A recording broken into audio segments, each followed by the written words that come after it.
Peace to the family. We are now 1 minute after the hour. Program was promoted to start at 6 o'clock. It's safe to say we're still on time nonetheless. Peace to the family. Of course, we got to allow our brothers and sisters to come in.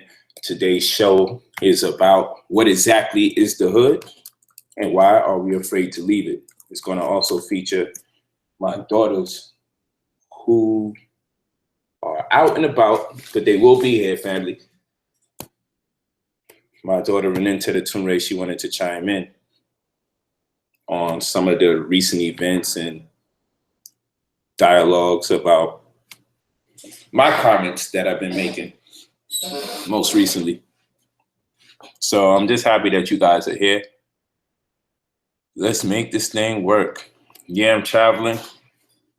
I'm back from Canada and I'm going back to Canada again. No, stop. I'm going back to Canada again. This coming Monday, I'll be going back to Canada. Monday night. Yep. Work has to be done. And we're excited to do so. Well, it's good to see the family in there. Good to be families there. I'm on the West Coast, so 6 o'clock our time, 9 o'clock Eastern time. We promoted that we will be in the building. 9 o'clock Eastern time. Give me a few seconds as I'm on demand. I want to share the link, but in the meantime, I would like you brothers and sisters. What's up, family? Terrence Henderson. Peace. Boston in the building. Glad y'all here. Love you. Oh, you already know, man. I'm not only you're welcome for me coming to Cleveland. I'll be back in Cleveland December 23rd. We got to talk about these things. We also got to promote. Yeah, you know it. We're going to get into it. Peace to the family that's out there. I love you all so much. Thank you for just participating in the movement. So many things have been taken out of context. So many things have been taken out of context. And we won't make it a pending issue to the point that the conversation becomes redundant. However, nonetheless, I'm no stranger to being at the center of conversations that springboard from the seat from which I sit. Therefore, peace, Miami, in the building, peace. Therefore, it's a great opportunity to cover different layers of a conversation that is going on in our community. That's great. Hope to see you December 23rd for real. I will also be in Baltimore December 17th at the same venue that I was at. I will be in Baltimore December 17th. It's going to be great. And I'm bringing my brother King Los out. December 17th, I'm bringing brother King Los out. He's going to perform. And Sister Victoria, she's going to perform. We're going to have a great time in Baltimore. And so I'm just waiting for my family to come through. And in the meantime, do some posts. Thank y'all for being here.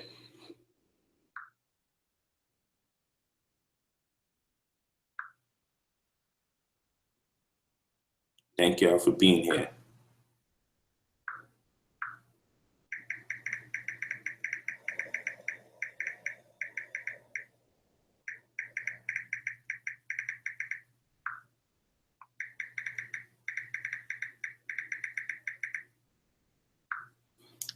Thank you so much. So as the family's rolling in the building, this is a much needed conversation. Much needed.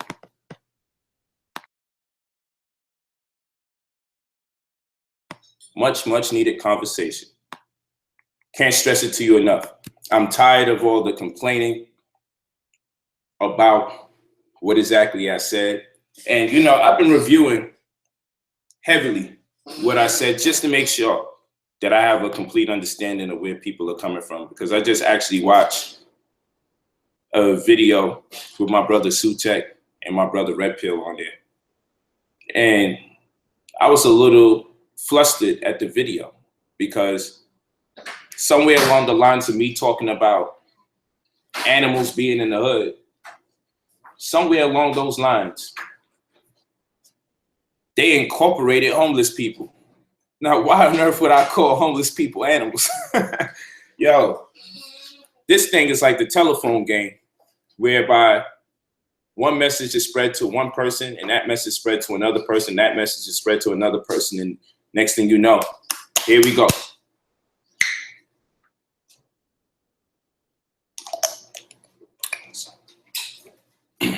And, you know, peace to Red Pill and Sutek.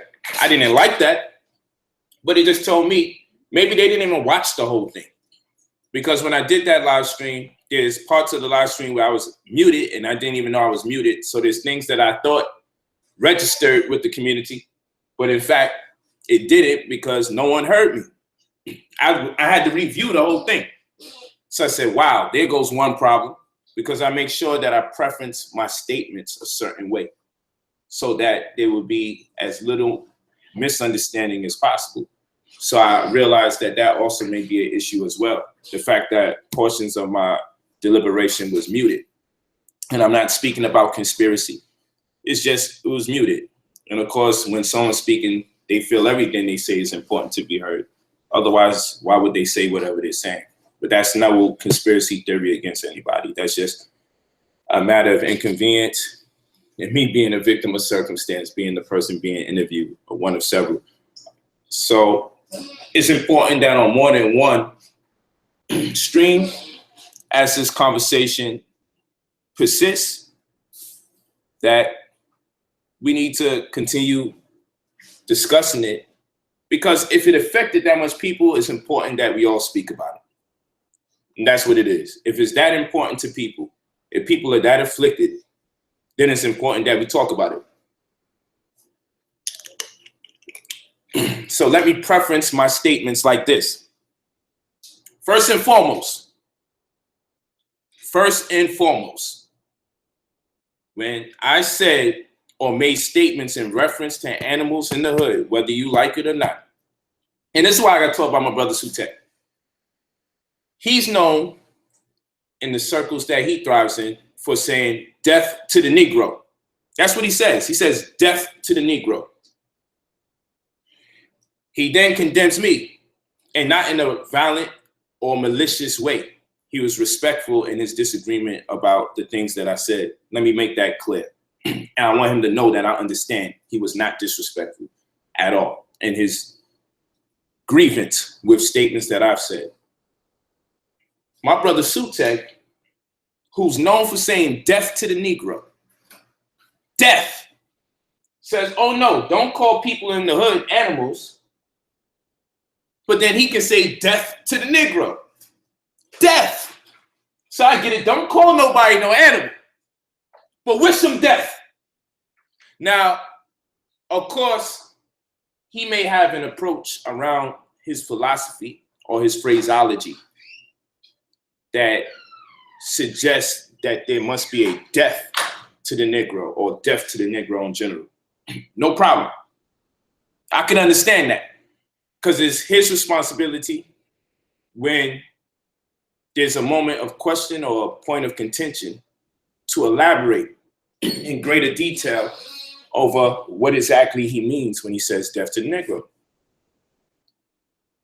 However, I'm saying he's saying death to the Negro, and I'm saying animals in the hood. And what hurts me is, I don't believe when he says death to the Negro, he's saying kill everybody in the Black community. And when I'm saying animals in the hood, I already preference my statements in such a way that when I say it, there should be nothing else discussed about it if I'm talking about everybody. So when Red Pill and Sutek made mention of homeless people, I said, why on earth would they be talking about homeless people?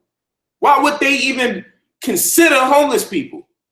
Now, I know these brothers, and I would like to believe they're not hating on me, as we say, hating. I have good relationships with Brother Sutek and Brother Red Pill. So I refrain from coming to the conclusion that these brothers just have reservations and they're just trying to tear me down and join the bandwagon. More rather, I just said, perhaps they didn't hear me expound on this matter in great detail, one. And maybe if they did, maybe because these streams are so long, because that was like a 4-hour going on 5-hour stream. It's very likely they may have missed some things. I don't know who's watching 5 hours. At least maybe they weren't committed to watch the first 2, pick it up, watch another 2, pick it up, watch the rest of the minutes. So we got to figure this out.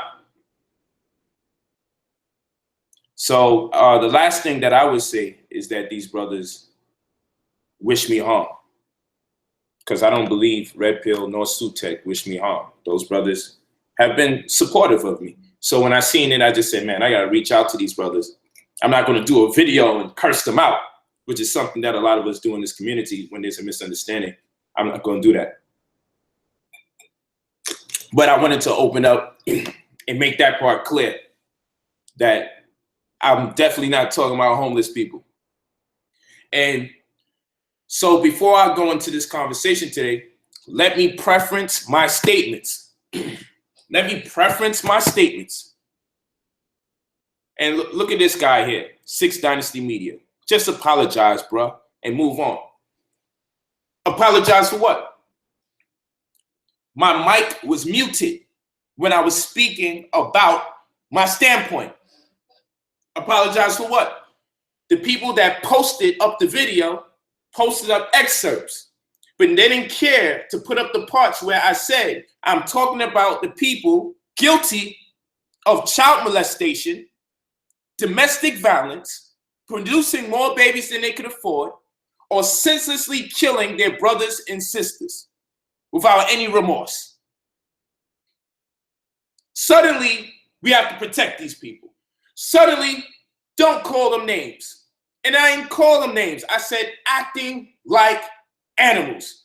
So every statement therefore, after I say acting like animals, when I make reference to animals, I preference my statement. So whenever I say the word animals, the context should accompany it. See, that's people who speak and understand language.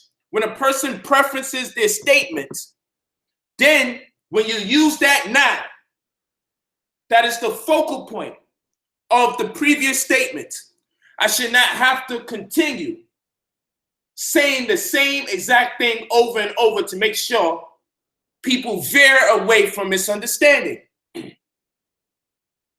Now, what it did tell me was, one, I have a lot of people that if they can find any error, let's exploit it and let's see if we can condemn this brother and get him out of here. Because this has brought even death threats, and people write online, ain't nobody threatening you. I screenshot a bunch of them. I'll show you. I wish he got shot. I wish he gets killed.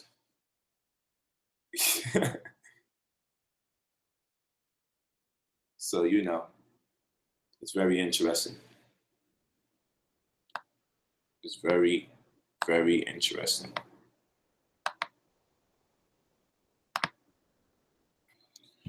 Love it. And I understand no matter how clear I make these things, there's still going to be people who endeavor to mangle my words. And that's all right. What I do care about is for those people that have been afflicted by what I said because of the intention of the people to propagate other than what I meant and other than what I said in full. So to those people out there who were afflicted by what I said, I apologize to you all.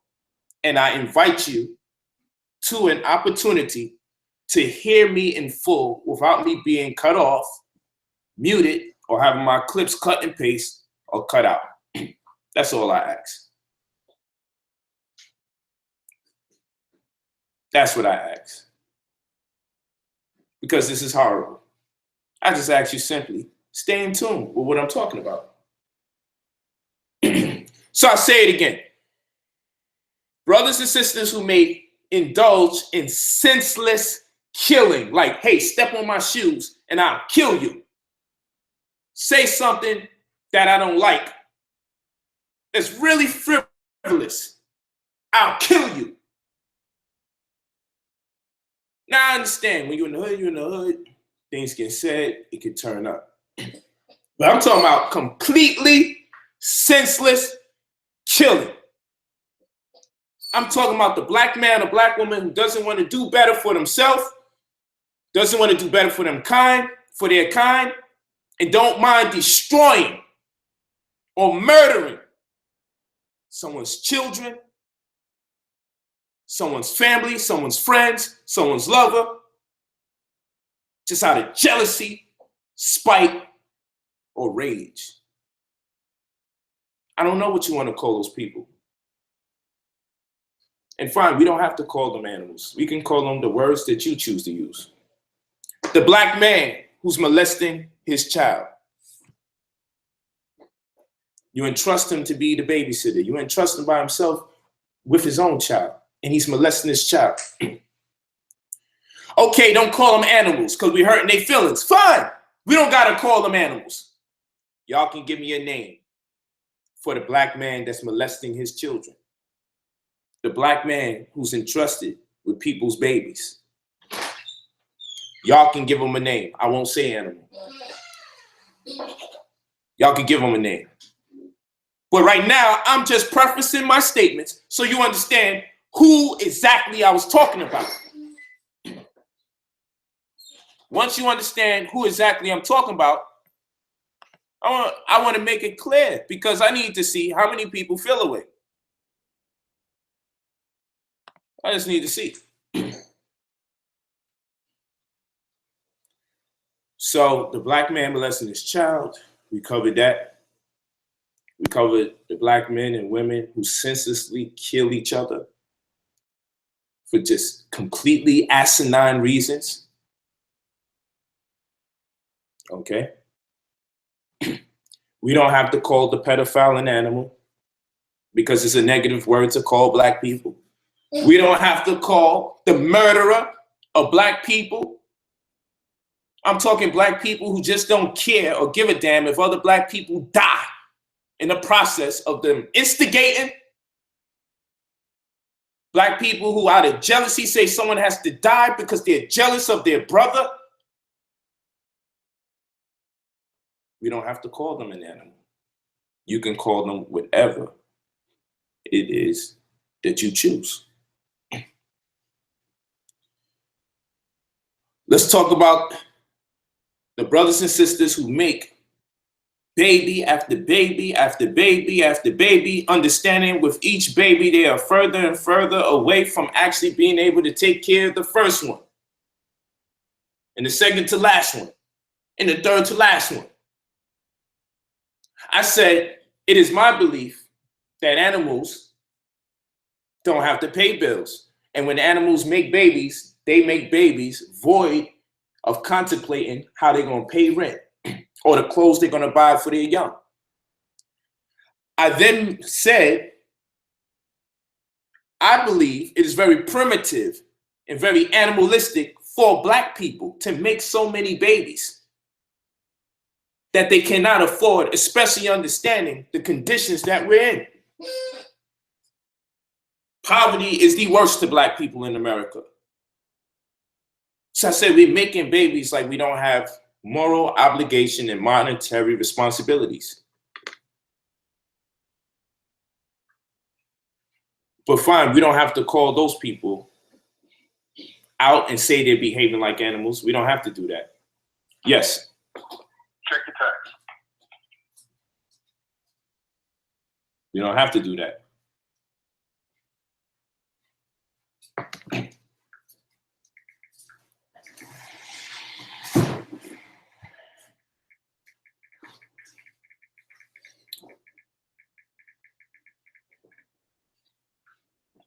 So here we go.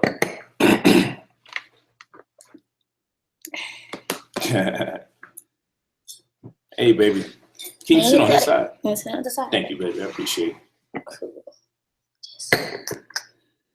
Yes, yes, yes. My man Wolf. I got you, King. Salute to Blood in Baltimore. And my man PFK Boom. I know they still doing the work out there. I definitely got you, blood. Trust me.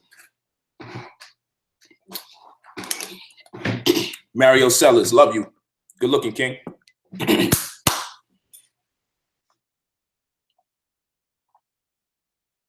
So I want y'all to know that I'm not having this conversation so much to create an opportunity to try to indemnify myself from the things that's been said. I'm having this conversation because it's important. And since it means a lot to us, it means a lot to me, and it has a lot of our attention. And therefore, let's have that conversation.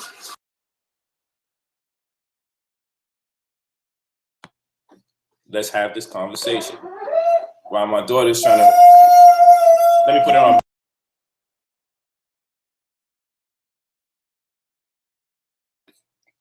All right, my daughter, you know, she has to make a grand entrance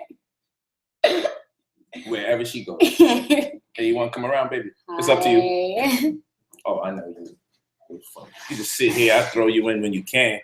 I don't know if they'll be able to see you, boo. You're kind of like, what we'll do, we'll call you when we need you. All right.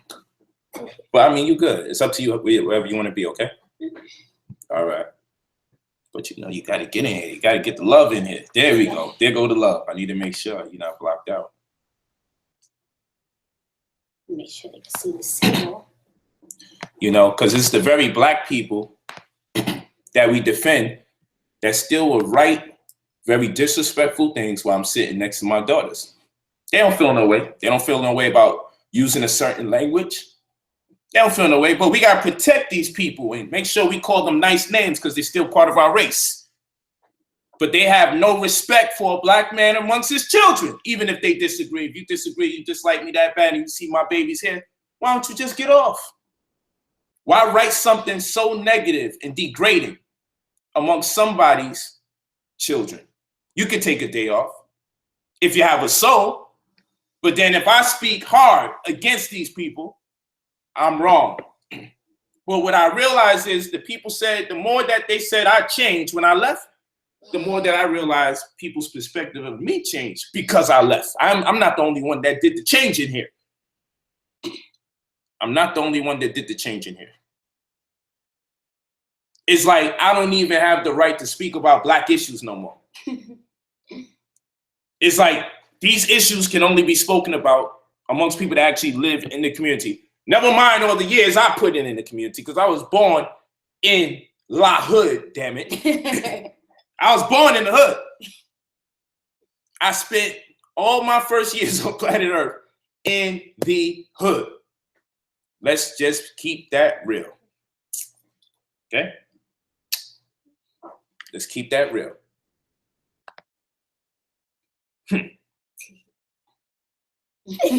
That's right. So we got to have this conversation. So I just wanted to make it clear. Much love, family. Cameron, Edge, Jamal Johnson, peace to the family out there. I just want to make it clear that I do apologize to the people that I have offended. All right? That's it. And what I hope is that they allow me to express my perspective in full, because I don't believe that much black people are concerned with me condemning child molesters. See, that's just extra right there. See, that's what I'm talking about. Yeah, like that's just extra. But that's what I'm saying. The vibrancy of these people. They don't want us to call those people animals who have to write that disrespectful stuff. You don't have to be here. It's like we can be called all sorts of things, but the actual perpetrators of something obviously wrong. If we say something about them, everyone says we're talking about the whole community. That's not fair. I'm talking about the fools that are out there that will write these negative things and unnecessary words, knowing that my children are here and they can actually see the words popping up and down the screen. But it's all right. But like I said, the only reason that I'm apologizing is because my intention was not to offend the people who I did not want to offend in the community. See, if I know my intention is not to offend somebody, I apologize for the offense. I am an intellectual, so I still beg that I be heard, because my views were not for the whole community. My views were for child molesters, those guilty of domestic violence in their household, those making entirely too much babies because they may benefit from some government programs, or because they just have no regard for the fact that children are going to have to live harder because they don't have enough resources. What am I supposed to call these people? I'm going to ask you all in the chat room right now.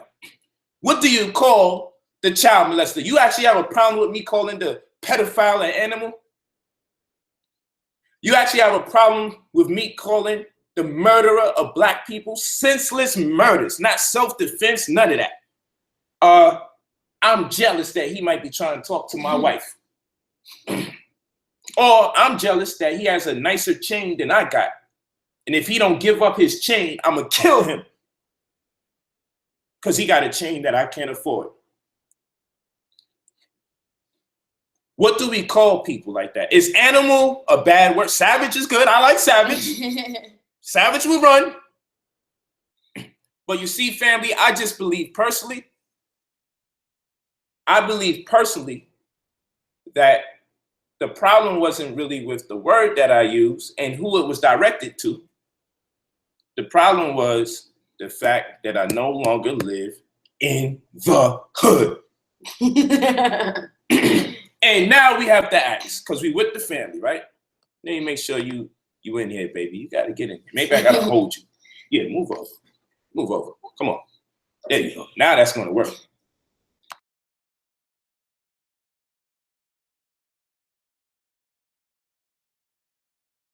Now that's going to work. You know what? Where's that book that I got you reading? Where's the book we reading? Find that book I got you reading. Is it over there? Oh, it's right there. Let me show my baby's reading. Green juice. I said, Jinx, you need green juice. I should have told her I'm going to give me some. So show them this book that you're reading, baby. We're reading it together. Okay, this is the new book we're reading together. Okay, what's that right there? We reading Origins, 14 Billion Years of Cosmic Evolution. We're reading this book together. It's by Tyson. Neil deGrasse Tyson. Neil deGrasse Tyson. So we're going through this. We just started this one, right? Yeah. And because she's reading so good, I had to tell her, Mommy, we got to keep challenging her. So I have her reading books that I read, while she also has to still read the books she reads. And then today we had to have an intermission when we was talking about the cosmos. Remember this word right here? Odysseus. Odyssey. Odyssey what? Odyssey. There you go. Say it again. Odyssey. Yeah, we was talking about this weird looking word, Odyssey. Don't be nervous. We was talking about this weird word called Odyssey, right? So we have Origins, 14 billion years of cosmic evolution, host of cosmos, space-time, Odyssey. So as we keep reading, she's like, okay, what's cosmic? What's cosmic evolution? What's cosmos? What's Odyssey? So we couldn't even get to the dang book, long story short, because, I got to go all the way in. And then, we got to read the back. We got to read everything that's printed on this page, everything printed on the back page. Had to make it clear this is a brother. He's an astrophysicist. Daddy, next question. What's an astrophysicist? So I just said, the hell with the whole everything in the book. Because this is where the lesson is at for the next several days. This thing right here, the cover, the front and the back. But as we went into Odyssey and we was going into Origins, it brought up conversation of, so then where did people come from? Because I'm talking to her about where the cosmos come from, right? So long story short, what did we have to watch? Because you went from talking about the beginnings of time in the Odyssey, and I'm telling her, since it's a space-time odyssey, or they're referring to this as a space-time odyssey, that is going to be a journey, so to speak. Like throughout the course of reading, we're going to study the beginning of the universe, and we're going to be on a journey throughout the course of us reading this book. And so what happened was, she said, then how did people begin? And it was interesting that she said that because the word evolution is here as well, though it says cosmic evolution. So I said, you know what, this is getting a little too deep. I'm a little too deep. I got to figure this out. So then what did we elect to do? What did we watch to get into where people come from? We watched School Magical Bus. Girl. Say it again. School Magical Bus? Hold on. Don't say that again. My fault. Magic School Bus. The Magic School Bus. Cut it out, man. Did we watch the Magic School Bus or the School Magical Bus?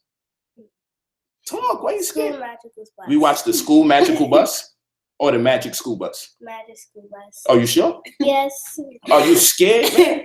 No. Why are you talking backwards, man? School Magical Bus.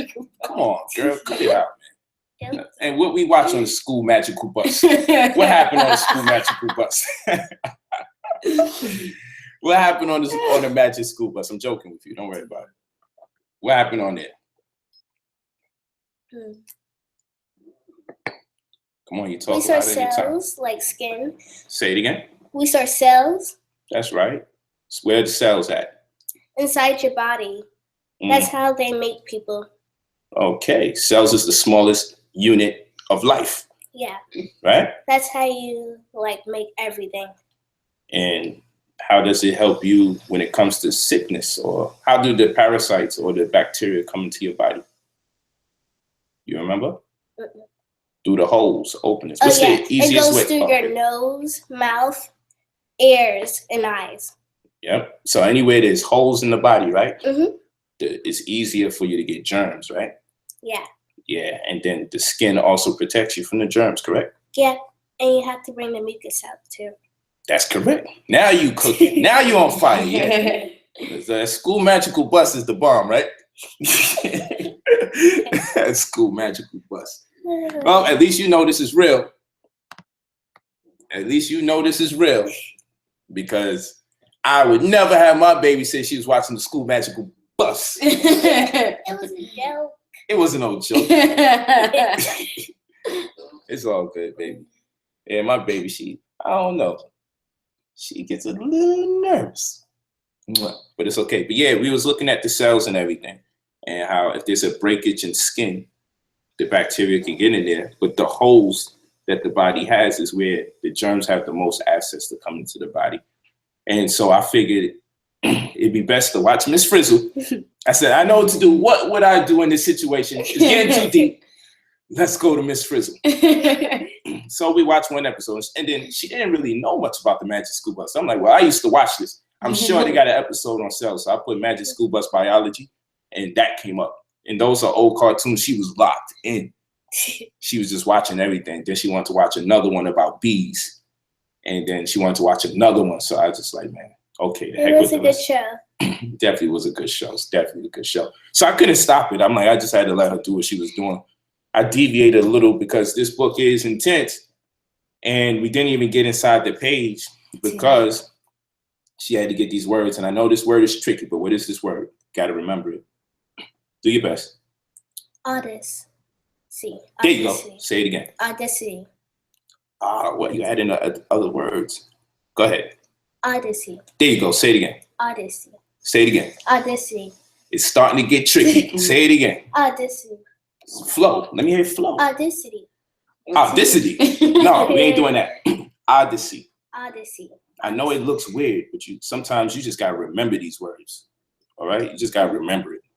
But go ahead. Odyssey. There you go. Say it like that. Go ahead. Odyssey. There you go. I'm gonna ask you again throughout the course of the show.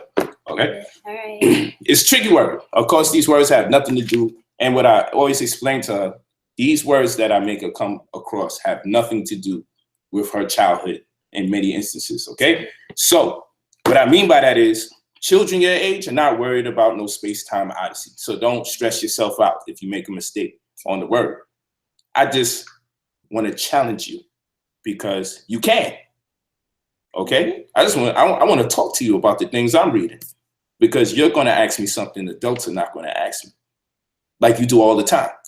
So I just want to challenge you to understand the things that I'm reading so you could challenge me on how to learn how to answer questions, even to someone your age, about deep things like that. Because if you make me learn how to answer questions about very complex information, it'd be easier for me to teach it back to adults. Because if I could teach it to you, a child, I could teach it to adults. But if I teach to adults all the time, I might not always be clear. But if I could teach it to you, I can always teach it to the adults. It makes me a better teacher. So I'm actually using you and you're using me. Understand? And that's called reciprocity, where we both benefit. Give it up. Let me hear it. Reciprocity. Reciprocity. There you go. Keep it up. Okay. Now, what's this word before we move forward? Odyssey. There you go. Boom.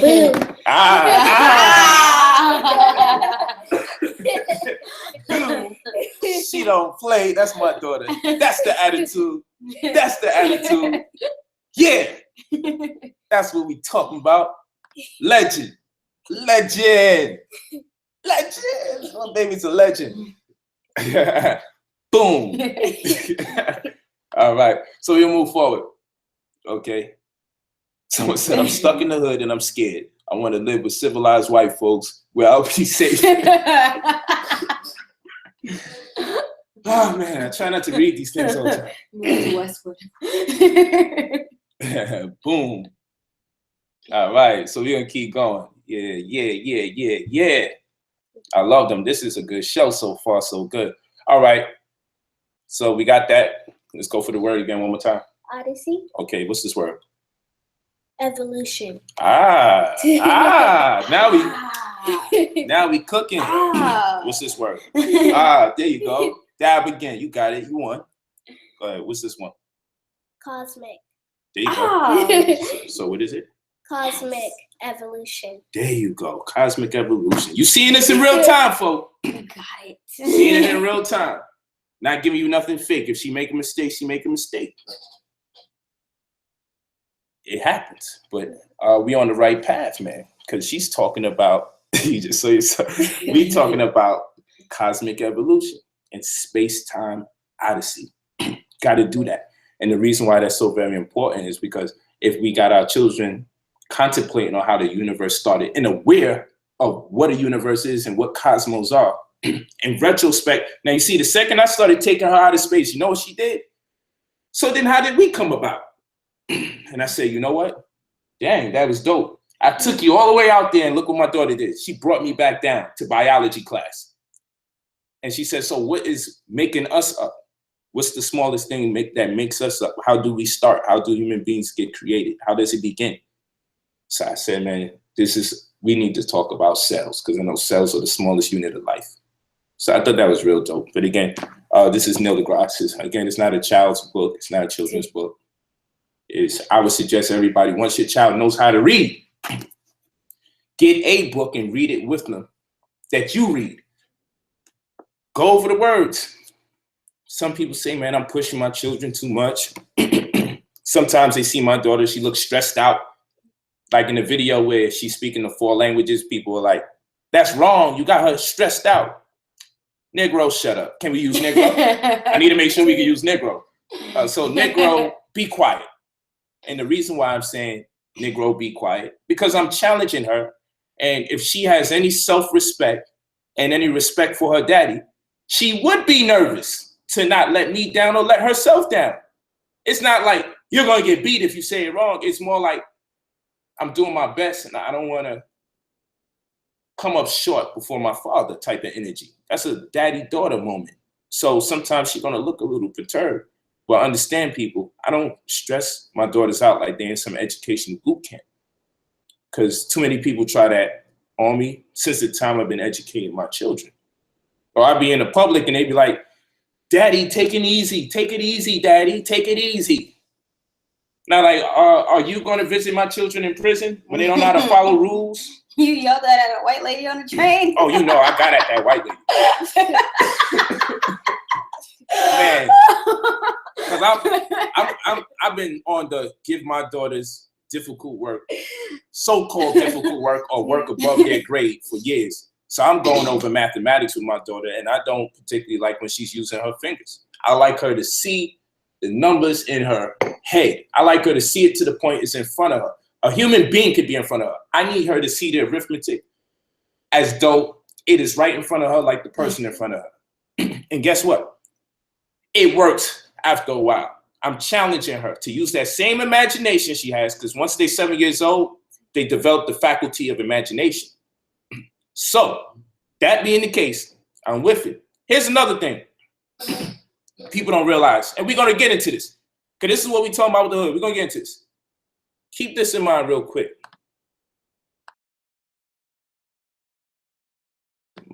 Keep this in mind real quick. All right? Keep this in mind. Keep this in mind. That I was teaching her languages when she was young, but I refused to teach her how to read. And people said, that's wrong, Polite. That's wrong. I said, I'm wrong. But my daughter is 4 years old and speaks 4 languages. Your child can barely read and speak English. But I was wrong. Because in my world, I believe that children shouldn't really start learning how to read until about 7 years old, or at least on the cusp of 7 years old. Why? Because the part of their brain that ascertains to imagination is even fully developed, nor is the Broca's area fully developed, which is the language portion of the brain. So the language aspect of the brain, if the faculty of the brain that ascertains to language transmission is not fully developed, why on earth would I be teaching my daughter how to read? Instead, I catered to her sensual desires at a young age. I let her touch and feel things, see different colors, hands-on, interfacing with objects, allow her to ask questions, familiarize her with sounds and being responsive to certain sounds. That was the goal. I said, you'll learn how to read later. As you get older, just pay attention to things. Pay attention to those letters as you see them. Don't worry about it. Everybody was like, you're setting your child up to fail, but my child wound up speaking several languages. And today, my child reads extremely good because I still challenge my baby girl every step of the way. And I let her know, don't feel bad if it's not working out, because daddy's actually giving you something no one's planning to give you until you're 15 more years older, 10 more years older. So don't worry about it. This is what I tell her all the time. Don't worry about it. So I'm not mad at you if you teach your children how to read and write at a young age. It's your prerogative. Children are experiments in many respects, especially with Black people who grew up in dysfunctional households or broken family households where obviously one or more parents weren't allowed. Okay? Yes. So we had to get this going. Right? Love you. Love you too. So we keep this in mind, y'all. Keep this stuff in mind. Keep this in mind.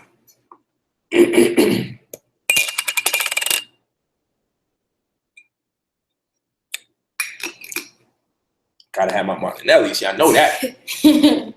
What would be a stream without that on my green juice? Okay. Okay. You're gonna keep getting blocked too. I don't understand. As I trying say, it. I say this all the time, man. I say this all the time. I would never turn on a TV show when it's scheduled to come on knowing I hate it. Like we gonna sit here on our stream and let you talk trash. I don't know. I don't understand. I mean, I don't mind people having their opinions, but these things people do. No, that's disrespectful. That's not an opinion. That's just being disrespectful for no reason. Well, you could go to IamBrotherPolite.com. Be sure to download the Brother Polite app. Be sure to download the Brother Polite app. And also, if you want to go to 2012stores.com, 2012stores.com, 2012stores.com. And what you'll find is the many books that I've written thus far. We have a new administration up there. We are looking good. I cleaned up house. Go to 2012stores.com. With every time I get to another level, I upgrade and check up and see what's going on. Love you guys. Yeah, we having a block party for real. So here's my daughter, Reninte. You know my Hotep Atumbre by now. She's a legend. Okay, my daughter here is also a legend. She did her first lecture with Tashariq Bey when she was 13 years old. And she did her lecture on her book called In My Father's House, There Are Many Mansions. It's a book about being brought up in a polygynous household as a child and watching how the parents utilize each other based on their zodiacal frequency. Meaning one wife was a Cancer, so one wife is a Cancer, and she's also born on the number 2. So we made sure that she indulged in real estate because Cancer is the house of houses. So she wrote a book on how she noticed how our relationship was rooted in the astrological dispositions of the people that it makes up. Very interesting. Brooklyn, what's up? We in here. Let's get it. Let's get it. You see this guy, Return of the Brother, very disrespectful. He sees my children out here, and he still has to write very negative, disrespectful things. It's unbelievable. Unbelievable. That don't mean when I'm not here that you have the right to write disrespectful things neither. Yeah, and this is what I'm talking about. And people say that I'm trying to be white when I get on platforms and say, look, I don't want to be dealing with the cursing, yelling, and screaming. You know why? Because my family watches what I'm on. They want to see what I'm talking about. Mm-hmm. Y'all was raised on this. My children been coming to my lectures since they were alive. This is a fact. Since they were in the belly, they've been coming to my lectures. So this is already embedded in them. They already acclimated to my voice, especially when I'm in teaching mode. This is part of our culture, them listening to people teach. So naturally, if they listen to other people teach, they're gonna listen to me teach, and they go online and they watch, oh, how was that class today? Or they watch it live. And if they're watching it live, it's important that our brothers and sisters don't be so disrespectful. Okay? Like this guy says, the Zionist got polite. I'm not gonna block him. It is very ignorant, but I'm not gonna block him. That can stay. You got the right to write the Zionist got me. You got the right. You're not gonna be part of the block party. You know, I'm from the hood. I know these guys like block parties because that's what we do in the hood. So that's why they acting crazy and trolling, because they love a good old block party. They love when the sidewalk is open and the street is open and we put cars in the front so no one can drive down. They love the block party. Reninte grew up to be a beautiful lady. Accent of Phoenix. Thank you. Oh, we definitely will be speaking on December 23rd, lecture in Cleveland, Ohio. Anthony, I'm reading real fast. Renite's going to be one heck of a woman. Sisters love you. So with that being said, you know the most beautiful thing is to know that my daughters, go ahead, block party. Hold on. Yeah. Got him. Like a roach. Like a roach. Block party. Block party's in session. Hey, brother, the apology already took place. You came on late. He said, apologize to the community so they can stop crying. And you know, it's sad. But like I said, I only apologize to the people that are affected, that are not the child molesters. I'm not going to apologize to the child molesters. I'm not going to apologize to the people who conduct domestic violence in a household. I'm not going to apologize to the people that are killing their people senselessly. Because those are the people I was talking about in the first place. So everybody else who's offended that we're not part of that equation, I apologize for you getting a stray bullet, because it really wasn't intended to hit you. It's the way people marketed what I said. It never was intended to hit you. Now, if you guys are gung-ho about protecting and defending these pedophiles and guilty people of domestic violence and murderers in our community, then now we gotta have a new conversation. You know, because I'm gonna put y'all on my hit list. But it is what it is. Love y'all. Now let's move forward. So tonight's schedule show is called Brother Polite and His Daughter. What is the hood, and are we afraid to leave it? Let me go here. Very important, people. How can I look at these beautiful, beautiful baby girls? And yes, I don't care how old this one gets. She knows my baby girl doesn't meet its maturation date until she's 35. That is true. My baby girl, right here, no matter how old she is, she's still getting tucked in right now. She calls me. I gotta leave my room. One time, I'm at Puffy crib and I gotta leave his house. I'm telling my man, I gotta get ready to get out of here. My daughter is wild and she need me to tuck in. I am not joking. This is a true story, and this is around this year. This is this year. Go put all my business out on the street. This is true. It is true. Peace to Michael Edwards, man. I do. I need to be tucked Peace in. to Michael Edwards, man. Nope. But yeah, so, and those of you coming on the stream late, the people that I called animals were not homeless people. I'm so upset with Sutek and Red Pill for even bringing that into the equation. I gotta ask them why they did that. But rest assured, I know that you brothers love me, so I don't see you guys as haters. I just gotta figure out why on earth would we incorporate homeless people into the animal dialogue? The people that I refer to as animals are the people that senselessly kill black people. The people who would take a black man's chain if that black man doesn't want to give up his hard-earned chain that he spent his money for. They'll kill him for his sneakers. I was referring to those people as animals, but we can find another euphemism. I mean, nigga is no stranger to the conscious community. I hear it quite often. You know, it's probably worse than animal, but hey, we'll pass. Pedophile, just give me a name to call the pedophile. Give me a name to call that pedophile that's out there. Give me a name so I won't call them animals so nobody's offended. Just give me the right name, okay? Because what hurts me is when I got to turn around and tell people, you know, the animals that they're defending are the pedophiles, the people guilty of domestic violence, the people that are senselessly killing our people for their shoes. Animal is a nice word in my opinion. Yeah, I mean, they would actually be worse than animals. It happens. I have more than 2 kids, people. More than 2 kids. These 2 are here. These 2 are here. Because these 2 are actually here. That's why these 2 are here. All right? And we'll be going forward. Even the one that Mr. Muhammad said that's dead, who's turning 3 years old this December. Yeah. They're here with me. Thank y'all. I appreciate y'all for showing me love. I go through so much weird stuff in this community. And one time my baby was pissed off and didn't want to deal with the community no more. Y'all talking about I'm leaving the hood. I'm convincing her to still deal with the conscious community. How could I be leaving? I signed my resignation letter. It's real. Heathens. Heathens is a good word. But I'm telling y'all, family, it wasn't so much the word animal. It's because of me. And if there's an opportunity to try to destroy me. All them videos keep going up. I'm telling you, I know what it's about.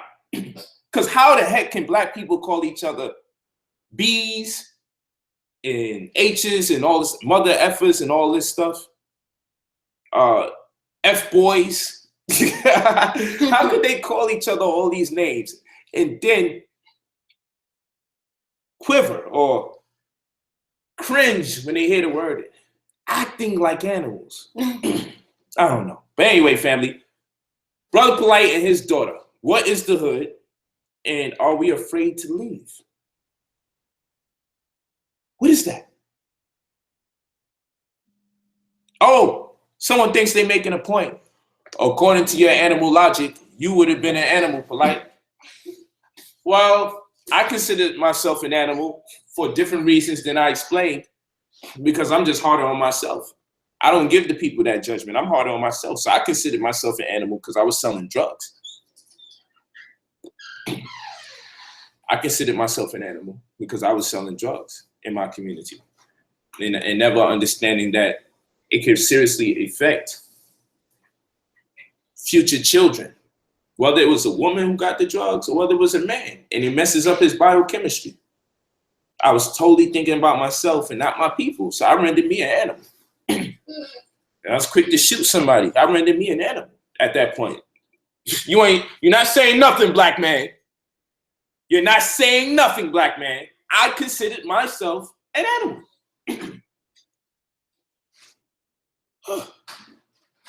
Your little girl can't have a boyfriend until she's 99. What's up, Key Life Productions? I'm rolling with you, brother. You know, it's gonna be tough. I'm rolling with you. I understand.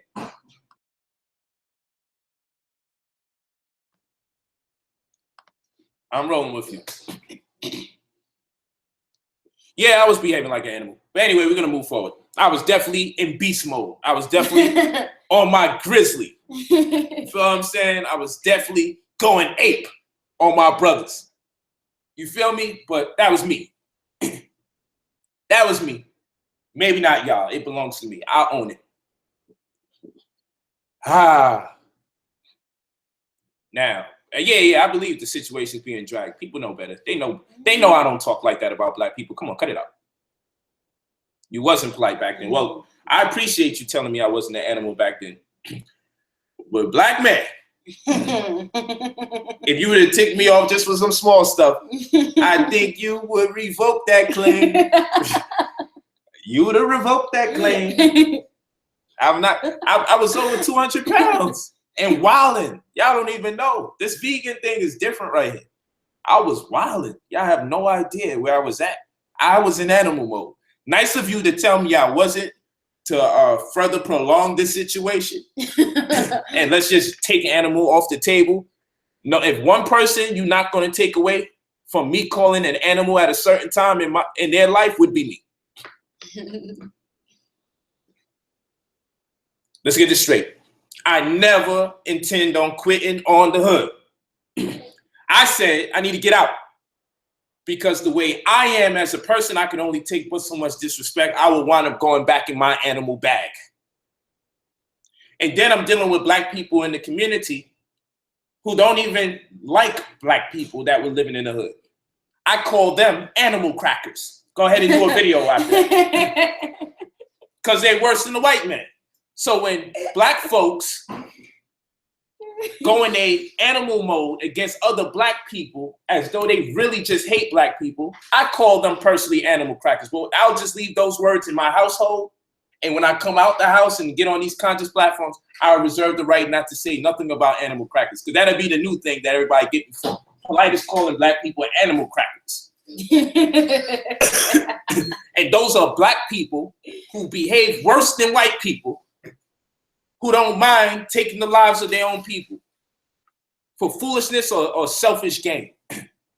That's who I call personally animal crackers, but no one has to use these terms. Let's just move away from the whole animal talk.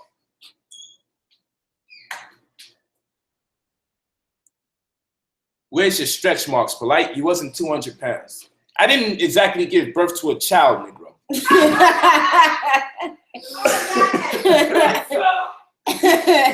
Where's your stretch marks at? I've been putting shea butter across my stomach for years and cocoa butter. So it worked out perfectly. Come on, man, you can't come in here with that animal activity. At least we can use it in our house. Animal crackers. Black crackers. No, animal crackers is better. Remember those animal crackers? That's what I call them. But anyway, when I say animal crackers, I don't mean you good brothers and sisters that's out here on the stream. I'm talking about black people who have no regard for black people and are worse than the white man himself. And if you left it up to them, they would betray their own community to work with the white man to destroy the rest of the black community. I call them animal crackers. You may call them coons, whatever it is you want to call it, so long as we condemn them for their behavior and their responsibility, fine. Okay. Someone's trying to get a breakdown on a Pisces 7. Don't fall for it. Stay on the subject. I saw that person in the chat. This So- is not the stream, unfortunately. Brother, Hit me up on my Instagram. I'll do it for you. here we go. Renentet 214 on Instagram, right? Yeah. At Renentet 214 on Instagram. Real quick, your gold hat. Love it. What is it? Oh, it's a Robin's hat. $400 hat. Don't tell him that. Okay. So, Brother Polite and his daughter, what is the hood and are we afraid to leave it? First thing we got to discuss, family.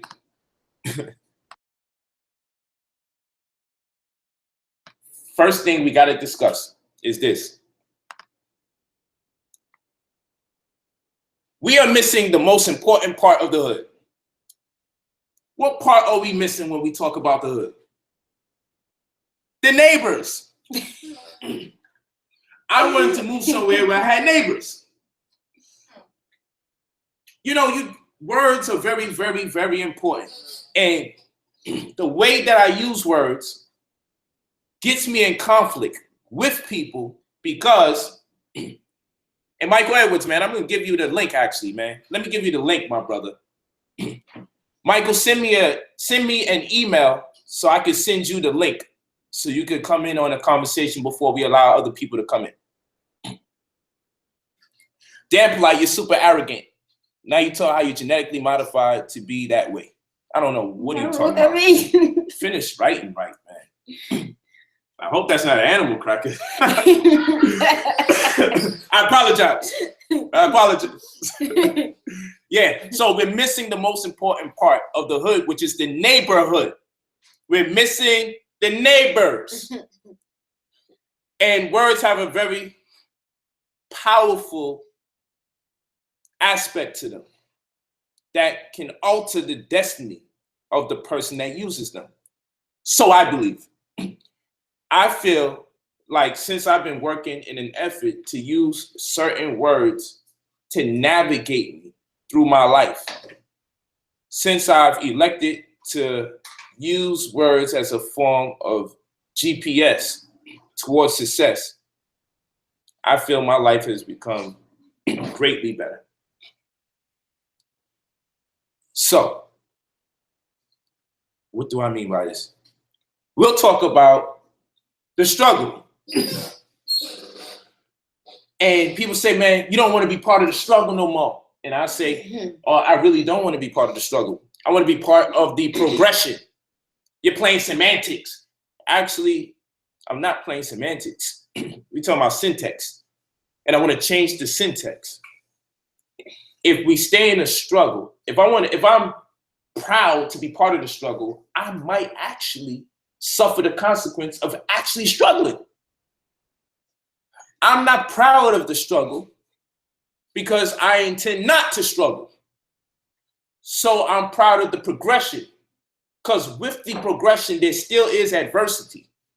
Nonetheless, the connotation of the word progression puts me in a space where I have the upper hand. They then say, Brother Polite, the white man's the devil. And I say, I understand what you mean when you say the white man's the devil. I understand perfectly what you mean when you say the white man is the devil. I understand. I'll say it again. I understand what you mean when you say the white man is the devil. Because they're ready to fight. I get it. I agree with you based on your approach and how you feel about the energy around the word. Me personally, I feel that for me to identify the white man as the devil, I'm simultaneously appointing him to godship in my life. Why can't I be my own God and my own devil? Why can't I render unto me the women of this world, the masters of our destiny to an extent? But this is all rhetoric anyway.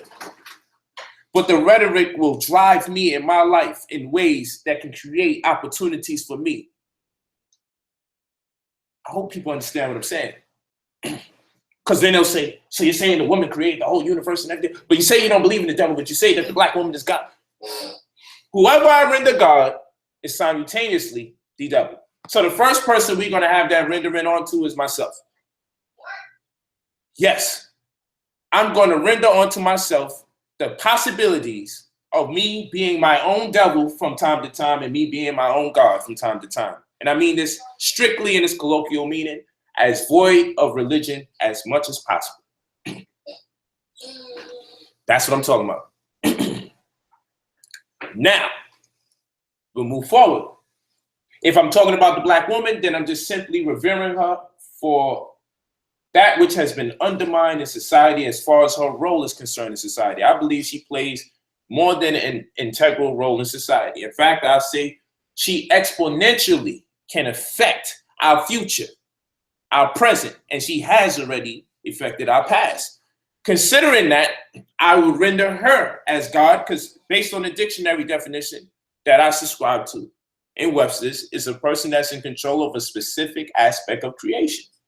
She is in control of several specific aspects of creation that is exclusive to her. So I say, man, it can go either way with our future, considering how important she is, especially when we take into context or perspective the climate of America today. We look at the racial climate, we look at the poverty that our people are subject to, and in retrospect to this destitution that is no stranger to our community of recent, we then must suggest to ourselves who has the ability to really sway the judgment of the muscle of the community, which are the men. I believe the Black women have a great deal of potential and opportunity to change the mindset of the Black men. So I said, she's my God. And then I say, when she comes up short in what I expect of her to contribute to the Black community, I say, man, I render myself the devil. I'm not working hard enough. She is the way she is because I am the way I am. This is all rhetoric, people. You don't have to make this your religion. You don't have to accept it. This is what I use to drive my life. You see, if you listen to me carefully, oh, he's stupid because she didn't create the sun, moon, and the stars. So where you think Adam come from? It's like people don't listen to what I'm saying.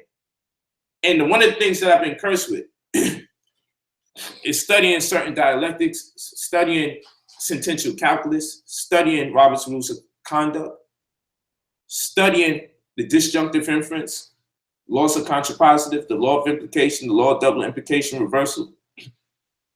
Taking the time out to study asymmetrical mutual intelligibility and symmetrical mutual intelligibility, dialect continuums, harmonious morphological calques, epithets and gerundival participles. People think I'm just trying to say words that sound deep.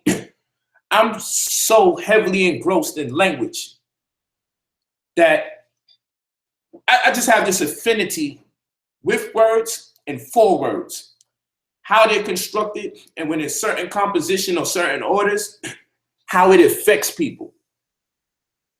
How much more specific can I be? I said prime exemplification one time, and someone said, why, nigga, shut up. Why don't you just say example? And I said, I use exemplification because I was talking about a document that was officially sealed by a government agency. So that document was an exemplification of something that I was discussing. I could have said it was an example, but exemplification was more specific to the cause as far as my deliberations was concerned. The problem is, the people want to say, but don't talk over the people's head, just say example. Why are you telling me to use a word that isn't the best word to use? For the sake of you understanding, that's an oxymoron. You wouldn't understand what I'm saying because you're asking me to use the word that isn't most appropriate. Why are you asking me to use a word that isn't as good to drive my point home so you can understand? Instead of use the word that is perfect for what I'm saying so you can understand.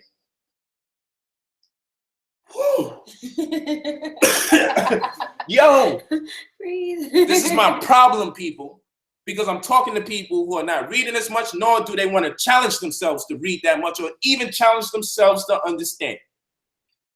It's very weird. I'm really reading that much. I really work this hard so I can have free time so I can read. My family can tell you they go to sleep, they wake up. I'm still in the books. And I don't just read one book. Because when I read books, I gotta have dictionaries open. I gotta have etymological dictionaries open. I gotta have the thesaurus open. And then I'm the type of person, I like the organic. How quick we can find these books. No doubt. I'm the type of person, I like the organic experience. I still want to fill pages. I still want to touch paper. I still want to use highlighters, even though I got computers here. I love the organic experience. I still want to write words because it just don't feel authentic if I'm typing them all up. That's what I'm talking about. And of course, the only thing someone can say after all this information is this dude is a fuckboy. John Williams. You see? No, that's Brandon. So this is what I want to say. This is what I got to say to you. Some people are so intellectually lazy that they will want a refund for paying attention. That's how silly some of these Negroes are. If they had the opportunity to get a refund for paying attention, they would. That's what we're dealing with today. That's what we're dealing with today. You're just so lazy when it comes to communication. We can have an excellent bill tonight. We could dialogue, and we can come up with some incredible ideas to help us at all levels. But people still want to use vulgarity to communicate their ideas because they are lost for words because they don't read enough.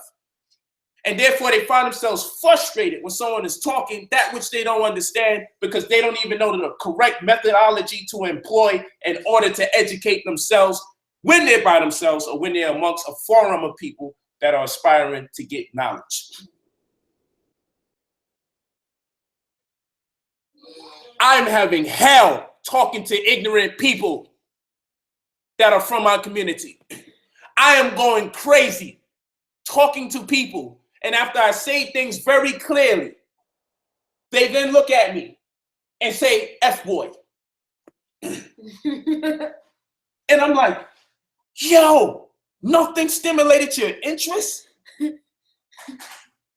That's what it comes down to? Fine. Vlad TV. I said, historicity of Islam. And this also happened on Sonetta channel. Why you don't just say history? This is going to go into our hood conversation.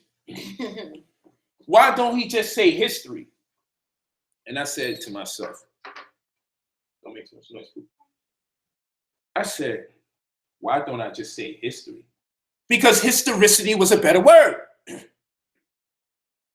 Historicity means I didn't just take for face value something that someone wrote in a book and accredit it to events that transpired. I went another step further to solidify or qualify the data that I was impelled to believe. Meaning just because I read from a book, despite the credentials of the people who wrote the book, I didn't just stop there and accept their credentials as a means of saying, this codifies the data. No, you know what I did? I went to Jerusalem to see where the Dome of the Rock was myself, to see Al-Aqsa. I went to Kemet so I can go to the oldest mosque that they got out there to qualify the data.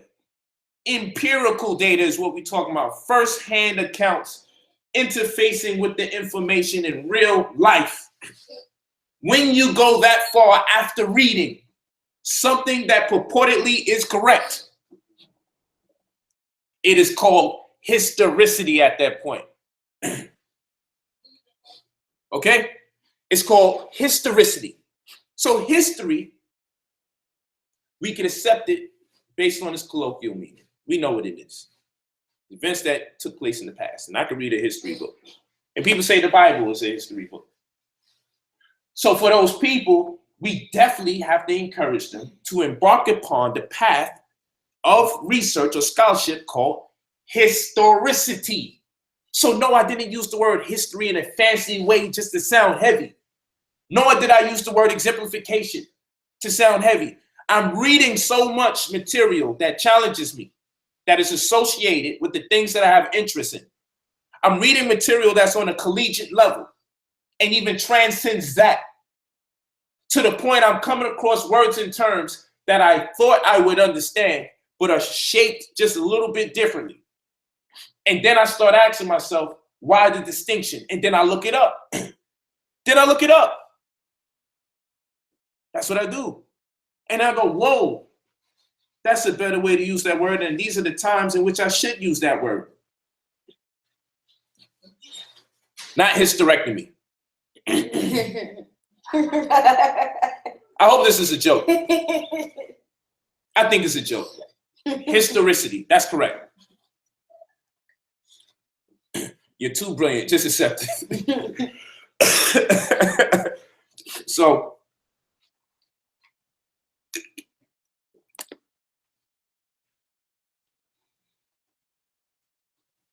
we're going to talk about business plans and everything. We're going to see if we can figure that out. So there's assumption and there's presumption. Because, I mean, I'm saying these things because it's going to shed light on my lovely daughter. Because she had these kind of issues. These are hood issues. Hood issues. Because the hood is not encouraged to read. And in fact, in order to survive in the hood, as far as wanting to stay in there, as far as succeeding and just staying alive in the hood, oftentimes you don't have to read. So you get acclimated to not reading because it's not prerequisite to survival in many instances. And what I need people to do, the people that are 50 years old bragging about, I stay in the hood, you don't have the adversity that the 15-year-old to 35-year-old has. And a little bit extended on both sides. I hope you hear what I'm saying.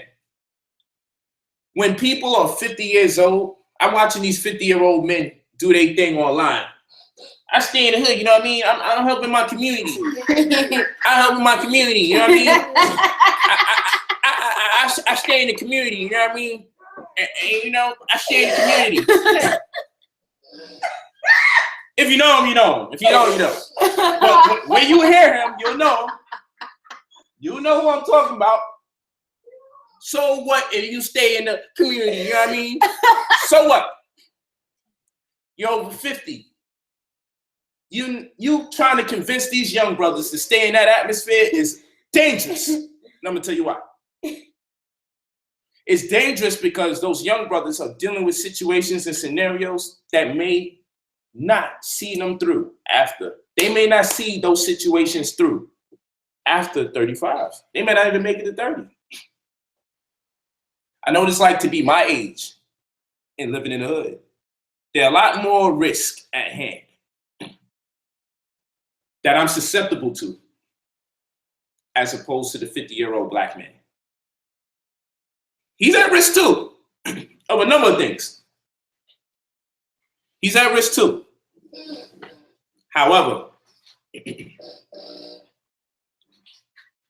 no one is more at risk in our hoods than our young teenagers trying to make it into their 30s. So we got to be considerate to their age group.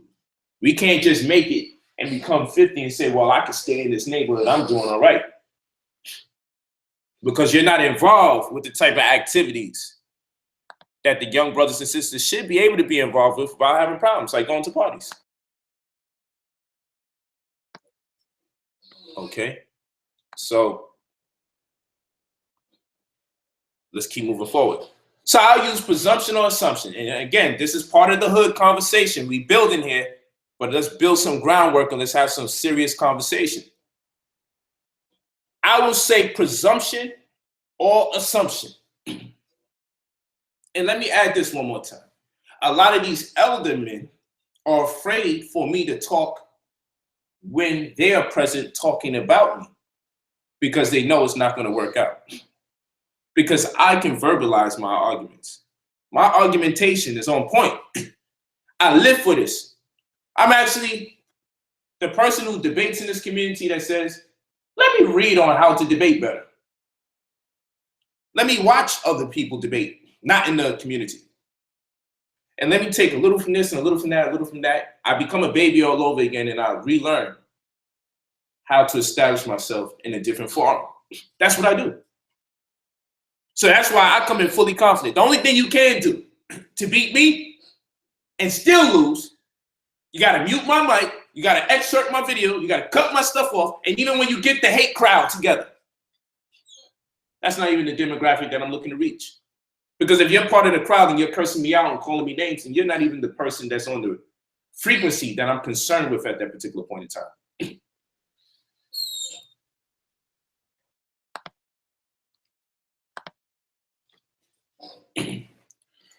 So,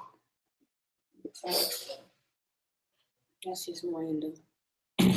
Block party or not? we good. We good.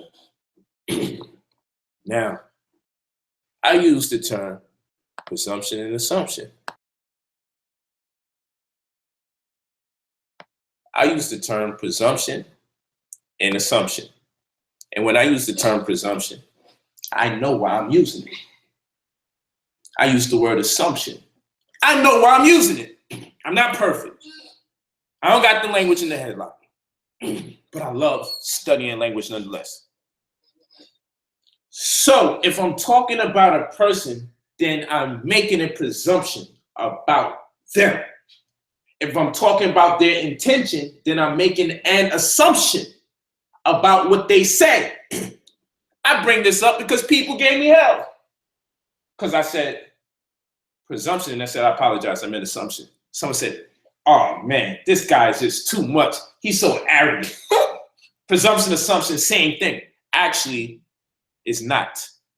And if people are listening to me, I want to make sure that they can get the best of what I'm saying. That's it. I just want to do the best I can. That's all. This takes me to the next point. You're trying to act white. You're trying to talk white. I'm not trying to talk white. So there we go, giving white people all the credit again. Here we go. Speaking correctly is not speaking white. And why I'm talking about the hood is because my daughter had to go through this when she was in public school, and that's when I really decided I had to talk with her moms and say, look, we got to get her out of there. She's too smart. Those children will kill her because she's going to try to intellectualize where they're wrong, and they're going to get frustrated because they're not going to understand what she's talking about. So just hit her and get it out the way. That happened. I only went to school 6 days out the year to take my state test, and that happened anyway. You see, that's the hood for you. Because when you're running out of words, you start cursing, and if somebody sophisticatedly disagrees with you, let's shut them up, and if they won't, let's fight them. Let's shut this Oreo up. This is what it is. Now, my daughter, she loves her race. She loves who she is. She loves what she does. She loves us. She's Team Kemet all the way. Facts.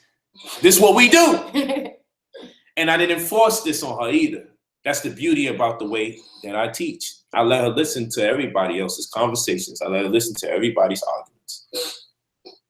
So now I want her to just describe some of the things that went on with her in the community, in the hood, and why I felt like, you know what, I also got to take her out of this community. Because she was brilliant, but the people she was surrounded by were not being challenged by their parents nor their teachers in ways where they would refrain from doing her harm. They were on a lower frequency, not because Black people in general are on a lower frequency.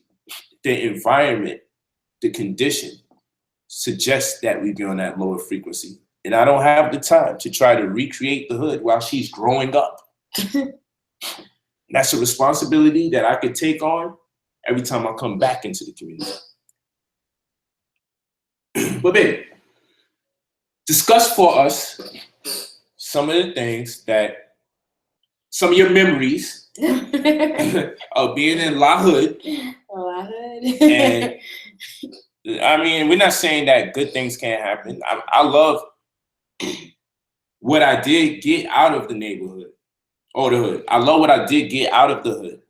You know, there are things that I got out of it that made me very strong. There's a lot of wisdom I got from being street smart. I still don't wish it for my children. There's other ways for me to educate them. But it did help me quite a bit. So I'm gonna give the mic over to my daughter, Renita, and I just want you to share your viewpoints as a young lady. Talk to our brothers and sisters out there and let them know how you feel about moving. What were the things that transpired while you was in the neighborhood? Some of the lack of options, better options. Do what you do.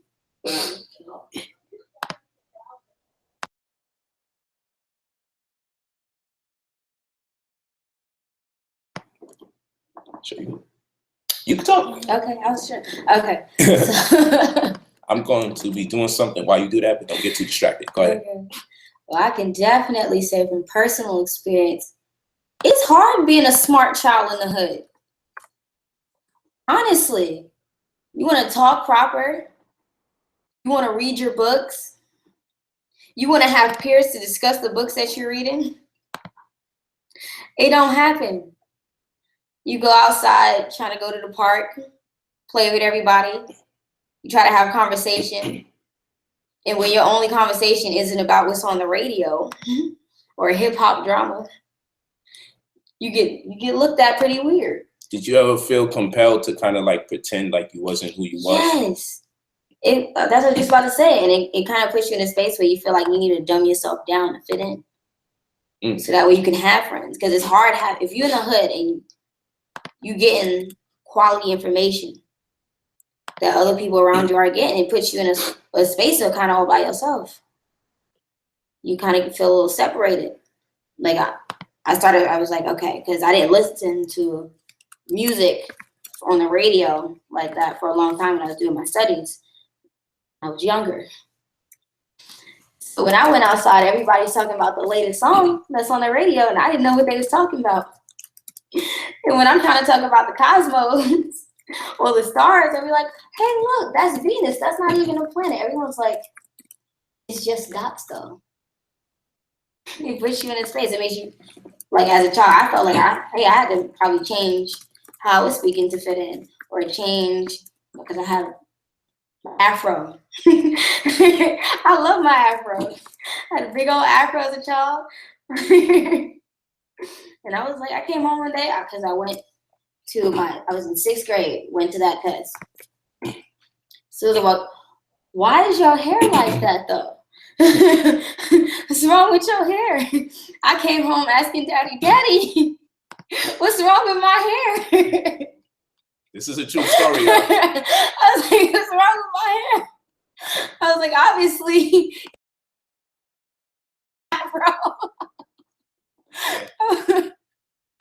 I was feeling all proud, Afro picking my bag. First time going to the public school in a while, take my test. I was happy. They're like, yo, what's wrong with her hair though? Terrible. It was terrible. And I had to sit there 3 whole days. It was the longest 3 days ever of a bunch of kids who don't know me from square one making fun of me, calling me Oreo. Mm-hmm. Because I'm looking super black conscious on the outside. Oh, don't even get me started on all the kids that did this every time they saw me. Not because they believe in Black Power, just because they trying to make fun of you. That's a fact. Terrible. Just terrible. Screaming Black Power all through the hallways because I made the decision to go to school with an afro. That was another situation. Yep. Now let's move into 7th grade. My 7th grade state test. I thought I was ready. Okay, had my cornrows, still black conscious. Had my cornrows. I was ready. I was like, they're not gonna get me this time. It's the same school because this was my zone school in the hood. So a rumor spread that same day, first of all, that I was No, I was pregnant the whole time, so that's why they didn't see me the rest of the year. And then another rumor spread that I was locked up. That's why they only saw me for a couple days out the year. They only let me out of prison to take my test. These people, our people.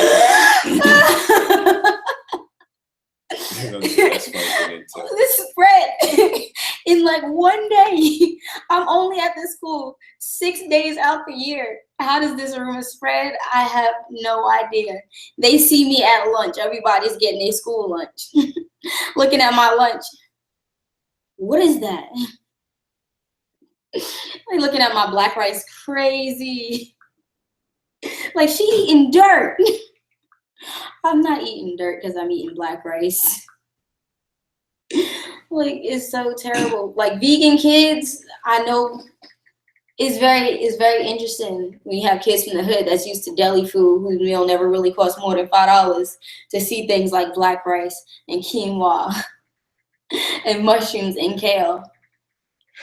When I have to go eat, they're like, "Oh, so you're not gonna eat regular food? You too good for this?" Sitting at the lunch table trying to have a conversation. Wait, so you don't curse? No, we 13. We should not be cursing. We should not be using curse words at our age. Like, oh, she a goody two-shoes. I don't know how I got picked on only going to school 6 days out the year. It still happened though. 8th grade school test. We sitting at the table. Everybody like 13, 14. First of all, there was a pregnant girl in the class. That was pretty interesting. I didn't even know that could happen. So everyone's sitting at the table. The pregnant girl was at the table too. This is hilarious. Everybody's sitting at the table. One of the little boys, he's sitting at the table. He like, raise your hand if you're not a virgin. Proud me. Got my hand down. I'm happy. Look around. Everybody like this. How am I still the butt of this joke? Came home and told daddy. Yeah, I was pissed off. Like, daddy, did I miss a milestone in life? Get this. Same little boy asked me to prom on the last day of me taking my test. Hood problems. Only went to school 6 days out the year. That's a fact. Still had these issues. I mean, I was pissed off because I'm sending my daughter to school just to take her exam since she's being homeschooled. And I can't even let her go into the public school to take an exam without them talking to her about how much sex she's having. Then making fun of her and her sister because they haven't been active. Everybody else is saying they did this, that, and the third, and going into detail about the things they're doing. Lit. And what age is that again? You're 13. 13. You got 13-year-olds. And I'm pissed off because my daughter has to be amongst our children. I said our. And I say that lightly. I ain't gonna lie to you. I ain't gonna play games with this. Our children. And I only say that because we black here, right? So we call ourselves. But as far as edifying them, other people's babies. So I'm upset. Now I know the revolutionary thing to say is, then you go into those classrooms, you bust in there and you teach those babies. And then when we wake up and come out of that extremism, that fronting, okay? When we come out of that, the damage has already been done. I'm like, yo. I really felt bad too. I was like, Daddy, I'm still not fitting in.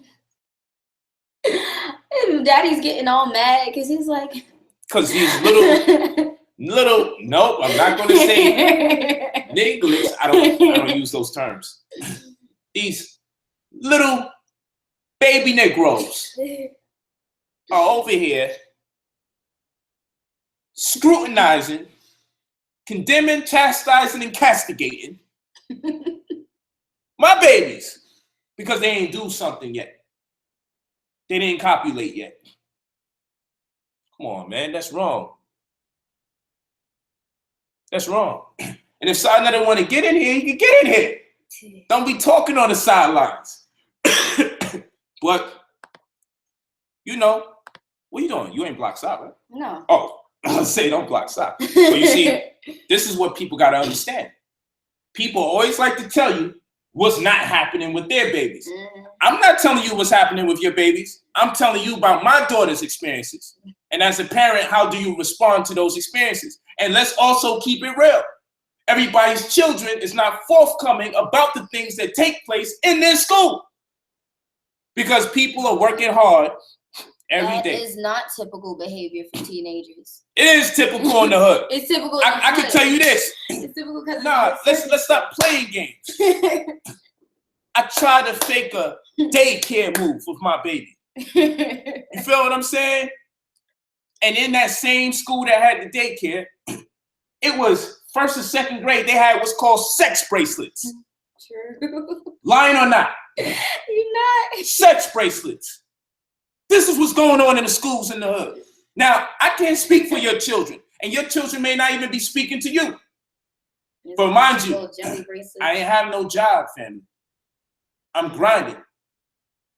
You feel me? So, in my attention to detail as far as my children is concerned, it's a little more authenticated and consistent than most other parents because they got to work. And then they come home, they got to cook, they got to clean. They're not really interfacing with their child about their day. Or their connection may not really be there. I got a real close connection with my children. We build, like, they hang out with me. I go somewhere, they're with me most of the time. If I'm meeting somebody new, come with me. So I can teach them socialization. How daddy deal with meetings, how daddy close deals. My daughter's with me all the time. If I got a meeting, if I'm trying to close a deal, my daughter's right by my side. That's a fact. Most people know me for that out here. If I can, I will. And that is to say, bring my children with me. So again, we not over here telling you everywhere in the hood is like that. But don't try to take away the experience of my daughter. I ain't sit here and try to tell her, yo, when you go there, tell them how horrible the hood is. No, it's because of their response to the community that I said, I got to take them out. Because just because I can deal with it, don't mean they should have to. I put the onus on me to do better for them. I'm like, they don't need to be around that. Yeah, we got to educate the children, right? But guess what? We got to educate the parents. And the parents don't even want the education. What do you do with that? What do you do with that? The parents don't want the knowledge. So it's up to the children to find that which is innate in them to be better people. Because a lot of these parents that made them under the worst circumstances, and they don't even have a clue what's going on. And to tell you the truth, a lot of them are not even concerned. The school is a babysitter for a lot of Black parents in lower income communities. It's a babysitter. We leaving it up to them to educate our children and teach them ethics, which very rarely gets taught in school. There's no teacher really saying, yo, young ladies shouldn't speak to young brothers like that. Oh, come on, black man. You better than that. Don't interface with the young sisters like that. Now, all of us get a conscious teacher here and there that try to put in some pain.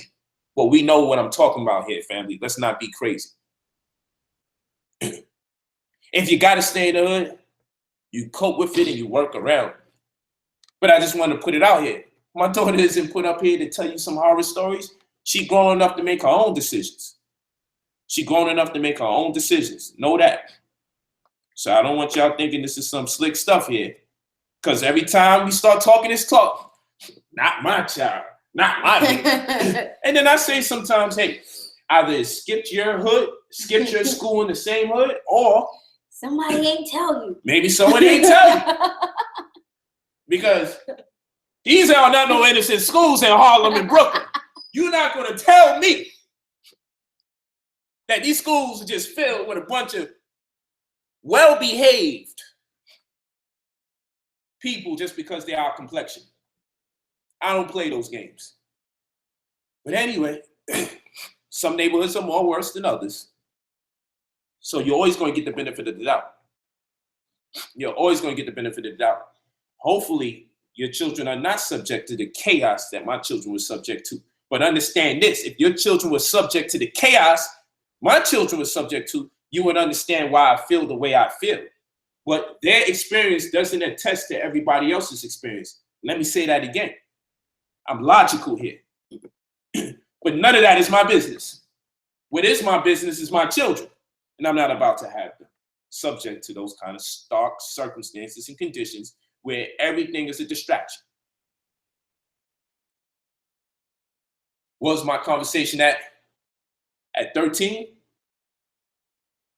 I had a gun put in my mouth at 13. I was thinking about joining the gang. That's when my conversation was at 13.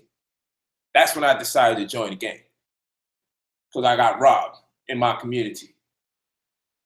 I guess this is well, that's what young people talk about. Da, da, da, da. Well, if that's what young people want to talk about, and I don't want my young people that I'm raising to talk about it, then you know what I do? I separate them from the environment. What I'm gonna do? Dry snitch on all them children in there. All the children are making fun of my daughter because she's saying she's a virgin. Really? And then I'm also supposed to embarrass her at the same time and put her through all that. No, I do take her out the damn school. I'm gonna teach her what I want to teach her. Because anyway, most of that stuff in that school is trash anyway. In my opinion. In my opinion, the children in the Black community are learning trash. Now, let me see you defend the public school system now. Defend that. Go ahead and tell me, not my children, they are getting the best education they can get about their story as Black people, Africans of the diaspora, presently no longer living on the continent, but living here in the hells of America, KKK. Tell me they're learning that in public school. Because then I got to just move back in the hood and give them that kind of education with those kind of children that's following in that kind of hood. See, no matter how much we try to make this thing great, family, it's not that good. All I'm doing is saying, hey, if you can't move out, homeschool. If you can't homeschool, try to still get out. Because there's actually something called K-12, where it's online public school. You could teach your kids everything they need to know in the privacy of your own home. That's right. Like I said. They'll send you all your books and materials. Do everything you got to do. That's right. In the privacy of your own home. That's right. Hey, Michael, I'm about to send you the link.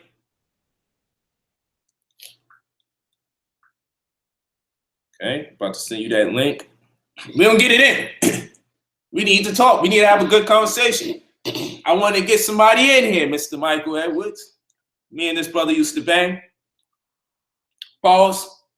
I just realized. I was about to say it. I just realized. Okay, well, who's that? Bobby. Negative? A bit. Okay, Talking about fam. I hate myself now because of my hair. No, look at this. You see it? Hold on, where it go? You hate yourself now though, so you rocking the weave. Well, it's not exactly true. But we could talk about that. Yeah. You know, I'll say that. that's what they do. That's what they do. You know, what intelligent people do? Intelligent people ask questions. I don't want you reading all that stuff, baby, because sometimes people write very nasty things and they don't care about how old you are. Okay? It's a shame I have to tell my daughter, don't read what's on the side. But when we doing our homeschool work, and unfortunately when we go to those white people platforms and they're doing their discussions, I don't mind her reading. And I supervise what she's reading. Unfortunately, that's not happening. You know? And like I said, if you got a problem, don't do it in front of people's children. Dude, go elsewhere with that. These are Black people doing that. Mr. Michael Edwards, I got you. I'm about to send it there. So now the thing is, my daughter hates her hair. No, she don't. I work with my family. She said, Daddy, I don't keep picking my hair all the time. Hair's gonna come out. I need to give it a break. Daddy, I got a role for this movie. This is the look they're looking for. Go ahead, baby. Because I'm gonna tell you something about my baby right here. She comes to me more than she has to at her age and asks, can I go over here? Can I sleep at my friend's house over here tonight? Daddy, I just finished class. I'm coming home. Daddy, where you at? I'm about to leave. So I can't oppress my daughter. We got a mutual understanding here. So you just gotta respect people's relationships with their children. I give my children freedom. And the reason why I give them freedom is because they're gonna need it anyway. You know what I'm saying? Like, it's just simple. So I give my children freedom, the right to make decisions on their own, and I don't judge them when they choose to make certain decisions. I'm a different type of father, totally different, you know? But, you know, it is what it is. Well, I mean, you can work in CVS and sell cigarettes over the counter. No one can get mad at you. You can work for the white man and help send his children to school from the monies that you're earning for him. No one's mad at you. But my daughter can't turn around and say, oh, for this job, let me just put this little thing on my head, do what I got to do. I'm an actress and I'm also a model, and I get styled a lot. But it's all right. They don't got to understand that. You know what they're going to say? So you're going to let the white man tell them, but Negro, you work for the white man. You sell cigarettes over the counter for the white man. You sell ham to your people for the white man. You can do everything else so long as the white man cuts you a check. But my daughter can't turn around and be like, well, I'm doing this for this kid. I'm still black conscious. She's working her way up in what she's doing. And the more powerful she becomes and successful she becomes, the more control she has over her brain. Humble beginnings. What she will not do is just do certain type of roles. That's true. That is true. I've turned down a couple roles. Yeah, crazy stuff. Stuff that made me like, send me to the damn director. Got some nerve like my daughter. Play some damn. I ain't even going. I'm not even going. Pardon me. I'm about to go crazy. got about to go crazy. Word. Real crazy type roles, man. Like, I'm like, yo, why would you even ask somebody to do that? But it is what it is. It is what it is. Hold on, I'm trying to send this. But you keep talk about this. Remember the time when we bought the property in Florida? We stayed out there for 3 months. Mm-hmm. When we came back to Brownsville, what did Matt do at her young age? Oh, she was crying. She cried. She missed Thai food. she missed palm trees. She missed the pool. Even though she was scared to go in the water, she liked putting her feet in. That's her business. She missed riding the bike. She missed the weather in general. Like, that's a fact. We just missed everything. It was such a peaceful, nice time. Everybody was relaxed. I could walk places by myself and didn't have to. My daddy wasn't worried. That's a fact. That was the first time I ever got to walk anywhere by myself is when we went to Florida. Because I'm very protective over my children. Now, you may say, man, I let my children walk the hood all the time. Well, let's do this. Maybe your hood was different from my hood. In my hood, we used to hear shootings outside. Plenty of police going back and forth. That's where I come from. Maybe y'all don't come from that, so don't get mad at me.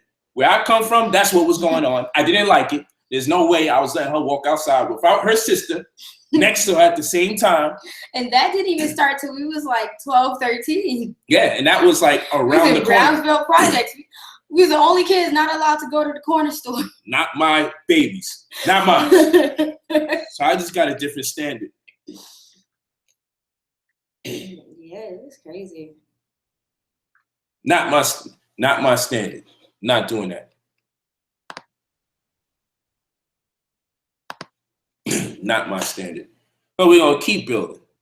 So yeah, my baby here cried at a young age, which told me she really understands the difference. She really understands the difference. You know? And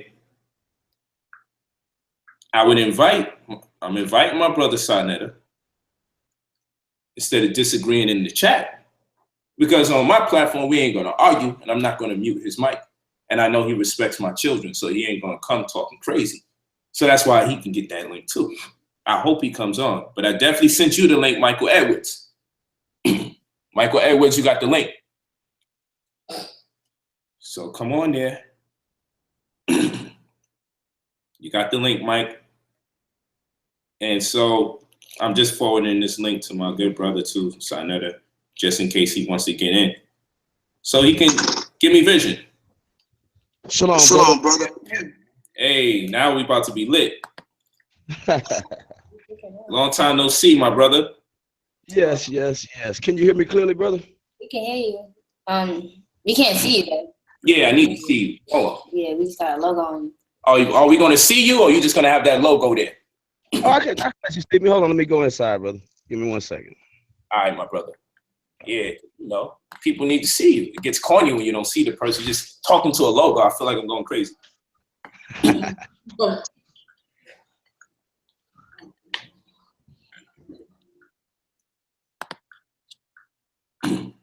So we coming, family. One thing I want everybody to know is that me and my daddy have a very close relationship. We talk a lot. A whole lot. So I'm 19 years old, and yes, I still ask for permission. Yes, I still get tucked in. Yes, I have to talk to my daddy every day. That's a fact. No one's gonna force me to so-called be an adult. Trying to force me out my childhood. I'm 19. I'm still a teenager. And the hood forced you to grow up way too fast. And she's doing excellent in real estate. I am.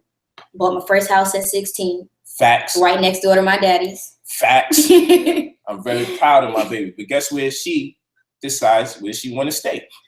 With daddy. With daddy. So guess what? She always got a place in our house. Now, guess what? And our house means her inclusive. Guess what?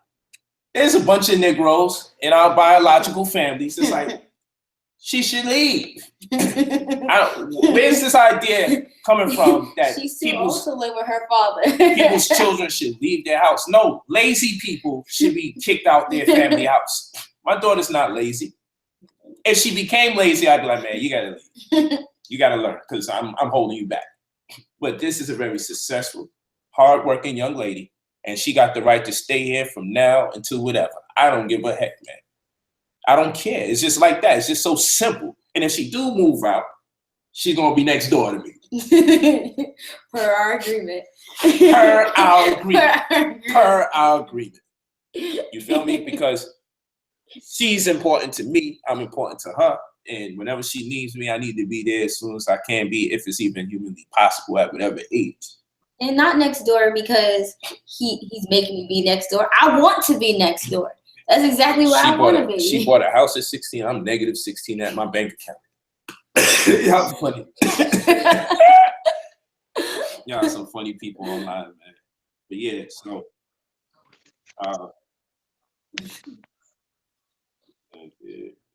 we don't get this thing going. We don't get it going. Yeah, and again, this is not meant to be an attack Not at all. on the Black community. This is to tell you that, yo, you shouldn't feel away if you're making a decision or a life decision or a call based on not just yourself, but also your family. It's not an attack, family. It's not an attack. And when people go, well, so you just move so you can stay around white people.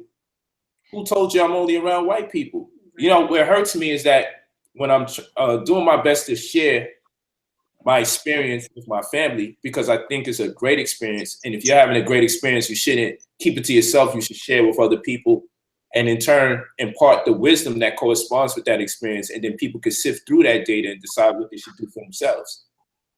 When people try to tell me, oh, there's more crime going on where you live than where we at, I'm like, yo, you guys gotta be joking. Like, I lived where you was at and maybe even worse. And the reason why I think I lived in a worse neighborhood, because when I describe the neighborhood, y'all can't relate for whatever reason. So I'm like, okay, you living in a better hood than I was. Well, maybe because our neighborhood made the top 10 list of worst places to live in America and in the world. That's true. We was ranked number 4 where we was at. Brownsville, Brooklyn. We was ranked number 4 where we lived. The hospital we were both born at, you're more likely to leave with something than you are coming in. When you go to that hospital, there's a 60% chance that you're going to leave with like bed sores. Brookdale. Or something else. Brookdale Hospital. Yeah, we're from Brooklyn, man. This is what I'm trying to tell you, people. We don't make these things up. So maybe the stigma from the experience we had traumatized us. But I've been in several hoods in Brooklyn. Because you know how it is when you lower income, you're nomadic. So we moved from one neighborhood to the next neighborhood from one hood to the next hood to the next hood to the next hood. Man, we had bed bugs in Bed-Stuy. Oh, that's walking us up, driving us nuts. Come on, we lived through it, man. We went through a lot. And so after that, I only can imagine how much of my neighbors obviously were experiencing the same thing. So for me, I think it would be unfair to live better and try to keep it a secret. I know conscious people who get something nice and then they try to hide it so other people don't be mad at them. I said, I don't want to live like that. Some of my brothers in the community who y'all know on platforms don't want to show everybody what they got. Now, I'm not saying show it off, but they make it a duty of theirs to hide it because they know that people are going to be mad at them if they see anything nice that they bought, whatever is nice based on their definition of cost. So for me, people trying to tell me how my neighborhood is that I'm living in is filled with crime, filled with people who are going to potentially eat me eventually, who are going to turn on me and kick me out of my house. It's sad that Black people think like this. It's sad. You've convinced yourselves to stay the heck away from something better. It's sad that we think like that. You had to demonize where I live to justify where you want to stay. You can stay there. You can stay there all you want. I'm not mad at you if you stay there. But if I get the opportunity to share my experience, then let me just do that. That don't mean you got to take it or leave it. It means that, I'm sharing because I think you should know because it's better than where I came from. That's how I feel as far as the opportunities to raise my children and have a more healthier relationship with my wives. I had strain on my relationship because of the setting that I was living in. It's true. I was not talking about escaping Black people. I was talking about situations that I wanted to be away from. Let's talk about the food. I can leave my house right now in inside of a minute and a half, 2 minutes tops. Maybe I'm exaggerating. Walk down the stairs. Let's give it 3 to 5 minutes. To the first vegan restaurant? I got several vegan restaurants where I'm at. That's what we about. Like no meat sold at all, not vegan option restaurants. We have several here. Vegan restaurants. And then we also have our health food stores. We have a Whole Foods. We have a Rouse. We done made it. We have a Trader Joe's. We have all of that is right here. Right here. So guess what? That means a lot to us because that's how our raisins have seeds in it. Our grapes have seeds in it. That may mean nothing to a lot of people out here. Tell them about the codes on the food that's in the hood versus the codes on the food that's in the neighborhood. You got the PLU numbers. Tell them again. PLU numbers. PLU numbers. What's this about, baby? Talk to me. All right, so if your PLU number, most times in organic foods, is covered in pesticides, it's going to be a 4-digit number. It's going to start with the number 4. That means your food is covered in pesticides, chemical, non-organic, most likely GMO. And it means most times that it was already on someone else's shelf and then brought to your neighborhood. This is a fact. Look it up before you get mad. Now, you may not care. And you know what word comes into my mind if you don't care about what you're eating, but I'm not going to go there. You may not care about what you eat. You may just say, man, it's right around the corner. Let me eat it. But guess what? We don't have a McDonald's. We don't have a chicken spot. We don't have none of that stuff there. But we have a bunch of vegan restaurants. That may mean nothing to you, but it means a lot to me because we used to have to travel to Manhattan from Brooklyn just to get some health food. And then it killed us because the price of living in New York is crazy as it is. And they're going to charge even more when you go to their health food stores because it's not common for X amount of square miles radius. When healthy food is common, the price is actually lower. So because there's a high demand for healthy food in this community, therefore there's competition, healthy food is actually cheaper than it was when I was living in the hood. Yeah, our organic food is the price of regular food. We don't spend as much money as we spend for healthy food here. As we attempted to buy healthy food there, that still didn't have seeds. Our avocados are $1 and they organic at the same time. And sometimes we're getting 2 of them for $1. And Avocados, organic. Man. And the PLU number lets us know. It's 5 digits and it start with a number 9. That's what I'm talking about. This is what we do, family. So you may not care. You may not care about the food. That just may not be your cup of tea. So I understand. You don't just eat whatever you want to eat. With us, we like looking at the PLU numbers, how much digits it is. Okay, this is safe. Hold on. Everything's safe in this community. What the? And so that affects me a certain way because I don't want to feed my children garbage, especially when they're at an early age and their brain is still developing. That means something to me. It may not mean something to some of you all. I hope y'all walking with me on this because I'm not doing this to trash anybody. I'm saying they're feeding us trash and the education system is trash. So what the heck I need to be over there for? We have vegetarian fast food places. Oh, nuts. Come on, talk to me. And for the record, we have a lot of Black neighbors. Very successful Black people live in our building. We live on one of the blackest floors. For the record. Don't even go there. Because they got another negative thing they will say. Because they think we just moved to live around white people. But that's how they brain work. They associate success with exclusively white. Once you start talking about living in a better neighborhood, they automatically presume no Black people live there. And you just moved to get away from Black people. No, that's you and your insecurities. We didn't move away to move into a neighborhood to be amongst a bunch of white people because we feel more comfortable. Our building was recommended to us by a bunch of successful Black people. Successful Black people. One of which was Dr. Sabi, who encouraged me to stay in this neighborhood because it's not far from his office. One, okay, his office about 15 minutes from where I'm at on La Cienega. That's one. My ball player friends was like, yo, you need to come on this side. Because I'm over here by the Grove, which is dope, 5 minutes away. Mini mansion that I purchased. Dope. Love the house or not? Yes. I love that house. Is it a big house or a small house? Big house. There we go. But we came here because their friends live over here. And they want to be with Diamond and all these other children over here. They had so much friends here when I used to come here and visit my successful friends that I'm like, damn, I might as well get me a spot over here and see if I rent my house. See, so we keep building and building and developing, but whatever my children want, that's where my direction is. Otherwise, I stayed at the house. I would have stayed at the house. Over here, it's a lot better. Let's go. Let's go. Let's see if Michael Edwards is ready. Now you're sideways.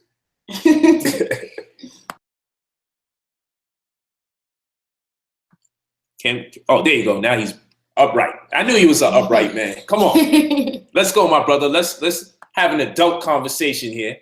But you are, of course, entitled to say whatever you feel is right and exact. Come on, my Hebrew brother. Gotta let y'all know he's Hebrew, but he's sane. My Hebrew brother, we may not agree on a few things. That's what I believe is a few things.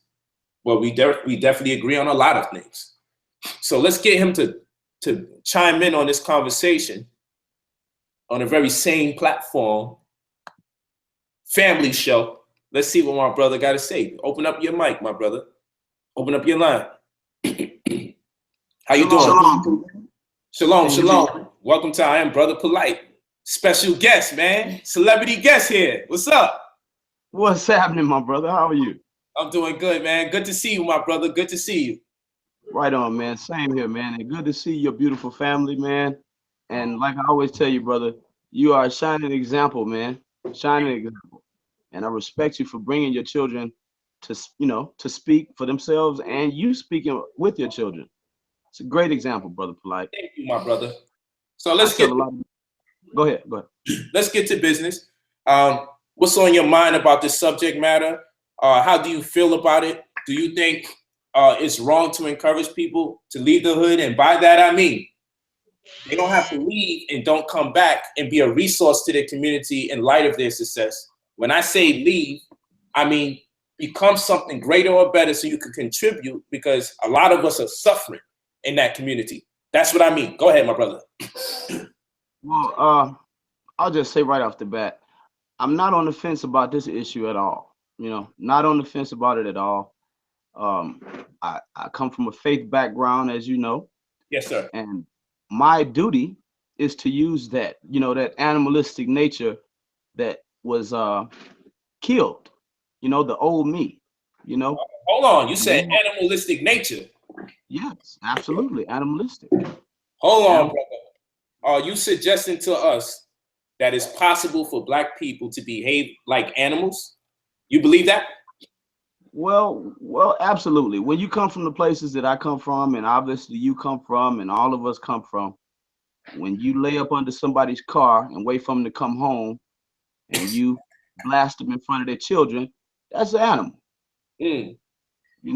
So we came up that way, and there's no slight in me saying that that's animalistic, and that's what you have to be to live that life.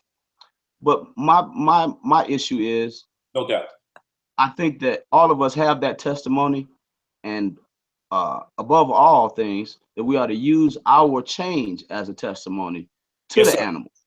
You know what I'm saying? To the animals directly. I live amongst a lot of them. And a lot of my brothers that I, call my brothers are in that state, and that's physical space and spiritual space. But I use the testimony of resurrection to deal with it. And instead of me calling them animals directly, because I'd have to get animalistic if I walked around with that word on my tongue. But, instead of me calling them that, I tend to show them the better side of me, And I, like I said, again, I ain't trying to be on your dick or nothing. Oh, excuse me, brother. No doubt, I got you, brother. Excuse me about that. Yeah, you can definitely some of them Negroes out there. Right. No problem, my brother. No problem. That's why I always give you kudos, brother, for what I see in you. Because remember, 2 years ago, me and you used to be at odds every media connection we can make. But you told me something 2 years ago, Polite. You said you're trying to be a better person. And I'm pretty sure you don't have a problem with me saying that out here. And I've been seeing that in you, brother. Whether we have a difference in opinion on how we speak or what we believe in, I believe in seeing the goodness in our people. And so, man, You're absolutely right. You're absolutely right. I mean, I agree with you. And I believe we've all come a long way in this community together. Some of us have evolved, while others of us are degenerating, I believe. But I can say for you, in your deliveries, your deliberations, you've modified it, and I believe, without demeaning you, that it's become more mature, in my opinion. But I don't mean that as a disrespect to you whatsoever. I believe that you've enhanced your ability to communicate and be received, and likewise, that's what I strive for. Like I said, I'm not saying anything to undermine your intelligence. You always was an intelligent brother. That's a fact. I just see a different cadence and different strategy in how you disseminate the information. And it's more, I think people are more receptive to it. And I think you've seen that just in your views, your subscriptions, and your popularity, So stick with it and keep adjusting and keep challenging yourself to do better and be better. And, be my brother's keeper, and I'll be your keeper. You feel me? Absolutely. Absolutely. And I see the way that I have moved into a different way of speaking. And I don't have to be as abrasive, I can still be abrasive and, get my point across. And I'd like to speak to, cut to the chase, to be what I am, myself, right? The video that I just dropped, right? And case in point, I'm not just plugging myself as the same. Nah, it's all right. Let them know where your channel is, man. Do that while you're on. Okay, thank you, man. RBG Hebrew, Mr. Controversial. If you type in RBG Hebrew, you'll find my channel. I have the top slot on that name. So if you guys check me out there, and next year I'm gonna be doing a lot more media coverage in a different format. So y'all look out for that. If you can subscribe, I greatly appreciate that. But this issue with the brother that I spoke about on the last video that I put on my channel, I'm not gonna say his name, because I'm pretty sure most of the people can feel me without even saying the brother's name. He one of those people. Okay. Right. When we threaten each other on the internet, in front of our young people, in front of our women, and threaten to the point of not just manly, combat or even vocal combat, but when we're talking about shooting each other on the internet, that's a level of animalistic that, what I'm saying, is unacceptable for me. That's a fact. When we are here as teachers or as some type of example to our people, when we revert back to that, and I know we got to, every one of us use guns and every one of us have anger and fervor and, Yeah, it happens. That's right. Right. But the animalistic nature has to be bred out, number one, from the top down, not from the bottom up, because I say this all the time, a sick MF don't know what they need. And that's the truth. I got that from my 80-something-year-old stepfather. Fact. And that was a truth that I hung in my spirit. You know what I'm saying? Most of the people that are looking for healing and resurrection and knowledge They don't know what they need. And so it's imperative of us leaders, no matter what way we come off, for us to show that example, you know, tell people when I was an animal, what happened when I was an animal. That's my right. my particular animalistic thing I had was gun dealing. I was a gun runner. I was a goddamn fool, excuse me. No doubt. But that damage in the neighborhood that I grew up in the city that I grew up in, was exponential. And when you're doing all of these types of dreadful things, these animalistic ways leave a mark in the hood, an indelible mark in people, because when they look at you as a figure, that's something to strive for, if it's negative or positive, you know. So just to wind that up, our responsibility as leaders, man, is what made me change the way I vocalize things. I still get busy on my channel. No doubt. But no doubt. I know that. yeah. And All like I right. said, I see you too, man. I see you take a lot of, you know, I see you take a lot of it and in stride and intact, and in manhood you respond. And I respect that, man. I respect that, brother. No doubt, man. Real talk. Because, you know, at the end of the day, I'm serious when I say my children watch what I be saying. So, and then what I also ask my brothers, this is very important, my brother Michael. This is what I ask of my brothers. Respect my evolution. I can respect a platform that from one year to the next, you may say, this is the way we do things. We're not changing it. This is where it's at. I can respect that. As an individual, who I am this year, you should see change in my approach next year. And what I ask of my brothers who have their platforms to respect mostly is my newly found occupations. If I say that I'm a celebrity mentor, before people were like, yo, you know, everything that I do is in question first if it's true. Now it's like, okay, that's what he does. Okay, great. Since we're not in the light about it, and I say light instead of dark because the light blinds, the darkness doesn't blind. So that's my semantic. In light of the fact that this is my newly found occupation, what does it entail? Aside from me adding educational components to people's brands as a celebrity mentor or conscious advisor, I'm also commissioned to give them advice about conflict resolution, adversity they may have in their households, or just the strife they have within themselves, how to reconcile that which precipitates the anger or the aggression from within. If I'm commissioned to give advice to people under these circumstances, how then might I come onto your platform and start yelling at the top of my lungs and calling you all sorts of names because the person that I have to speak to is so contentious that the respect or the demonstration that is tradition on this particular platform is very likely that I need to respond this way to keep up with the momentum of what the viewership adheres to. So what I ask is, don't put me in those contentious situations. But then I come to terms to say, you know what? It's not their responsibility to not put me into those scenarios. It's my responsibility to not put myself into those scenarios or to give it a try and learn how to get out as soon as possible. Now I'm being told I'm whitewashed. I'm not keeping it real. I want the old brother polite. Well, you'll never see the old brother polite. You may see remnants of him, but because of what I'm doing now, respect my mission, respect my cause, because I'm just as effective where I'm at now as I was effective when I was over there. I'm affecting a different group of people in a different way, and I'm just as necessary as the brothers and sisters that are on the ground in the community still doing their work as well.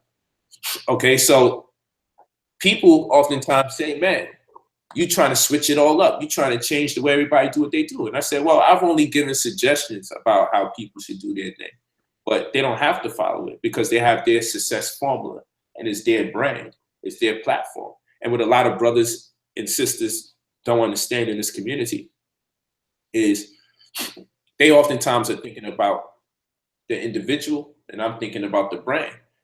They're thinking about the organization and I'm thinking about the nation. We just got 150 acres out here. I'm just waiting for the first set of brothers and sisters that are involved for when I come back from Canada. Came back, I'm going back again tonight. Not tonight, tomorrow night. I leave again for Toronto, Canada. But when I come back, then we're going to tell people more about the property and the opportunities as far as farming is concerned and living is concerned. What we want to do idealistically to build an ideal community. See, I'm also very effective at marketing. So when I start these types of conversations that get a bit inflamed, it's not for no reason. It's because I understand my opinion is popular in certain spaces, not the whole world, but it's popular. Like I got a video up right now. If you go to Facebook / Brother Polite, Facebook.com / Brother Polite. Be sure to like the page. If you go there, you'll see I got a video up there that's doing 2 million views inside of 5 days. 2 million views inside of 5 days. That's on my platform. And my platform's no stranger to millions of views every month on some kind of video. Sometimes I get 2, 3 of them on my page, not something that's on another person's platform. So understanding that, I'm like, man, I'm thinking branding a lot of times. And I'm like, yo, I got millions of people viewing something with my face and my voice on it. I don't want to turn them off from having certain types of conversations with certain people who don't get it. How certain conversations make you and I both look bad. You feel what I'm saying? So I'm like, what good is the conversation if both of us coming out of this thing looking bad? Or the only people that I can attract are not necessarily the people that are going to become patrons or have the integrity to say, I value what they're saying. I don't just simply want to leech off of what they say for hours. So we actually attract the type of people that we need or we deserve, depending on how we deliberate. So I've become accustomed to speaking in ways that resonate with people that are very supportive. So what do? After that, I try to impart wisdom on my brothers and say, listen, I believe you should modify your approach. When young Marcus calls me, I give him this guidance. I was speaking to young Marcus yesterday for damn near an hour and a half, 2 hours. Whenever the young brother hits me up, yo, Polite, what about this? What about my approach with this? How do I approach that? How I speak about this? When he does that, I feel unadulterated. So long as I can, I pick up that phone, I talk to him. He texts back, I'm like, yo, I'm gonna call you. I do my best to reach him. He can't always get me, but I do my best. But when I speak with that young brother, I speak to him about language, I speak to him about organization, I speak to him about branding. So don't just go up there to talk. Go up there and give yourself purpose and meaning. People say, I'm just doing this for the fame. You feel me? And I'm like, I know what they mean by it, even though I know the word fame to me something totally different, but that's another thing. They say, I'm doing this for the fame.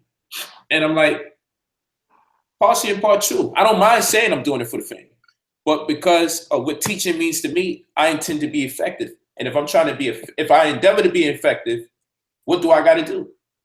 I got to market myself better so more people can hear me at the same time. What sense does it make for me to teach if I don't mind only talking to a smaller group of people?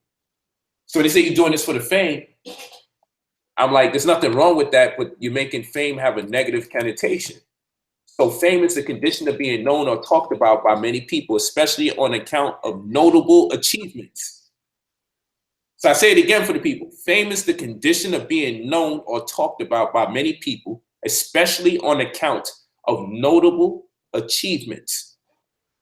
So in that case, I don't mind the fame if I'm going to be recognized by a lot of people for notable achievements. So when they say you about fame and I go, yes, I am about fame, and they get upset, they forget that, again, this is not semantics. This is the actual meaning of the word. It's not me that's taking it out of context to make it mean what I want it to mean. Now, I know what people are trying to say, but you're using the wrong word to deliver. Use one that's less ambiguous so I can't do what I traditionally do is say, oh, I like that word, actually. I actually am doing this for fame. But I believe you and I are talking about two different approaches towards that same word. I'm doing this for fame because I do want to be recognized for achievements that are notable. Who doesn't after they put in hard work? But I don't do it to be recognized. I just would like to be recognized. There's a difference. Separate from that, I feel I have a powerful message. It becomes incumbent that I realize how to market myself so the message can go to more audiences. because I feel my message and my approach is so powerful. I feel it shouldn't be limited to a small group of people. So then now I have to create strategy and I have to come up with new ideas. So now I'm in a world where I have 2 CPAs, my PR, my publicist, an attorney, okay? I have an entertainment attorney, for starters, one, okay? And I have a real estate attorney. So these were things I didn't have before. So now I got people talking to me, yo, I don't think you should do that show. Yo, I don't think you should talk to this person. Yo, when you get on that show, boom. Or they talk to the people that's about to interview. But you know, when I'm talking to my brothers in the community, I don't put them through that scrutiny. I don't have them talk to my publicist or nobody. I just get on the show. These are the homies. And I know I'm at risk because somebody's probably gonna be like, mother after this, mother after that, mother after this. But I'm still here. But don't try to force my hand to contradict the lifestyle I created around myself, to feed my family and be effective in places where a lot of us are not at, where we need to be at. I hope people understand what I'm saying. You get the mic, my brother, Mike. I'm just giving people clarity. That's what I do over here. When everybody else bash me, I like to speak on my behalf on my channel, so at least I can say I can give people a point of reference for things that I actually say. Right. I definitely agree with, I mean, a great deal of that, brother, because I'm an entertainer and I do it for a living. You know, I'm a career musician. And so image is everything as far as your career, you know. What you control is what you control, you know. And so you don't want to say anything that may jeopardize anything in the future, ruin any part of your portfolio, any avenue of networking. But let me play devil's advocate for 1 second. And I can you still hear me where you're away from the phone? Can you still hear me though? Yeah. Okay. I'll play devil's advocate and I'll pose one question and I'll pose for instance. Okay. I think a lot of the heat from the people that have good hearts about this, because I know it's a lot of people that will be talking crazy no matter what you do. But the people that have good hearts that may be overly, you know, emotional about this, I think they're trying to ask you, are you lobbying on their behalf? And I want to make clear that all of us that are entertainers or even teachers, truthfully, we shouldn't have to be lobbyists, because that's a whole nother avenue and a whole nother profession than a teacher or an entertainer. But being that I'm playing devil's advocate, I want to ask you that question straight up. Have you lobbied for any types of, if it be funding, if it be group contribution to the Black community, as far as, you know, public services, mental services, and mind you, I know that you've done a lot as for the sake of the physical, you know, dietary and all of the other nutrition that you teach. But lobbying for funding or even buildings and different things like that for the community, I think that's what those that have good hearts may be trying to allude to. But again, you know, I don't expect you to be a lobbyist. Michael, myself, by me being a career musician, you can't make money for yourself and your family being a lobbyist for the hood. That's the truth. But again, that question, I'll let you go ahead and answer. What I would say is this. Yes, I've created proposals and business plans. That's how I got the acquisition of this large set of property, this large property, these 150 plus acres. It's actually more than 150 acres. That's one.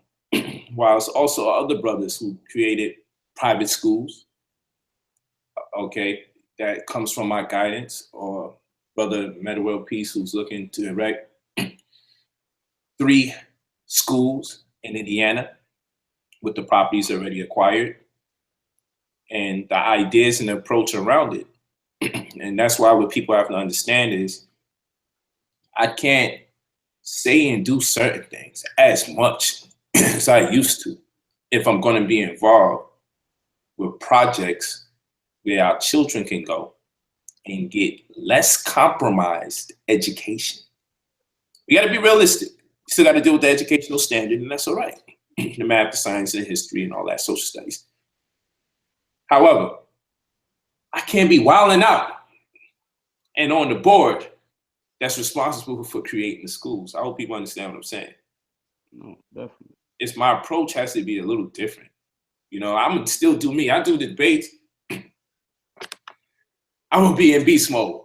That's what I do. I love those debates. But even with that, I have to watch out for certain margins of error, because what I do no longer represents me exclusively. It represents the people that support me, that are in positions, who will embrace me no matter what the condition or the scenario is, but not necessarily the people that's affiliated with the project.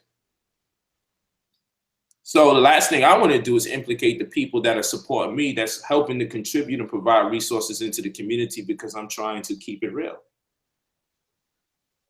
We got plenty of people in the community that could just keep it real because they're not in my position. So you can curse your behind off. You could say, kill the cracker and put your black boot on their neck. F them, F the system, don't pay your bills and all that. You could say all of that because you're not in the position I'm in. You know what I'm saying? I'm in a position where I can't say stupidness like that. And it's stupid, but we're not going to act upon it. But be that as it may, if that's being called keeping it real, a lot of people are privy to keeping it real in that context, though I don't qualify that as keeping it real. But in that context, many of us believe the profanity or the vulgarity that we choose to use, the fanaticism, the less than pragmatic dogma that we inundate people's minds with when they listen to us, go through our diatribes. Fine. But you can't expect everybody at every level to speak the same way, dress the same way, act the same way. That's all I ask people. Respect where I'm at. Don't try to bring everybody to the same level to do the same job. That's all I ask. Respect what I'm doing. I've been there and I've done that. If new brothers want to come in and go there, fine, take the path. I hope you continue to work your way up. I hope I don't see you in the same space with the same mentality 1 year to the next. But as far as me, yeah, that's my goals. But the problem with our community, they just presume if they are not immediately impacted, affected, or heard of it, then it is not happening at all. And it's all right. And then every time it is happening, it's in question, or the Jews got their hand in that situation, or the white man got his hand. They never happy. So I've learned to accept that from my people.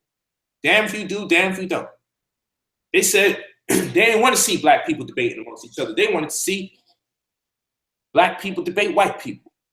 I debated the white man. They said, man, why are we bringing this white man into the damn community? He thinking he's slick. He bringing the lioness into the community. You can't win with our people. No matter what we do, it's wrong. They said, man, all they doing is talking, man. They ain't got nothing, man. I want to see y'all living good for me to believe you. Then you start living good. Oh, you moved away to be around white people. You don't keep it real. Why you want to move out the hood? I've heard both sides of the argument. So I've come to terms with the fact, oh boy, please ignore this crazy woman. Go ahead, crazy woman. You like that, huh, man? Yeah, so I've come to terms. I just got to do what's right for me. You know, I'm very supportive of my brothers and sisters, but they make it hard to support them. In 1 minute, they setting me up to tear me down. And the next minute, they like, yo, please help me out. And I'm like, yo, you just set me up. You try to tear me down. Like, I just sit here and I think about a lot of things like, man, what if some of my family out here in this community was successful at what they're trying to accomplish when it comes to me? I wouldn't be able to feed my family. And then they turn around and be like, yo, do something for us after that. So now I gotta think, I'm like, damn, this is the dilemma a lot of our brothers and sisters go through when they're successful. They start raising their middle fingers up like, man, the heck with those Negroes. Now, it may not be as intense as what I'm going through because a lot of these people that are successful here wasn't exactly teachers in the community. So I still know the affliction that we give to each other and the judgment and the condemnation. I'm so familiar with all the misconceptions. Like I left because I don't like black people. I'm like, when did you hear me say that? Why don't you ask me how I feel and then decipher how authentic is my response? Why you have to answer for me how I feel? Why you have to impose your reservations about my lifestyle, my decision makings before you at least ask me first? Why I have to be cut off when I'm speaking? Why my videos got to be edited out to fit an agenda, to tear me down when I'm your brother and I'm in a space where my mind is like, yo, I'm only doing what I'm doing because it's what I wanted to do in the first place. I said this for years. I wanted more of us in the celebrity community to access our brothers and sisters and give them some powerful accounts of our history and wake them up and stimulate their interest in investing back into our communities. Our people won't even give me a few minutes, couple years to really get seasoned in this thing. I move fast, but they won't even be patient with me. It's like, yo, do this for us now, do that for us now, do this for us now. I'm like, yo, I'm developing these relationships. And I have very good relationships with people because I ain't never had a problem talking. And when I talk, it's normally about the information because that's my world. And people be feeling this information, believe it or not. Some very powerful brothers and sisters. But after I drop that info, all right, Negro, buy me a school. Come on, don't work like that, man. I'm developing relationships. I'm building trust. I'm creating opportunities. I'm helping people's families. Who says that wealthier people don't need support? Sometimes they need just as much support as brothers and sisters who are in the lower income community. Sometimes they need a lot of repair mentally from the damage that has been done to them when they lived in the ghettos or in the hells of the hood. Sometimes they need mental repair from the things they go through as celebrities because it's hard to connect with your people when you have a certain status. Friends are not the same. People who you're no longer around treat you different. What are you going to do with those situations? So this is why mentorship is very important. And whether people feel like, oh, it's a hustle, call it what you like. But so long as the people say it's helping them, then I'm always going to have a job. You feel what I'm saying? I created it. I came up with my approach. I branded it. And now every time I do good by somebody, someone sends me to somebody else. And now I'm good. Not only the beauty about what I do for a living, I also simultaneously become the friend of the person that I'm helping because it's one of those type of occupations. How am I not going to be your friend if the whole reason I'm around you is to develop you into a better thinker and a better strategist? You feel me? So I come here to the community. I'm like, oh, maybe you should hear some of the things that I tell these people so you can use it. But of course, familiarity breeds contentions. You know, Brother Polite, who raised hell through those debates and all that stuff. So it may be hard to connect with me on the level these brothers and sisters connect with me. You feel me? So I understand that because I was raised in hell. You know what I'm saying? So I totally get it, especially with my brother Sinetta, man. You know, rocking with him, I had the freedom to really explore who and what I am and see how far I would go in my approach towards education. But it doesn't mean I need to stay like that from one year to the next. It's had its time. Doesn't mean I'm gonna stop debating. I love it. It gives me purpose to study even more intensely. I love debate. But you know, I just gotta approach the way I conversate differently. Because my children are getting older, and the way I disagree with people, they're likely to disagree with them the same way, because I'm very close with my children. And if you're listening to music and watching TV, suggesting certain themes over and over and over, eventually you're gonna respond like the characters you're listening to or the musicians that you listen to. So likewise, if they're listening to me constantly, like when I'm having this conversation in the house, I can't be always turned up because then eventually I'm teaching my children, turn up whenever you have a disagreement. Can't do it all the time. I don't want to do it most of the time because again, my occupation demands that I do the complete opposite to diffuse situations. So I can't be the center of hostility and then come back and tell people, oh, that's not good. It's stressful. That's so contradictory. It's ridiculous. So people just got to respect people's right to come up, man. Got to come up. Let me ask you a question, brother. Yes, sir. Okay. And I have to ask this question because I'm pretty sure Sinetta is not going to ask this. I need you to ask me, I don't brother. know. I offered him the opportunity. You should text him somewhere in between this and say, brother, get on. But, you know, I seen him in the chat. I spoke to him today. I mean, we have nothing but positive dialogue. So shout out to that brother, and make sure you subscribe if you're not already. He has several channels, but you type in Sonetta, he all over the place. That's my man. Good brother. Go ahead, my brother. Right. Yeah, very good brother, man. I respect Saw to the fullest, man. Because, like I said, we went through an evolution in our dealings, me and the brother, and all of us, really. You know, we've gone through an evolution. Sonetta? Say it again, Polite. Who doesn't go through it? Hold on. Can you hear me? Yeah. I said, who doesn't go through it with Sonetta? It's part of the initiation. Right on, man. The boldest black men.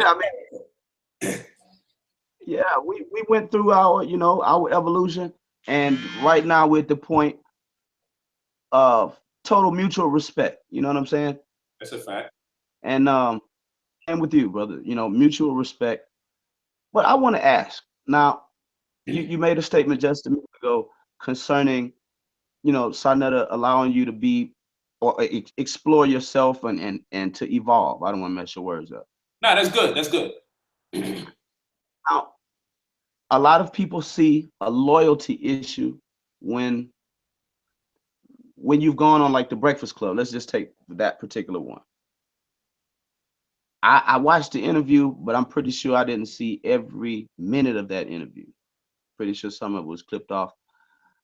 But I'm pretty sure the brother felt a little slighted by you not even saying what's up to you, black power to you, and bringing that type of love to the board there. When? And as microcosm, this would be the macrocosm connecting to that previous question I asked about the people that have the good hearts looking for you to be lobbyists and to bring things back to the community. I think that's what that brother sees in that particular one of those particular appearances. And I have an agreement with that. You know what I'm saying? Because we all what is taking place. I'm trying to make sure I definitely understand. What is not taking place that I may be at fault in or not considering? I just want to make sure before I speak. Right. Well, I wouldn't call it at fault. Like I said, much of my words here are kind of not playing the devil's advocate, but me seeing into the situation. Okay. So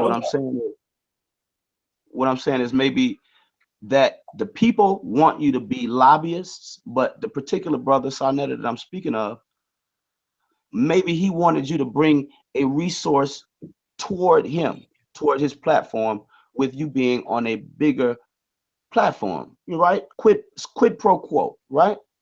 So, and I'm pretty sure you scratched Sonetta's back many times because he scratched your back. It's not a give and give relationship. It's a give and take, and we give and give and give and give and take, right? Communal.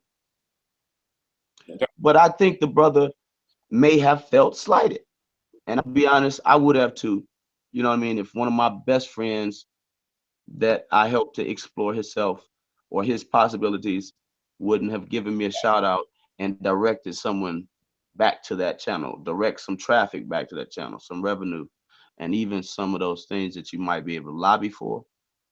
But again, like I said, brother, I'm an entertainer. So I know we all can't be lobbyists when we're trying to make money for our families and trying to make a livelihood for our children later on and some money and all those things. So I don't think a lot of people understand that. I don't think a lot of people understand that. And I don't think many of them ever gonna understand that. But that situation, why is it that you didn't mention the brother on the Breakfast Club? I don't know why that guy, Doggy Diamonds, or whoever spread it, this weird rumor. He may have been the one to spread it. I gotta really listen to that interview, because when I'm creating, I do my best not to listen to things that may compromise the integrity of my creative mission, because negativity just throws off my creativity. And I was working on a project, several. But people send me things and I try to hear it from the clip that they send me. And so, and shout out to the brother, whether he disagrees with me or not, And I believe he disagrees because my intention has been misconstrued. So he has the right to disagree with me, and I actually agree with him disagreeing with the me that he has wrong. I would like to say what I have to say the right way, and then see if he then disagrees. I would like to know if he defends the pedophile, and if he defends the man that's guilty of domestic violence, and if he's concerned if I call them an animal or not.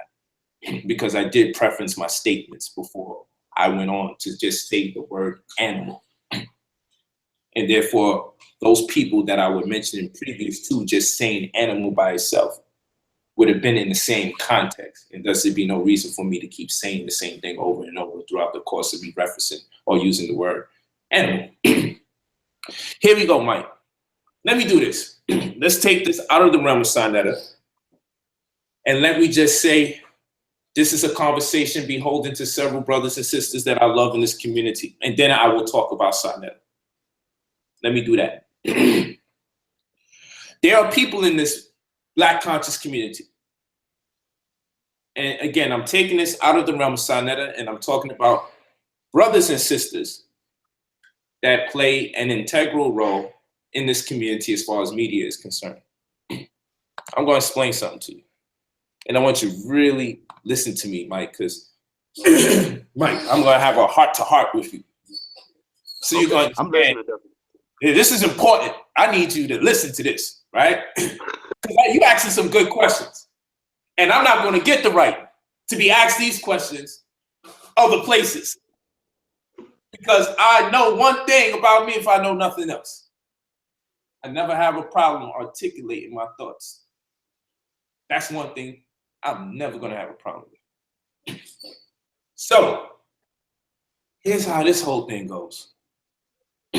And again, I'm gonna discuss Sinetta in the latter stages of what I'm going to talk about. But right now, this is for brothers and sisters that are in the community that have platforms.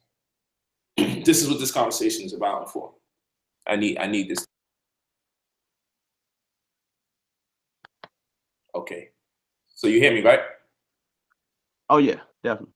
Okay, cool. Loud and clear. Great. So here's the issue, my brother.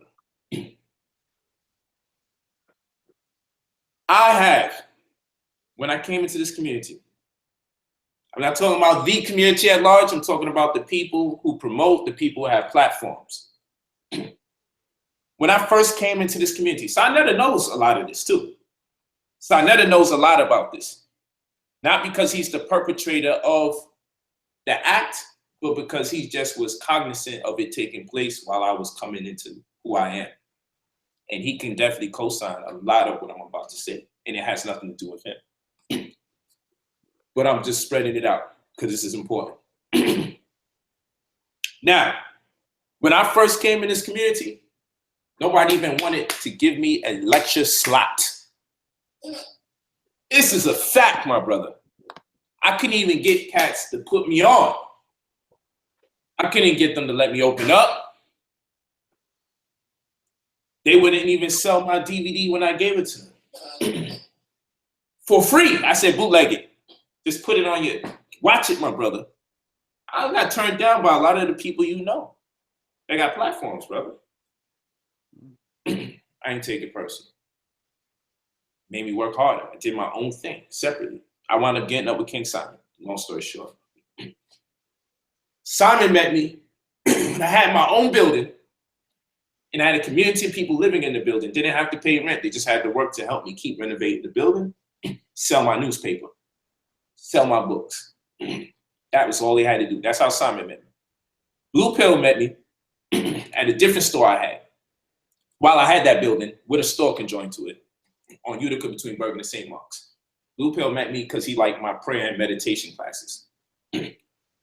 A. Rashid met me through me having the Outline Alkaline restaurant in Bed-Stuy. I had that while I had the bookstore, while I had the building. These guys met me outside of this whole community. Who was responsible for me getting all those things? No one asks, no one knows. Everyone knows when it began with Sinetta. For those people that's part of that matrix. No one's asking, how did I get the building and set up a community where King Simon met me over there? No one's asking how I got the bookstore, Utica, between Bergen and St. Mark's. The building that I had was on Bedford and Bergen. Also, I'm doing business on Fulton and Nostrand and having partial ownership for the food emporium. This is before Polite was lecturing. And when I was looking to lecture then, that's when he even let me in. They wouldn't even sell my DVD. I went through this.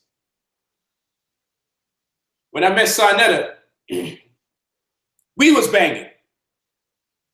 He wasn't trying to give me no opportunity either. We was banging.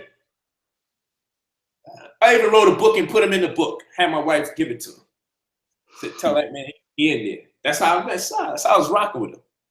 I used to always see him when I was banging. I just didn't deal with him. I was like, dude, crazy. He was always wild. That's how I saw it. Till I evolved in consciousness, I was able to appreciate the job he was doing out there in the community and the heart that he had to do what he was doing. So eventually I get to teach. And as I'm coming up, you know, I just think differently. So when I said the white man was the devil, or when I said the white man wasn't the devil, it wasn't so much the fact that people disagreed. People manipulated my videos.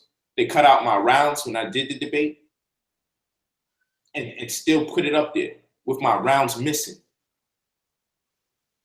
He said he had a whole hour and change going on. I had a 15-minute thing going on. It was like round 1, round 2 type stuff.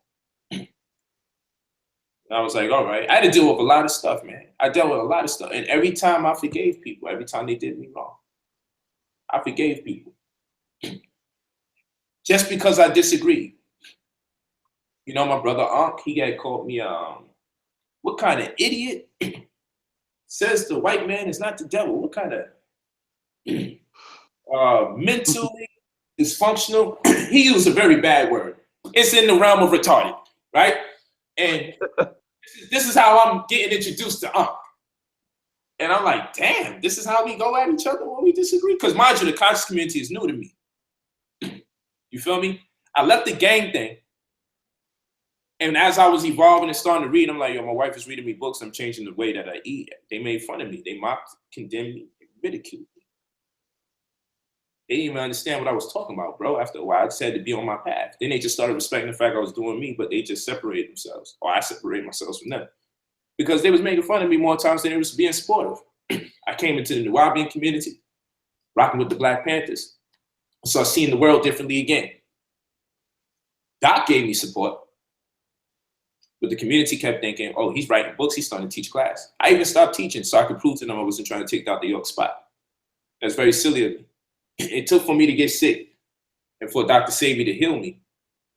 For Sabi to say, I've never been responsible for healing somebody that was so articulate. You need to stop cutting all that okra over there, my restaurant, which he helped fund my restaurant, Dr. Sabi. He helped fund my restaurant that I had set up. I didn't know that. Yeah.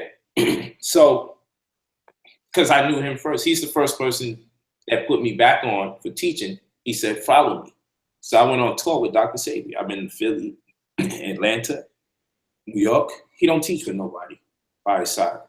But he took me under him and he allowed me to teach and open up for him. That's where that began. And I started to teach again when the Wapians had me like, to respect him as a teacher, I shouldn't write no books. I should ask permission to write a book and all this other shit. So I got back into the grind, like, yo, I'm gonna start writing again. I'm teaching again. Sabi put me back with it. Sabi funded my restaurant. He gave me a little less than half that I needed to get into the door. And I needed over 30K. And he gave me. He gave me a little less than 15,000 to get into that door to open up that restaurant. Dr. Sabi. You know, we have a close relationship. You feel me? And that's why when he had his whole thing robbed and taken from him, it was nothing for me to give him 13 racks and then raise another 10 grand some 3 weeks later at El Rey Theater in California for, it was called Take Your Last Breath or something. I forgot what we was talking about, but it was dope. It was a dope lecture. But anyway, it was nothing for me to be like, hold that. Because all I could think about is, man, that man looked out for me and got me to teach again. So when everybody was shunning me and knocking me, because I'm saying this because Nuwapians also, you see how you talking about Sinetta, but depending on what era you talking about of POLIGHT, there's another group of people saying, POLIGHT, you need to give these people something. You feel what I'm saying, Mike? Depending on when you know me, there's a group of people saying, I need to give them something. So naturally, as a Nuwapian, it's like, yo, why don't you give something back to the master teacher? He did this, that, and the third. When you guys killed my spirit to teach in the first place. You killed it.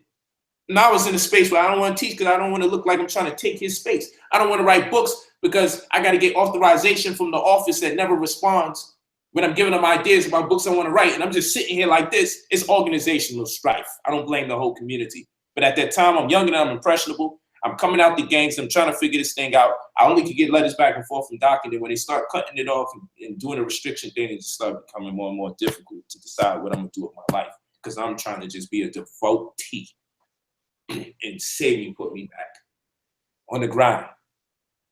And he put me back on the grind when I came home from prison because I wound up being locked up because of some beef that I was going through in the Nuwapian community with Doc family. So I wound up locked up behind that. I got released, and when nobody wanted to deal with me because of that shooting, Dr. Savy, people didn't want him dealing with me at all. They're like, yo, dude just came out of prison, forget it. Dr. Savy took me under his wing when I came home from prison. He said, I'm going to see to it you get your way back up. When I came home from prison, Imam Obaba Oyo, Dr. York's older brother, took me under his wing, who helped Khalid Muhammad build his brand as well. Most people don't know. The pictures and everything, the videos is all in Obaba's crib because Obaba used to show me everything when I came through. With him dealing with Jesse Jackson, with him dealing with Khalid Muhammad, with him helping Dr. York build his brand. That's what Imam Obaba Oyo do. He used to have the African Islamic mission. But Doc had Ansarullah community, his older brother had AIM, the African Islamic mission. He sold his URL to the toothpaste people, and he made a large amount of money that he was able to use as a catalyst to get him into other business endeavors. And that's when he taught me about creating names online and understanding that these names are virtual real estate. And people will try to close in on the acquisition of this virtual real estate by way of the URLs. He taught me that. So I started making money just by coming up with creative names. And then when artists come out or when companies get created, they will buy the name from me so they can use it because they want it exclusive to their brand. So everything lines up. So it's synchronized. So if you got an Instagram name, if you got a website name, you got an app name, you want it all synchronized. You don't want to have 5 different portals with 5 different types of names that are used to recognize you. So needless to say, he taught me a lot. So when I came home from prison, he helped me get the building that was next door to his building. Because I always was thinking large and I always was respected by the elders that were around. So Imam Obaba Oyo, when I came home from prison, despite the fact I was in conflict with his family, and Oba, he got like 38 children himself. And his children be banging and everything too.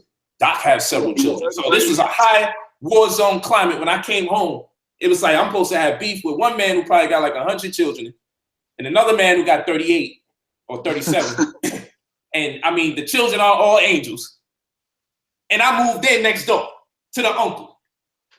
You understand what I'm saying? And then I started being in a relationship with one of Dr. York's daughters. He gave us a blessing. And she became my 4th wife in time. But anyway, understand, before I get into the conscious community, there's a lot of people that I got to look out for. And if I did it in order, there's a lot of people who need to take their time and wait, or don't ask for something too large, or let me do my work, and when it suffices to give to this one or that one because it makes more sense because this connects with that, let me do it. But understand, I got support from an elder to get that building. Understand, I got support from another elder to get that restaurant. Understand, when I try to come into the community, I was being blocked. When I did come into the community, I was being sabotaged. I was being undermined. I was being disrespected. And guess what? I stayed, I endured, I lasted, and I told myself I learned something. When I was in the gang culture and I decided to do better for myself, they couldn't connect with me. I had to just do it. I came into an organizational fold and I decided I wanted to do more creative things and address other situations that weren't being addressed directly by the organization. Because what organization, after all, can address all things? So I'm like, yo, I got an idea to address these things. Can I be part of the community while addressing those things? Get authorization, get authorization. Oh, you're trying to do your own thing. It suppressed me. So I just wound up doing my own thing. I wound up in the conscious community. And now I evolve and I'm thinking different again. My approach, like I said earlier, people say we're in a struggle. I'm like, progression. White man's the devil. I'm like, maybe if I make him my devil, then he's also simultaneously my God. Maybe I don't want to do that. People say we oppressed. They call the white man the oppressor. I said, I want to call him my opponent because at least we looking eye to eye. I want to change some of the words I've been using because they have a power over me. So if I call him my oppressor, I gave him an advantage over me before I even get to start really rumbling. But I understand what people mean when they say oppressor, but this is something I'm doing for me because it alters the way I perceive the world and it makes it easier for me to thrive. So I just use more, I hone in on certain words based on their meanings. So it still corresponds with the cause, but it doesn't implicate me in ways where I feel like I'm already losing or I can't win. Argument after argument for everything I say. Everything I say is an argument. I get cursed out, I'm called a coon, I'm called an agent. I think I'm smart. I'm trying to distract everybody from the real points and the views. You know that's your oppressor. You know that's the devil. You are in the struggle. I'm like, no, I'm in the progression. I am my own God and my own devil. You feel what I'm saying? And so forth and so on. I endured. Now I come to terms with what I want to do. I say, yo, I want to infiltrate the celebrity community and I want to teach. I said, I want to be a conscious billionaire. That's my goal. I want to be a conscious billionaire and be the first one to really do right by my people with exceeding wealth. That's what I want to do. And I'm like, I'm going to make money sport. And I want to encourage people to do the same so I can get enough people on that frequency so we can pool our funds together and do something powerful. I said, I want to manage people as artists. Why? Because the artists that are already out there, we're trying to convert them to consciousness. What if we can just have some people that are already conscious and then get them in there and be successful? So there's nothing wrong with converting people.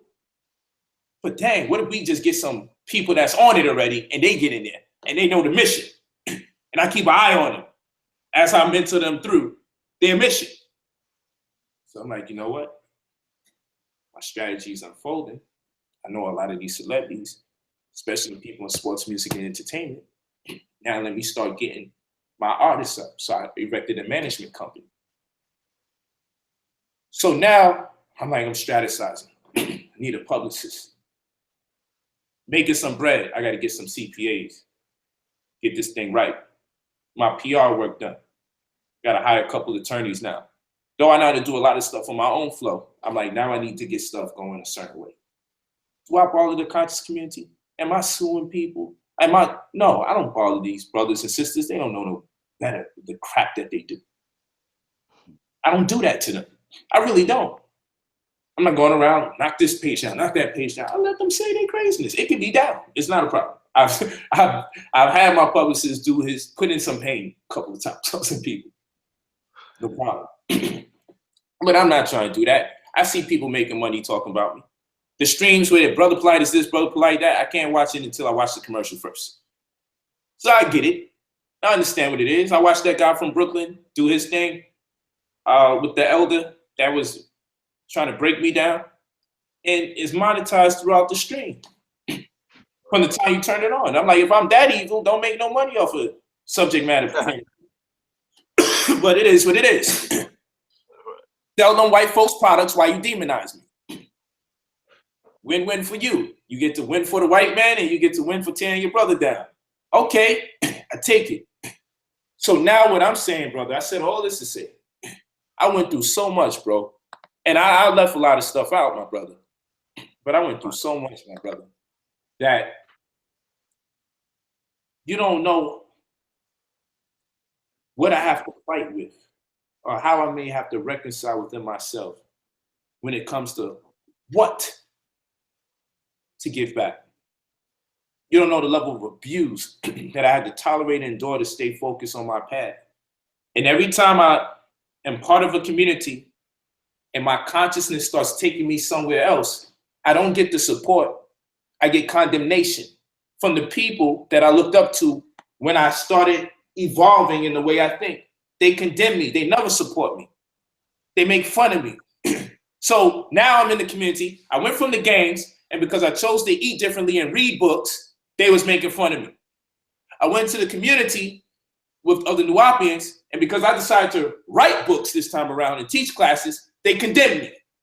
I came into the conscious community, and I thought it was all about awareness and going into progressive diatribes. And because I saw the world differently, I was called an agent. I was called a coon. I said, okay. So now I decide, yo, I'm going to move out the community. I write. I got some opportunities in LA. I could do some screenplays and everything like that. There's a calling for me. I keep coming back and forth. Let me just stay put. It's costing me money to come back and forth as a writer. My skill set is in high demand. And I got 2 opportunities on the table right now that if I get that money, I'm staying out there. And that's exactly what I did. Did I get support? I was told, oh, you just want to live around white people. I'm like, yo, I'm moving out there because my skill set is in demand and I'm about to get paid 32 G's for this one screenplay. And I can use that bread one shot like that. And I had another opportunity giving me 25. And if I wrap this thing up in 3 weeks to a month, I'm good money. So I'm like, I'm looking at almost 60 racks. I'm like, I'm gonna get me a spot out there and I'm gonna stay out here and I'm gonna find me more business like this. I started ghostwriting for people. I got some books right here. Y'all don't even see this on my site.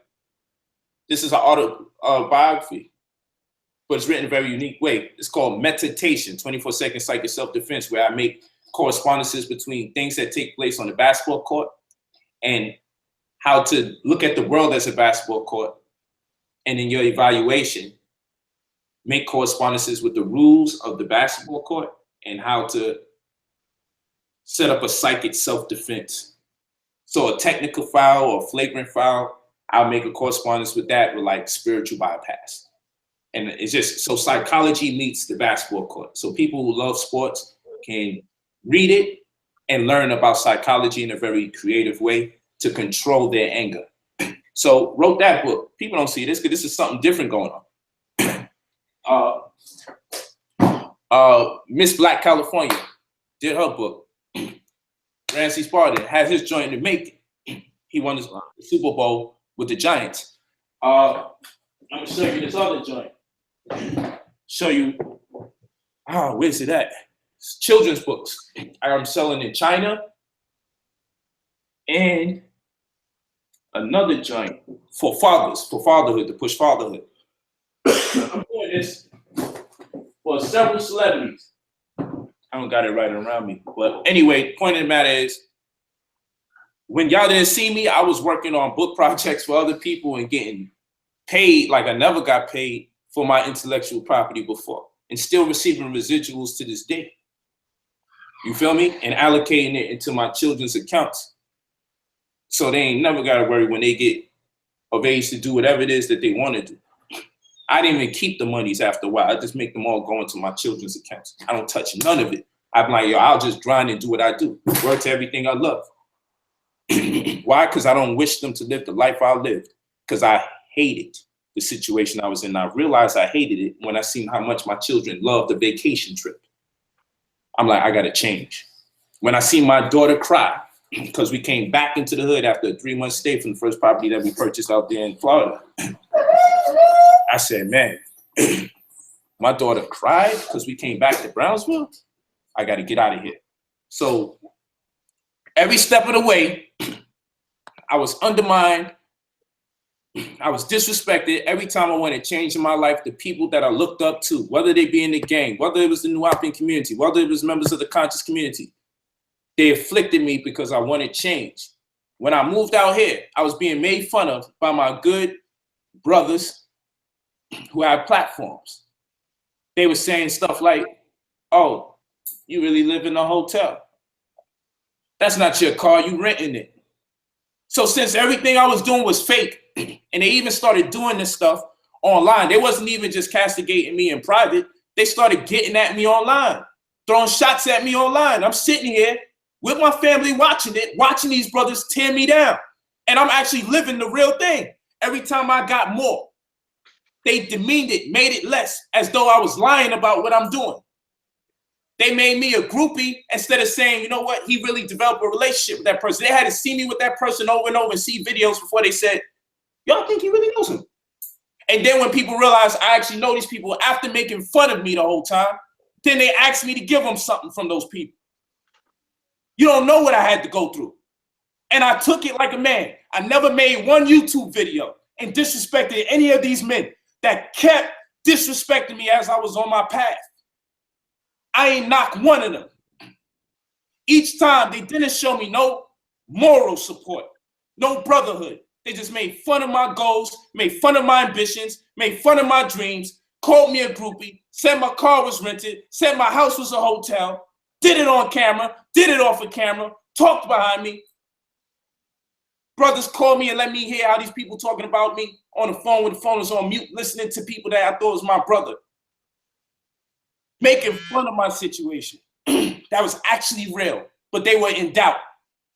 So rather than help me along my path when I had this vision, rather than say I don't have the time to help you, I'm doing my own thing, but you got my support, they were tearing me down the whole time.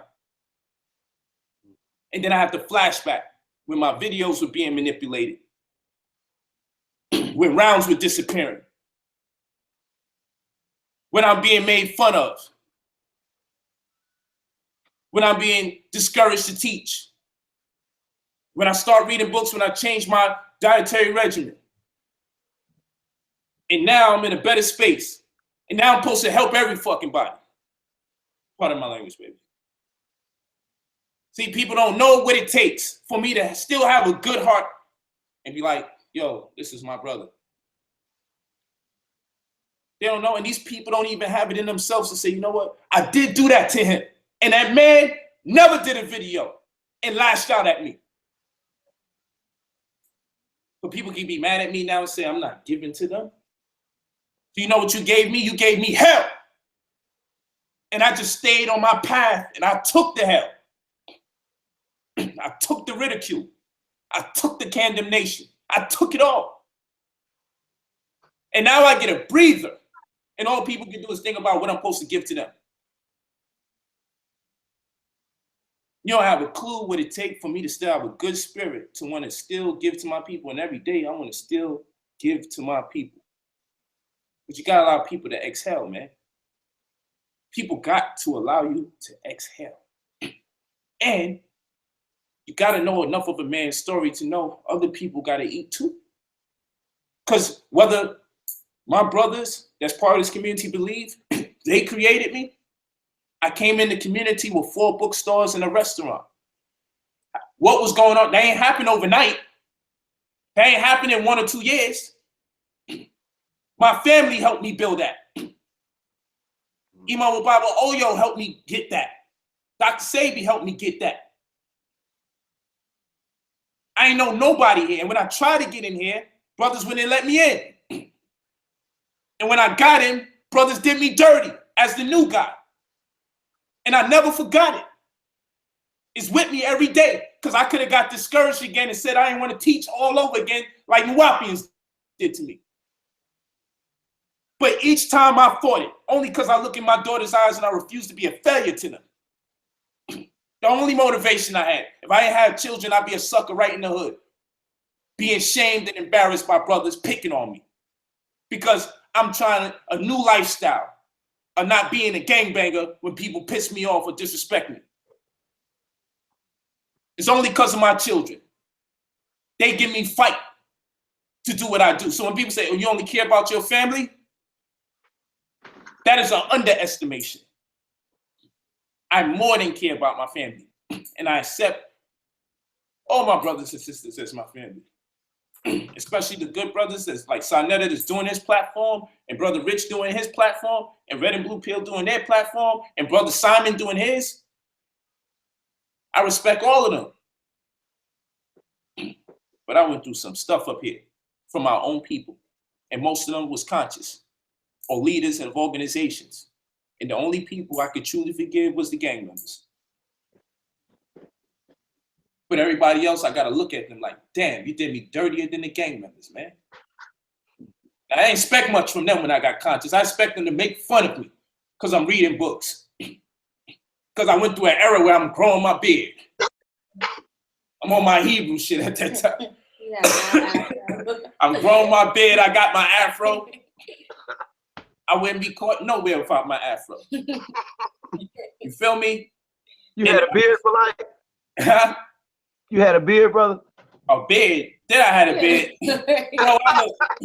Bro, if you look at them pictures, I look 10 years older than I look now. I had a beard. I was just no regular beard. I was on that I don't gotta shape it up business. I've stayed with me during that season. Because I was just on some, man, it's just natural. That's all I'm dealing with. I don't gotta cut the corners of my hair. I love that part. You know what I'm saying? And it's still dope. I don't knock nobody who don't cut the corners of their hair and just let it grow. I dig the natural vibe, yo. I'm just in a space where I'm connecting with people and I'm catering to a certain demographic so I can give them this information. But I respect my brothers and sisters who are about this life and they demonstrating their consciousness through the way that they look. I respect them. Beard on, beard off. So long as you're doing it for purpose, I respect it. If you're just doing it for fashion with no agenda, then I ain't really into it. You dig what I'm saying? Right. But if you got purpose and agenda behind it, if you got context for it, then I especially appreciate you. Because with who you are comes the knowledge that may edify somebody and change their life from one conversation of them just looking at you. So I'm not bitter. Now, let me tell you this part. There's the people now who ask for bread. Ask me, yo, since you know this person, give me this money. Since you know this person, why you can't just ask him for this? So one homie said, man, why you don't ask people like Mayweather for money, man, since you in the circle? And I said this, because he going to strip clubs, throwing that money away and all. I said, bro, you ain't paying attention online? Got a lawsuit with one of them strip clubs already. You know the man trying to get his receipts. You know he writing this stuff off on his taxes. You know you could write off the strip club money on your taxes. Now people don't understand the rules of engagement. I've tried to communicate with good brothers in this community. I can mention five black men in this community that I came to and said, all you need to do is this, that, and the other, and I will work with you to get the monies through. Now, let me explain something before I go there. How many donations has Brother Polite ever asked of anybody that I know since I've been in connection with a lot of these brothers and sisters in this community out here? Not one. I never asked anybody since the time I've been doing what I do out here for anything. People see me with Serena, they see me around Mayweather, they see me with, who's this other guy that's on Blackish? My brother, Anthony Anderson, you know, see me around Puff, see me with Lowe, see me with all these different people. Flex, Carl Jones, see me, producer of Black Dynamite, Boondocks, Meta World Peace, Brandon Bass, Chris Paul, see me with all these different people, see me around these people. I've never tried to create situations to ask anybody that I come around for money, for a donation. Why is that important? Why would I do it on your behalf if I haven't done it for myself? I don't ask for donations. I don't. I create a service or I get asked to respond to a service that someone needs. I'm smart enough to create the service as I recognize there's one that needs to be made that no one's really recognizing. That's how my brain works. I have brothers that I decided, you know what? I'm gonna go around and find them some business. I'm gonna book them for an event, semi. And I'm gonna go to the artist and I'm gonna say, yo, what if I can make you 50 grand? And the deal and everything's already set. What percentage would you give me? Because rich people are not going out there making themselves more money. So when I meet rich people, I sit here and I decide, I wonder if I could get this guy like, my man Meta, one of his mans needed some money. You know what he did? He said, man, just go make me some money. Go figure it out. The homie needed $700. So Meta was like, yo, go find it. So look how the logic works. Dude going to Modell's, get Meta a signing for over $15K to sign basketballs for people. Now that's how he made his money. Meta gave him a percentage, about 10% or whatever. He said, can I get the money right now? He said, no, when I get paid, you get paid. Still made his money. It don't take much to get my wheel spinning. I'm like, you know what? I know all these celebrity types. Just like I knew enough to say, let me start managing artists since I'm around people in the music and entertainment industry.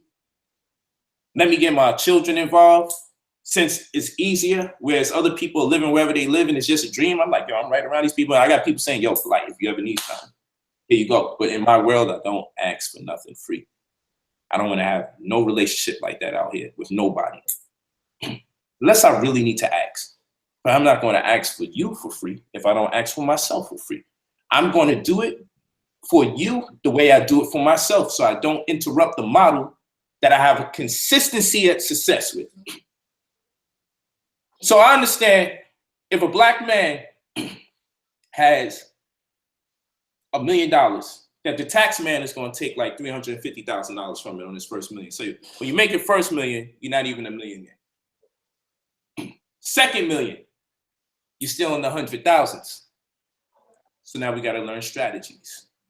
The man that teaches the strategies is very empowering. That's one. I found my way in. Some of the things that I was talking about with the conscious community, they felt it was above and beyond them because they couldn't conceive themselves living and making more than $150,000 a year. They ain't have the vision for themselves. So people like, yo, why you even talking to us about this? I wrote Pennies Off of Millionaires. They didn't even care. They like, why are you trying to talk all this fancy money stuff to us? We in the hood. But guess what? So I said, okay. I convinced some people out here I know what I'm talking about. Minus a degree, any degrees. I'm just a 10th grade dropout.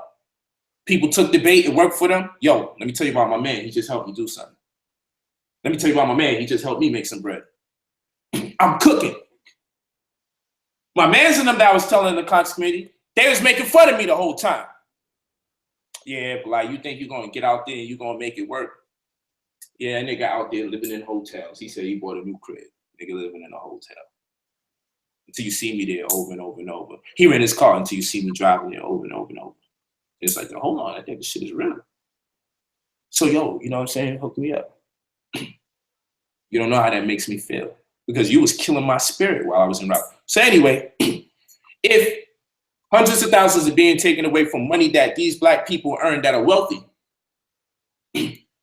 what's one strategy to get rid of some of those taxes? Well, if they raise money in the name of, like, let's say mental health or something like that.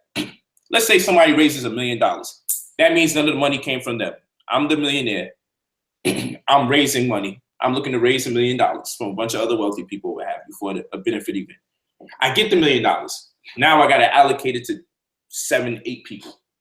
That 1 million is going to be broken up to 7, 8 people. What I do is I tell the homies, like my gang member friends or whoever. See, now they listen to me, but the conscious brothers don't. So I can actually put gang members online right now and they can say, yo, we got 150K thanks to Brother Polite. We just had to have the patience of 2-3 months, which done went by several times because the conscious people don't want to listen to me. But the gang members was like, yo, we with it, cuz we just trying to get out of here. You got Supernova right now. I'm working with Supernova right now. Come think about it. You guys, my brothers in Baltimore. You feel me? Big Wolf, PFK Boom. I'm working with them right now. I'm about to work with some lokes out here in California. This is what I do. The hood protects me and defends me because they like, man, if something go wrong with Brother Polite, we probably good as dead. We bait. This dude really show love. And I'm doing this to get them out of that craziness. So I have them dump that money into real estate and create their own stores. They like bars. They like sneaker shops. Do what you do, King. But when the money is time to give out, I already got their company set up where they got like the baseball catcher's mitt like this, waiting. Because when I know someone's about to give out money, I know fundraising is about to take place. I know they have to get ready to give out money. I saw how the rules of engagement is. And how is this? Let me explain this. When a person raises $1 million and they give it away for the record, none of the million came from them. They have to make that clear. None of the $1 million came from them. And then they gave it away to different organizations as donations. They're able to write off that $1 million. And that $1 million is going to be the difference between those hundreds of thousands that's being taken away from every million that they make. Here's my question, Mike, and it's rhetorical. You don't even have to answer it. When a black man comes to me, first of all, if a man is worth over $400 million, I don't need to be asking him for a $10,000 donation. I need to create a business opportunity that's worth over $100,000 that you can benefit from, or more. It's just the way I think, but never mind that. Here's the question, and I hope y'all people out there listening to me. Here's the question. Should I give $10,000 to a person and get nothing back, or should I give $10,000 to someone and get something back from the $10,000 just because I gave them $10,000? You see, so I explained to my brothers, yo, just give me the money. Just tell them, give me the money. You think they don't spend their money any way they want to spend their money? Whoever it is that says this kind of stuff to me, you know who you are. Because you can't say I ain't tried. But I'm not going to dispose of my conversations with anybody or attach names to anybody. But I said, bro, you want that bag? Let's go for higher than 10 grand. We go two ways. Either we're going to structure a business plan. We're going to come up with an executive summary. I don't know what all that shit is. I'll help you, but you know what? Invest some of your money and find some people to do it for you. You don't even got to use my people, but I'm also doing stuff. Meet me some of the way. Oh, I got to do all of this just to get this, that, and third, bro. I'm just trying to get this, that, and third done. Fine, don't do that. Let's do it this way. Set up this type of business. I'll help you set up this type of business. Let's get you rolling for like 2-3 months. 2-3 months, listen. Because when you're going to get the donation, I'm going to see to it you're going to get the donation.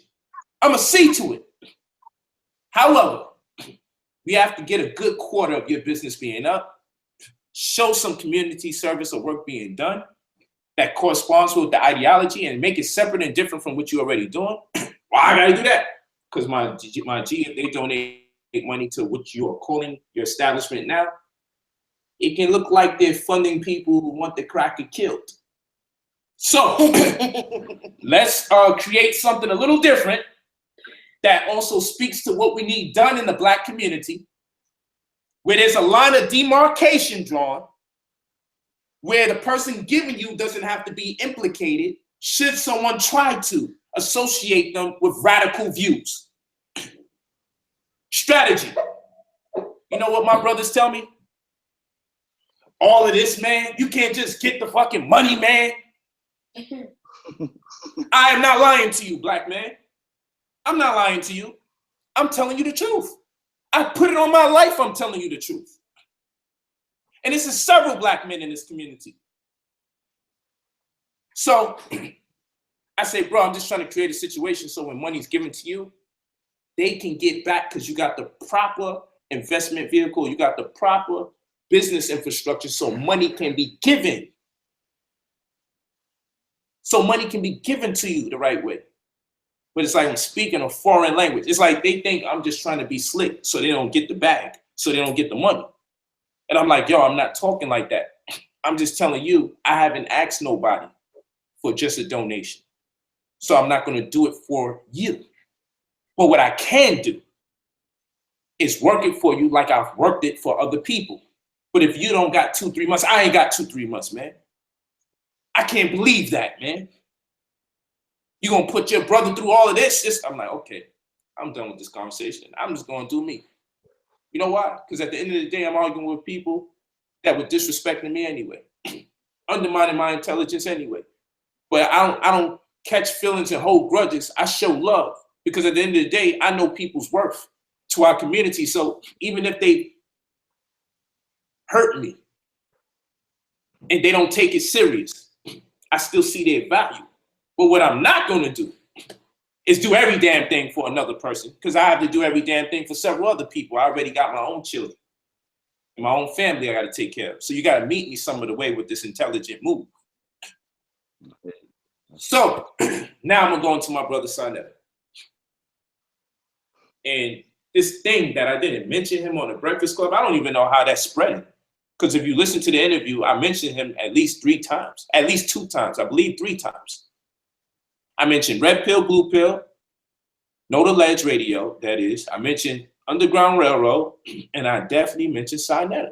I don't know where this rumor is coming from that I didn't mention him. I made a concerted effort to mention that brother. I believe I mentioned him 3 times, but I know I definitely mentioned him at least twice. And in fact, I believe I'm the only person who's encountered brothers and sisters from the conscious community, whether it be Dick Gregory or whoever, who actually took the time out to give these guys any acknowledgement. I think I'm the only person that did that. And I can be corrected. And y'all can correct me if I'm wrong. But I went out my way to big up Know the Ledge and say Red and Blue Pill. I went out my way to say Brother Rich, Black Magic 363. I went out my way to say Black News 102, Sinetta Studios. Big up to my brother Sinetta. I forced it into conversation when I was asked a question. Someone asked me a question that I made sure I threw my man's name right up in the equation. So what do you think is going to help Black people in this? Well, controlling our own media platforms such as. That's a man who sat here and said, man, when the opportunity comes, don't miss it. Throw these brothers out. And I didn't squeeze it in somewhere where it didn't belong. I said it 2 or 3 times. In fact, I didn't even big up my publicist. I didn't big up a lot of people. I put them to the back burner, though they're helping me become a better person, business-wise and as an individual. I didn't even say their names. I said everybody else's names from the conscious joint. So what are we going to do with that? So I don't know why people saying that. So I love my brothers and sisters. Got crazy love for them. And what a lot of people don't understand is that you got personalities in the community that want to tell me how to help them and still ask me for the help.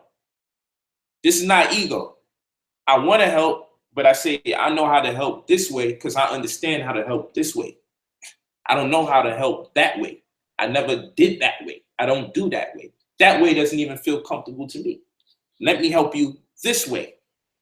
Now, if someone's going to tell me the way I have the right to help them, then I don't know what to do with that. I have no idea what to do with that. But, I mean, I love the brothers, man. I love the brothers and sisters that's in this community putting in the pain. I just ask them to respect my experience. And if I share it with you, allow me to share it with you and I'll move on.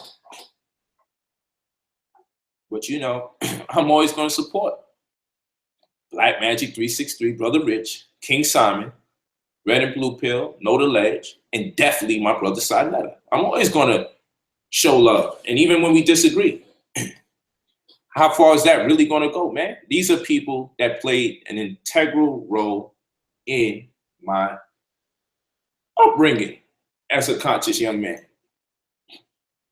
So no, I can't forget them. But King Simon can't tell you a lie and say I never spoke to him about strategy. And we figure it out. Because I definitely had those conversations with him. And Brother Rich, more recently, knows I created a greater opportunity for him. And we still working out the kinks.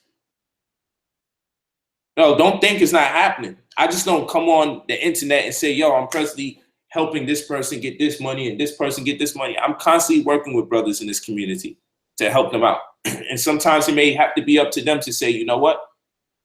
The brother Polite did present to me an idea, and I just didn't want to go that direction, or it's a work in progress, or I didn't give Polite none of the information, the name of the company, the strategy.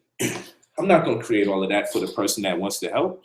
I'll do the technical part that I don't expect you to do because you may not understand how to do it. I'll do the technical part, but I'm not going to do every damn thing because I got other stuff going on too. Okay. So that's what it looks like. Mike, you got anything else going on? Okay.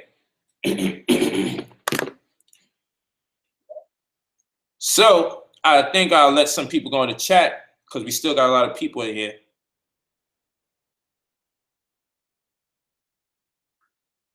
Got some people still out here. And that is my story, people. I hope you understand. I hope y'all understand everything I'm saying. And for those of you asking for an apology, I already said early on in the stream that I apologize to the people that were offended. And I believe they felt offended because they didn't hear my whole deliberation.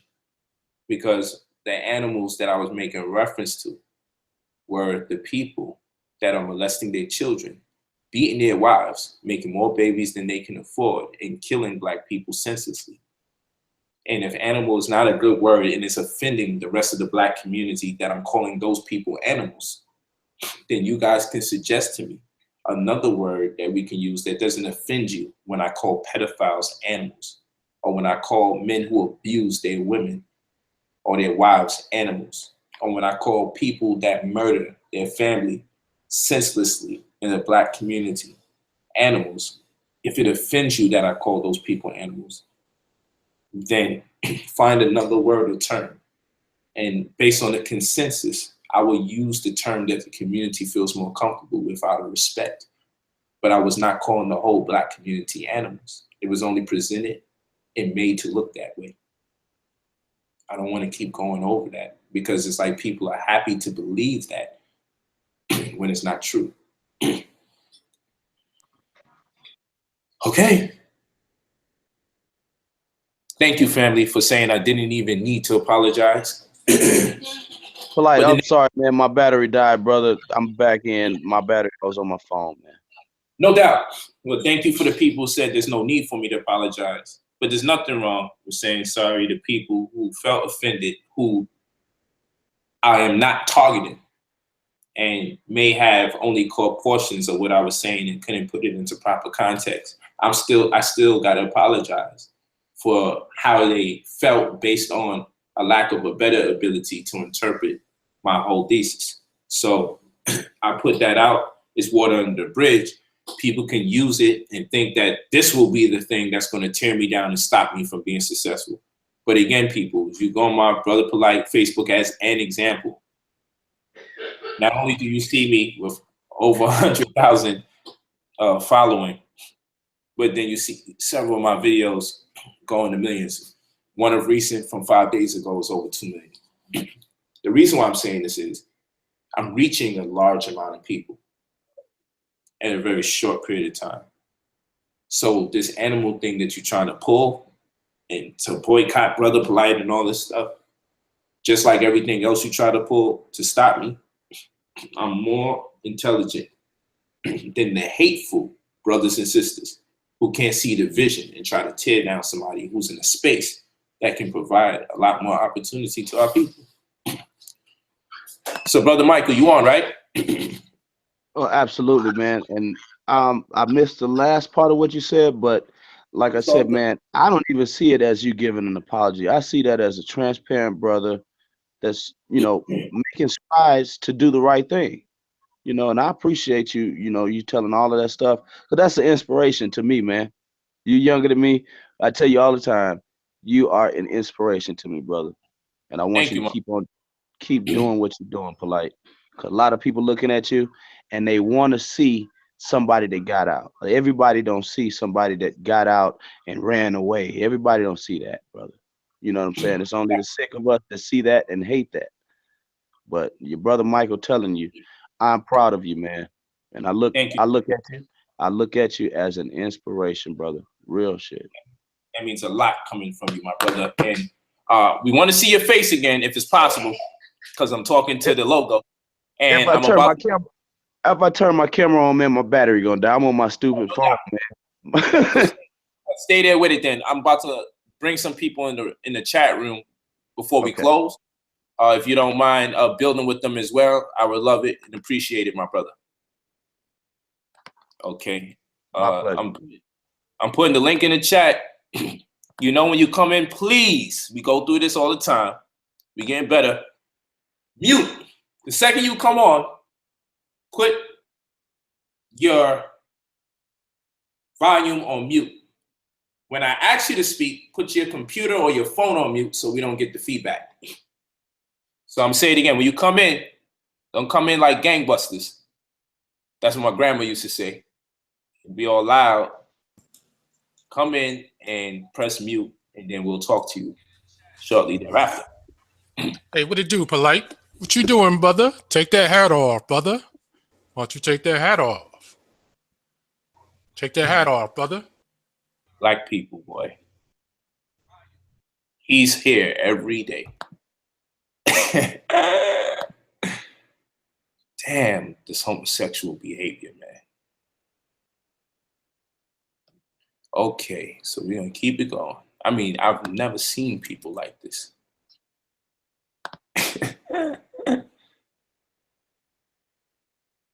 Okay, so we got some people in the chat room. It just makes his day. He has nothing positive to contribute. He wants to antagonize a man before his family. And if it's so important to see me with my hat off, go to Instagram. I got plenty of pictures there. So if you need to see a man shed some of his clothes, I got pictures there. Unfortunately, I got pictures with my shirt off there too. There are some violent homosexuals out there, so that's why I said it's unfortunate, because it's not there for them per se and just inspiring people to be vegan and stay in shape. But there are some men that are interested for whatever reason, and for obvious reasons that make me uncomfortable, that they want to see different parts of my body and make that the subject matter. But if you must, you don't disrespect our forum, go to Instagram and you can go see how Polite looks with a fresh haircut. Go ahead. It's right on Instagram. Several pictures there. Brother Polite, brother_Polite. Unbelievable, man. Okay. Let's do this. It is funny though. This is what I'm talking about with black men, man. And see, now if I call him an animal cracker, you're gonna tell me I don't got the right to defend myself. He's an animal cracker. The hate that he expresses towards a black man, no matter what the subject matter is, no matter how progressive the show is, no matter if the family's here or not, he always got a problem. He never once comes in and says, let's have an intelligent conversation. This is what I'm talking about. That is a degenerate, violent homosexual. And that'll be all that he gets. Return of the brother is what he calls himself. He's the same jerk that was disrespecting Sanetta's family. And he got checked for it. And then he was too afraid to meet up somewhere at a neutral spot. But let's move forward. He's an animal cracker. Forgive me, y'all, for those of y'all that don't like the terminology. He's a disrespectful black man. I don't want to be cursing, but I got to give him something. Pause. No homo. So let's go on Black Diamond. Oh man, what's up, my dude Polite, man? You know, I gotta say, Peace. I'm still on. You still on? What's up, man? Oh man, I just want to thank you for all the words of wisdom that you brought an animal out the hood, So, and I understand what you be saying, but the shit, it hit the little emotional, the emotional in a lot of us. So, by you coming out was a better understanding. I know what you mean, but just we hold you on a pedestal, so to hear it coming from you was a kind of like a blow, weaken the nigga to his knees. So, you know, niggas just don't want to hear that from our leader. You know, we hear that from the white man all the time. So we know what's going on in the hood. We don't need you to, to put it in our face because we know, but and we know what to do to the hood. So, you know, we just got emotional. You seem like you was mad. We got mad. So it ain't no big deal. People taking it, you know, and blowing it up, but you know what it is. That ain't nothing big though. But you know, just thank you for the knowledge and the inspiration, though, man. No doubt, my brother. I really appreciate you, man. I really, really appreciate that. It's all polite. Okay, hold on, y'all. All right, let me put this brother on mute. Thank you for the insight, brother. I appreciate you, and I agree with you, and that's why I said, you know, I'm sorry as well, and that's why I'm glad that you gave me an opportunity to also say my piece in whole, so that we can move on and go on with what we got to talk about. I'm sure we both agree. Both sides will agree with each other if it's not a lot of confusion and people trying to instigate people with their personal agendas to try to tear me down. If they really want to talk about the issues, we got a great opportunity to do it today. And there's a lot of clarity. So like I said, I'm with it. And I appreciate you even giving me such an acknowledgement. And that's why, after considering it, I'm like, you know, we need to build. Just the atmosphere was hot. People was being cut off. Sometimes everybody's not talking.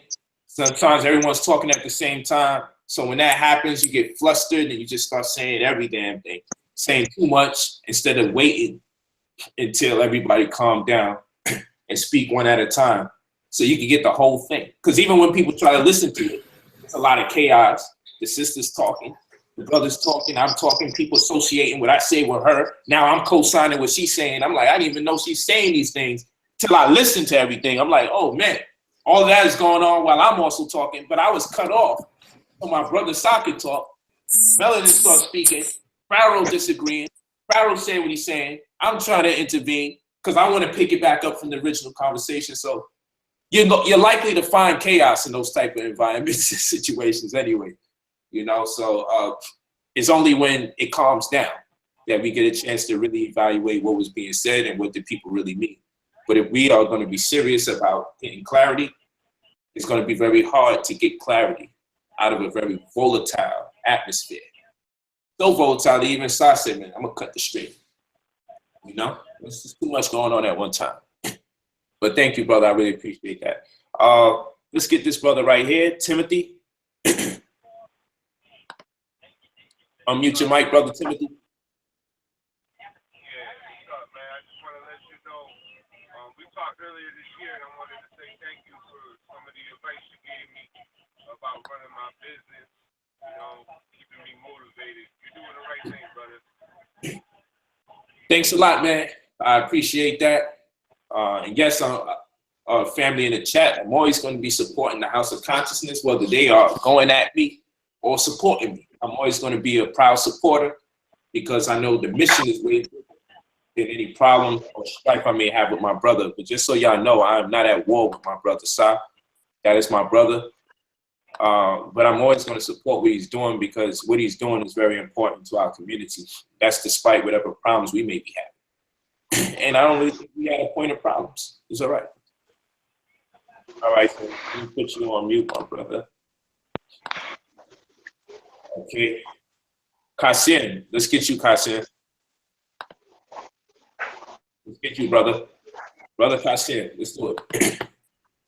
Peace. Peace, what's good? Peace. I just wanted to say what's up, bro. Keep up the good work. Thank you. Much That's appreciated. Thank you for that. And the way your family is, bro, that I love that all the brothers and sisters love that. Man, that means a lot to hear the positivity, brother. We talk about a lot of negativity and we like to spread it and let it go viral, but we don't let the positivity go viral also. So I appreciate you just even saying something positive and reflecting on something that you like. We got to do that more often. Thank you a whole lot for that, my brother. You're welcome, bro. That's it. No doubt. Love you, kid. Peace. Peace. Yeah, we're moving. Jay West. Let's get you. Unmute your mic, my brother. Hopefully I can get on this time and y'all can hear me this time. We hear you good. We see you too. What's up, my brother? Okay. How you doing, brother? Good, Man, King. so if you move to Japan, right, you know, people really gonna be at you then. You know what I mean? But hey, we appreciate you, man. Appreciate all the time that you invest, you know, to even bring the knowledge to the people, you know what I mean? So I'm here in Minnesota, you know, I wish we could link up and do more things here like that too. So yeah, much love and respect. Good to see all y'all on here, man. Let's keep it positive. Forget all that negative stuff, man. You know, you got to do what you got to do. Take care of your family, support your family, bro. Yes, sir. I appreciate you so much for the positive modes of advice and acknowledgement. Thank you so much for that. And for the people that's asking for the email, if you want to join our community, go to NCSD organized with a D, organized at gmail.com. NCSD organized at gmail.com. That's New Covenant Special Defense. Of course, we'll be out there in Cleveland, Ohio, December 23rd. Look out for those flyers on our Facebook. We'll be doing a toy drive. We're giving away toys in America's first projects, erected in America, first projects in Cleveland, Ohio.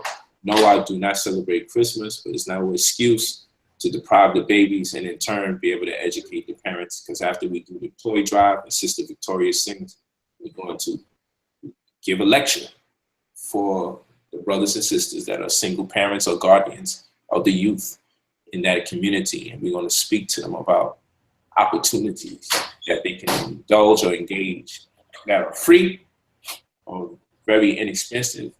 And then also outlets that they can go to in our community, starting from us, whether people are being abused in the household or violently aggressed in different ways. We just there to support. So we got a nice family build up. Anthony, if you are still in the chat room, do me a favor and give them the address while you're in the chat room or where we're going to be at in Cleveland. And I'm going to start putting those flyers up. And then, of course, we have ourselves a situation in Baltimore, December 17th. It's going to be lit, December 17th from 7 to 10 p.m. It's the same place that I was at last time in Baltimore. I'll give you the address before we leave. It's going to be powerful. That's December 17th, Saturday. We'll be back in Baltimore. All right? I just came from there. We'll be back there again. Very powerful stuff. Thanks again, my brother. I really appreciate you, Jay West. Good looking. Okay. Juvens, let's get you. Unmute your mic. Can you hear me? Yes, sir. Yo, Polite, man. Yo, I'm originally from Brooklyn. You feel me, son? But I moved to Columbus, Ohio a few years ago. You know what I'm saying? And I had a situation to where I had my man pretty much got me out here, you know, knocking on doors, trying to offer people lower kilowatt and electricity bills and all that. But long story short, man, yo, I'm trying to like build myself up to more prosperity and wealth, but in a positive way. Yes, sir. You feel me? And I was wondering how can I do that business-wise? Because I don't have the knowledge on how to properly start a business or even anything about business starting. A lot of the cats I came up with, the only business they know is pretty much a legal business. You feel me? And gotcha. I'm trying to kind of get out of that and do that positively. Like what resources or tools would you suggest? Anything that I can read that can really help me, my family, and the positive instead of the negative? Because I just turned 30 years old, and I ain't trying to keep doing dirt, son. You know. I dig it. Do me a favor. Inbox me at facebook.com/Brother Polite. I'll send you a complimentary book called Pennies Off Millions. That'll be it. Then continue the dialogue with me through Facebook. But I'll definitely do that. Inbox me.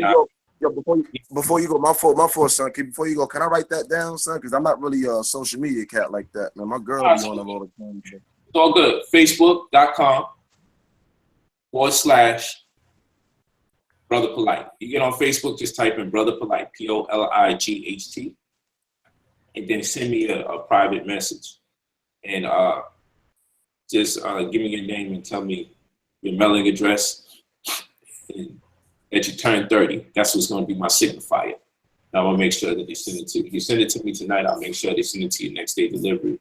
Because I appreciate your zeal to want to do better, my brother. I appreciate it. I appreciate you too, man. I've been watching you, man. I've been watching you, man, since he was 125th, man. And, you know, like watching you and starting to do your thing, man. I've been a big fan of you since way back, man. All of your debates. Yo, my favorite, I ain't gonna front, son. The best moment of you that I've ever seen was when you was in Harlem and you had that cat that was representing that Scientology and you broke him down, man. That was my favorite footage of you ever, man. You blasted him, you let him know about Ron L. Hubbard, and you got the police to get him the fuck out of here. That to me made me like, yo, this dude is real, man. He did something that the average brother can't do, man. But much respect, my brother. Man, thanks a lot, man. You brought me back. You know, I still got that in me, family. It's when the opportunities are there. You know, I do that legendary stuff with my brother Sinetta, man. So when that man get back on his bike, as far as how him and brother Polite work, we back at it. You know that. There's never a time I go to New York. No. Yeah. That's my man, yo. That great educational times with each other, man. That's my brother to the very end. Yeah, thanks a lot. Thank you, man. If it wasn't for y'all two, I'll never be here, man. Yeah, man, that's good love, man. I'll be sure to spread that message to the brother Sock. Peace, Appreciate you, man. Thank you, man. I'll be checking.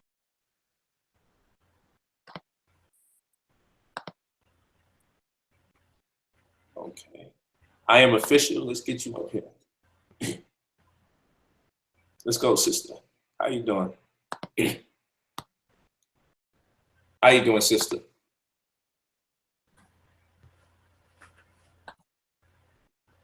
How you doing, sis? We got you. Let's get you.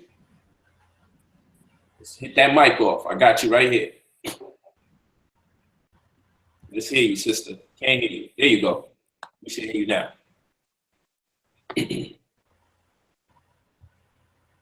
We're going to work on it, and I'm going to keep moving. Daniel, let's get you.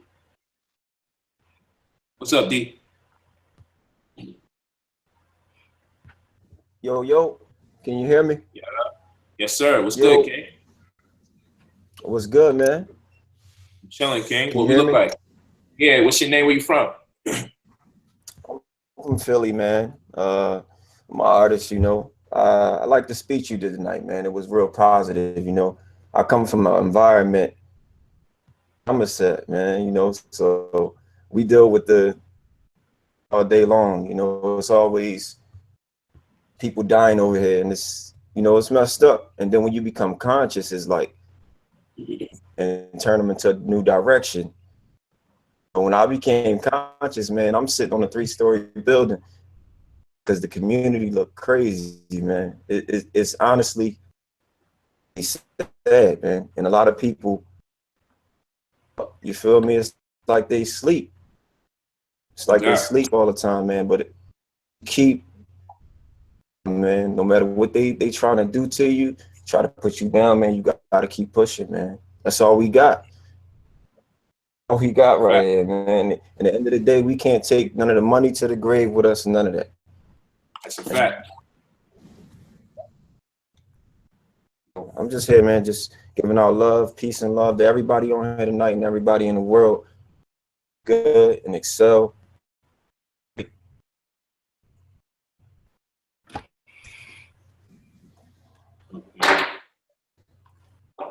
Got you. Well, I appreciate it. That's real dope. I like your background and setting. Thanks. Like oh, yes. Yeah, that's my bed, man. I got my mic right here. And that's hard. I like that. It's love, man. Word. That's motivational right there. It looks good, brother. It looks good. We working over here, bro. That's right. Submerge yourself in that work and you want to succeed. Choice. That's so what's your name? What name you go by, brother? I'm a mourner. My artist name is a mourner, but I go by Daniel. Okay. All right. I'm on the arts. All right. Okay, man. So we're gonna keep it moving. Thank you, brother, for just contributing, okay? That's love, man. Keep it going. You're all right. You're all ready. Sierra, let's get you. How you doing, my sister?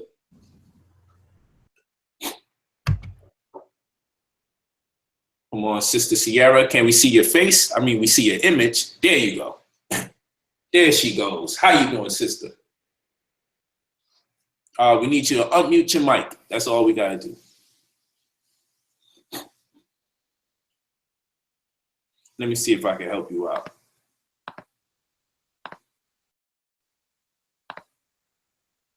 Sierra, I need you to unmute your mic. Unmute your mic, Sierra. Okay, we're gonna work. Keep moving until you can figure that part out. Carlo. Can't see you, but let's make it happen. Oh, there you go. What's up? What's up, Ken? Unmute your mic, my brother.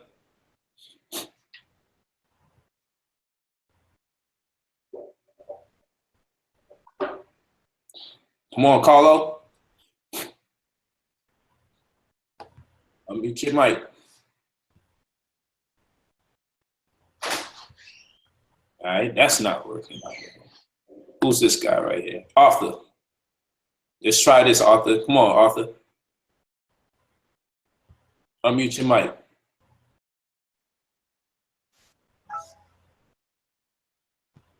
Come on, Arthur. We got you. There you go. There you go, brother. We hear you. What's up? What's your name? Where you from? Man, we can't hear you, Arthur.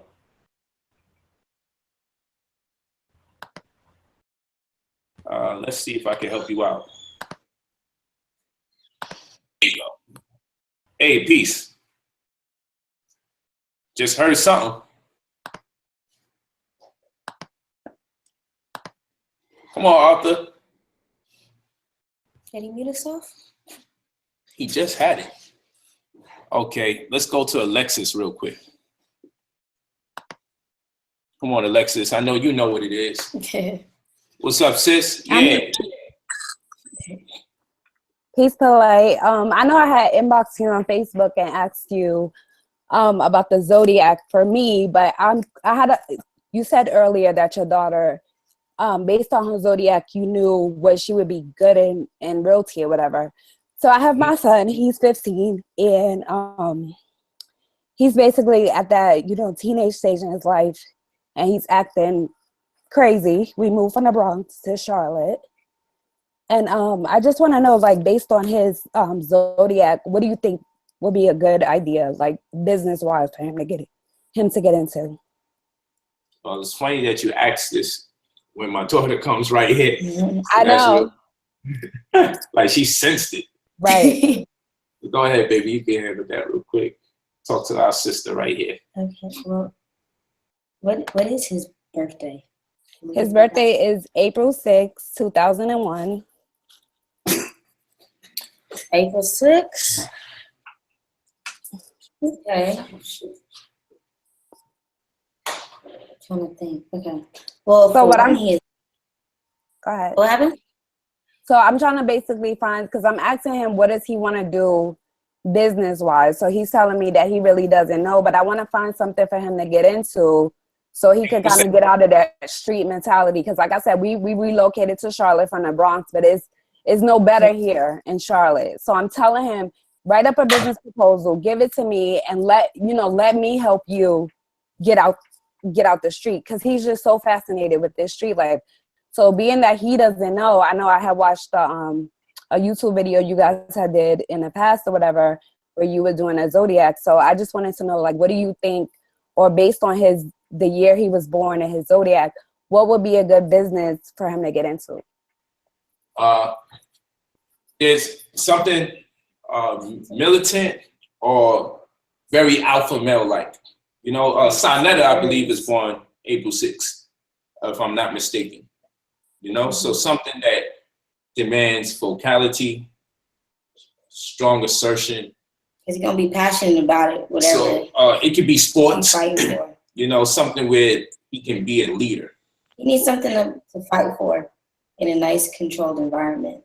Yeah, Like sports. So it could be activism, right? Speaking. He could end up being a good speaker because he's a 6, so he'll be passionate. He'll be speaking from the heart.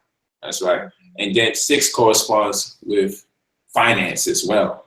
So perhaps even an accountant, right? He'd be good for accounting, but because he's Aries 6, you want to feed the aggression as well, so he can feel fulfilled.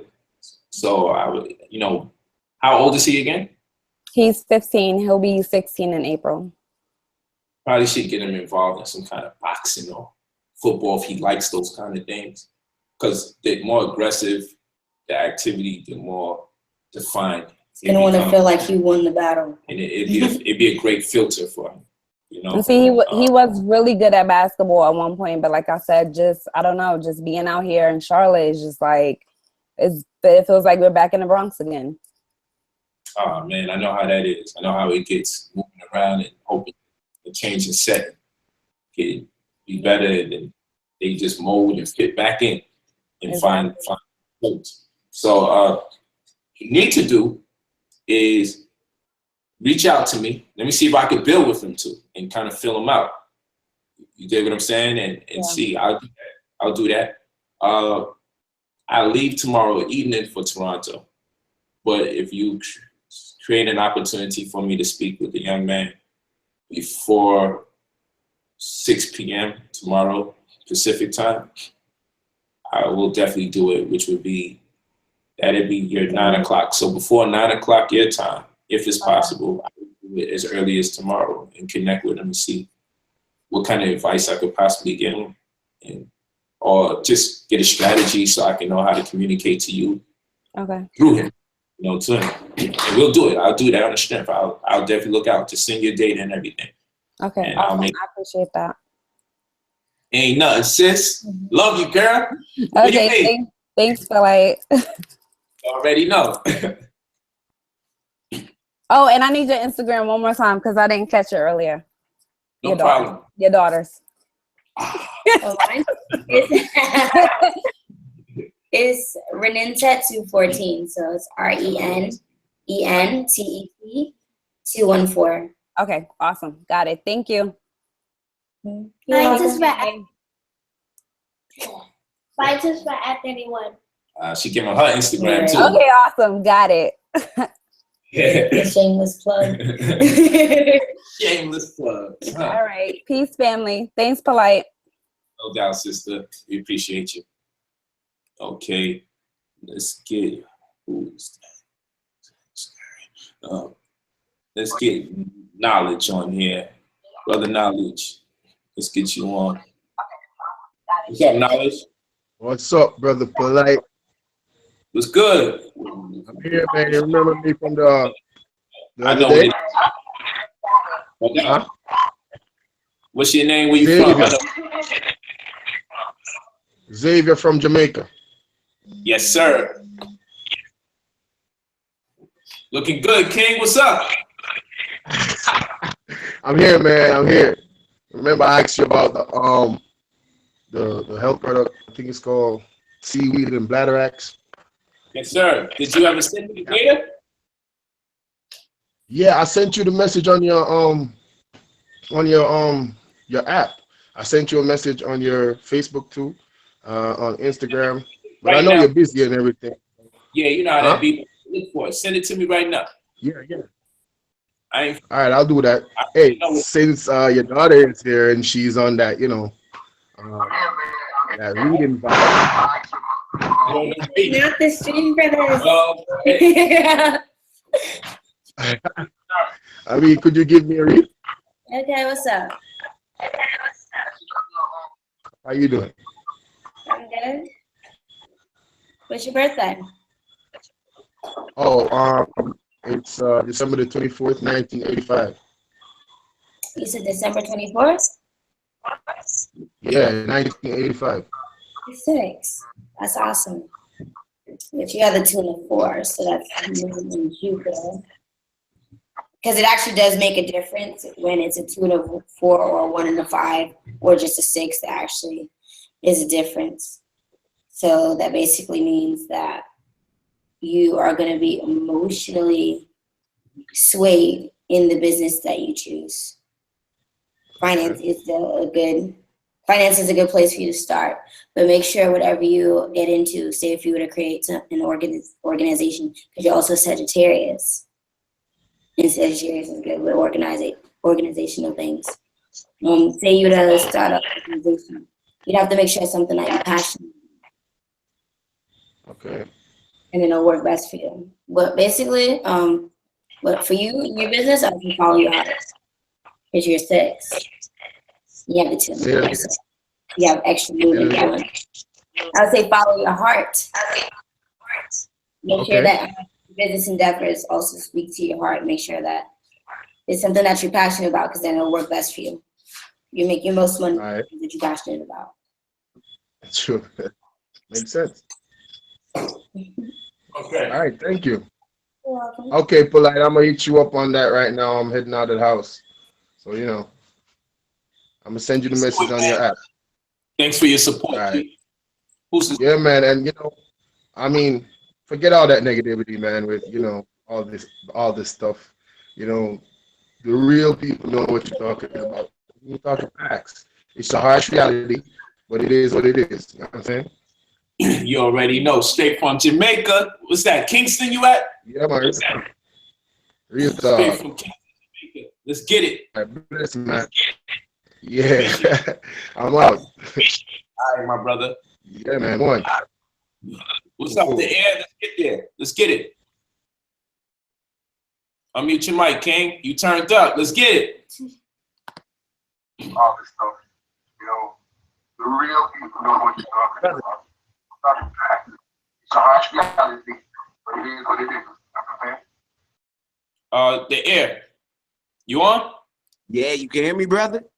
Yes, sir. Now we got you. Oh, man. What up, though? Where you at? What's your name? Where you from? I'm in Pennsylvania, brother. Hey, I've been following you. I'm here with you. You know what I'm saying? I just want to let you know, man, I ain't cussing on the stream or none of that, man, but I felt it. I was like, yo, brother, no. Don't do it. You know what I'm saying? I'm here with you, bro. Everybody tell you to do your thing. No, really, keep doing it. Keep, cause you got dudes like me in the hood every day, raising my family. We gather around when you come on. You know what I'm saying? You the new preacher. I came in here to keep it all the way real. I watch your live streams. I'm like, man, I'm gonna try and get in here tonight and holler at my dude. Bump side netter. You know what I'm saying? I'm on some other, you know what I'm saying? Young Pharaoh. Hold on real quick. What we gonna do, we gonna give Sonetta immunity, because that's my man. So we gonna give him immunity. But go ahead. You can light everybody else on fire. If you say that, brother, and I'm with you. If Polite give him the pass and he got the pass. You know what I'm saying? But when Polite riding, I'm riding. That's what we gotta say. Pharaoh, all that shit, all that stuff he be on. You know what I'm saying? I'm 26. You know what I'm saying? I'm here with y'all brothers. I'm the diamond in the rough, brother. When I come about, young Pharaoh, he better go high. And I'm coming for next. You know what I'm saying? I got the knowledge. I don't got it all like you, Polite. I'm learning from you. You know what I'm saying? You big bro. You know what I'm saying? You big dog. You big cuz. And it's nothing but respect with you, Neff, because I've been following you, big bro. But these other young guns, they ain't got nothing on you, big bro. And I'm here with you. Whenever you ready to wipe that diamond off, I'm ready. I'm biting heads off. You see, I got the line locks. We ain't playing around. You see, Pharaoh got them baby joints. We got them grown joints. I'm 26. I ain't been doing this for a long time. We just don't eat that meat. You know what I'm saying? That's that vegan life. You know what I'm saying? That alcohol water. R.I.P. Dr. Sebi. Big bro, that's the real one. Like you know what I'm saying? I started off with Dr. Sebi. I'm like 20. You know what I'm saying? Going crazy in the hood. Eating McDonald's, going nuts. Come up on Dr. Sebi. Come up on my boy Polite. But the thing is, I don't force it. Because the universe will send brothers like you in directions of brothers like me. You know what I'm saying? Where I didn't try too hard to find y'all. You know what I'm saying? The universe sent y'all to me so I can keep growing, keep inspiring, keep being the best person I can be. You know what I'm saying? Being the best black man I can be. You know what I'm saying? Ain't got time for that negativity. People trying to come up off your name. We ain't on that. I'm a soldier. I'm 26. I'm still a soldier. I'm still amped up, ready to go, ready to fight, bombing on whoever ain't with the movement. Y'all got to get down and lay down because this conscious thing ain't no joke no more. You know what I'm saying? The age of Aquarius is coming. You know what I'm saying? Niggas, people better get they atoms right. That's how I'm going to leave it with you, brother. Ain't nothing but love over here. Real talk, bro. Hit me up on that Instagram, DM me, and also. Big bro, I ain't got none of that, big bro. I ain't got no social media. I just made this YouTube page to follow y'all. You know what I'm saying? Just to follow y'all. I'm in the trenches, big bro. I'm going to keep following. I'm going to keep watching. And we going to link up one day. You going to remember me, big bro. we going to link up. I ain't on that social media. we going to link up, though. You know what I'm saying? Throughout the universe, it going to connect us. Believe that. I'm ready with it, man. Well, I respect your energy. I love you, young brother. Hey, Stay in reading, big bro? What's up? 524.90. Can I get a quick reading? Go ahead. You deserve that. I'm a Gemini, 524.1990. I could tell you a Gemini. It's all the way you speaking. Hey. What's up with all the sixes? I don't know. Six is in the building. Yeah, 6 is in the building today. You already somewhat doing what you're supposed to be doing right now. You passionately speaking from the heart. From the heart. Hey, bro, I'm telling you, eye to eye, I'm here with you. Like it's all genuine. You know what I'm saying? I'm sorry, sister. I'm sorry, queen. You know what I'm saying? But bro, who you are, Cosmo. Go ahead. Yes, ma'am. Now go ahead, queen. I'm listening. I'm looking at you like I should be listening. You a Gemini 24. Are you gonna sit here and speak passionately about what's in your heart? You do what you're supposed to be doing. Yeah, I hope you are into the arts, either drawing or spoken word or hip hop. You know, channel that energy to raise the people. You feel me? Got a creative energy. I'll hold you up and thanks. It's nothing but love. Keep the universe spinning, baby. It's on us, baby. I love it. You already know, man. I appreciate your energy, and for the people that's out there, see easy on my brother because he's the youth. He's filled with activity and energy. He could be banging on somebody right now, but instead, he's captivated by the knowledge. What you want that man to do? This is how you should be behaving when you get this knowledge. You should be excited all over the place, trying to make it happen. So, you know, that's just what it is. That's how I be feeling. I can't stay still when I'm into this info. I have to move. I gotta shake this thing before I go crazy. Can't be stationary. So thank you, my brother. I appreciate you. Salute, bro. Salute, man. For real, salute. Yeah, 100 gun salute to you, my brother. You lit us up. We lit right now. Thanks. All the way turned up. I'm telling you, man. You know, like you said, we all the way turned up every day. I'm live. I'm in it. I'm vegan life. You know what I'm saying? No meat, man. Let's lose that white man's diet. You know what I'm saying? It's time to elevate. Lose that white man's diet. Vegan life, baby. You know what I'm saying? I ain't gonna do it for like. Go ahead, man. We're gonna give you a night to get it done. We're gonna give you a night to get it done. That's a fact. You want me keep going, POLIGHT? What's up? You want me keep going or I'm out? You know what I'm saying? We're gonna link up, man. Let me share it with the family because I'm actually about to close out, but I'm just locking other people in to see what they like. Can you hear me? Believe that. Who's that? Carlo? We've been trying to get you. Yeah, what's happening, bro? Can you hear me? Yeah, peace and blessings, fam. Hey, man, what do you look like? Man, I just want to say, man, I'm gonna try to make it out there too in Cleveland in December, man, because you know I'm in that town. And first I want to say a couple things, man. Man, get back to teaching, man. Forget these animals, man. We not worried about them, man.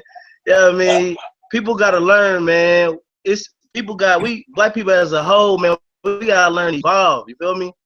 Like we see you doing your thing. You're a black man. You got a beautiful family, man. I respect that, bro. And I heard you say one time that you had some. I live in Indianapolis, Indiana, by the way. You feel me? And I heard you mention that you had some land out here, and I want to know if you just elaborate on that a little bit more, or you know what I mean? How can I help the movement? You feel me? How can I help? Well, we gave that to one of the members over there to run. If you hit us up at brotherpolitefacebook.com, I'll connect you with our brothers and sisters in Indiana, and we'll lock it in. We actually created the jurisdiction over there for NCSD is Indiana, Wisconsin, Chicago. So those three is considered one state for us on our jurisdiction. So you can connect with the good brothers and sisters there and figure it out. We'll connect, man. Or email us at ncsdorganized@gmail.com, and we'll have an administrator reach out to you, and let's get this thing all the way started with you, my brother. Appreciate you, brother. To get down.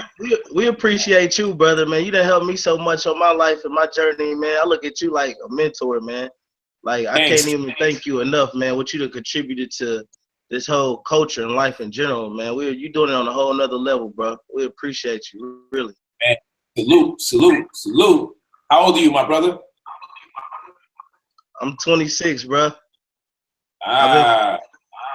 You know what I mean? So ironically, I found you on Sinetta's through Sinetta's platform. You feel me? The real recognize, real can understand it. That's just a little brother thing. What's going on right there? That ain't nothing, man. All the people that's feeding into that, man, they leeches, bro. You know they like that progression. They like that progression. So it's our responsibility to do this thing right. You know what I mean? I sent you some music too one time, man, through your Gmail, man, because I know you be on that music heavy a lot too, man. So if we could work on that, man, just let me know. Man, let's just keep connecting. Send me that NCSD. Let's get it going, brother. Peace, brother. Peace, gang. Can you hear me? Yes, sister. Go ahead and do what you gotta do. Me? Just put your phone on mute.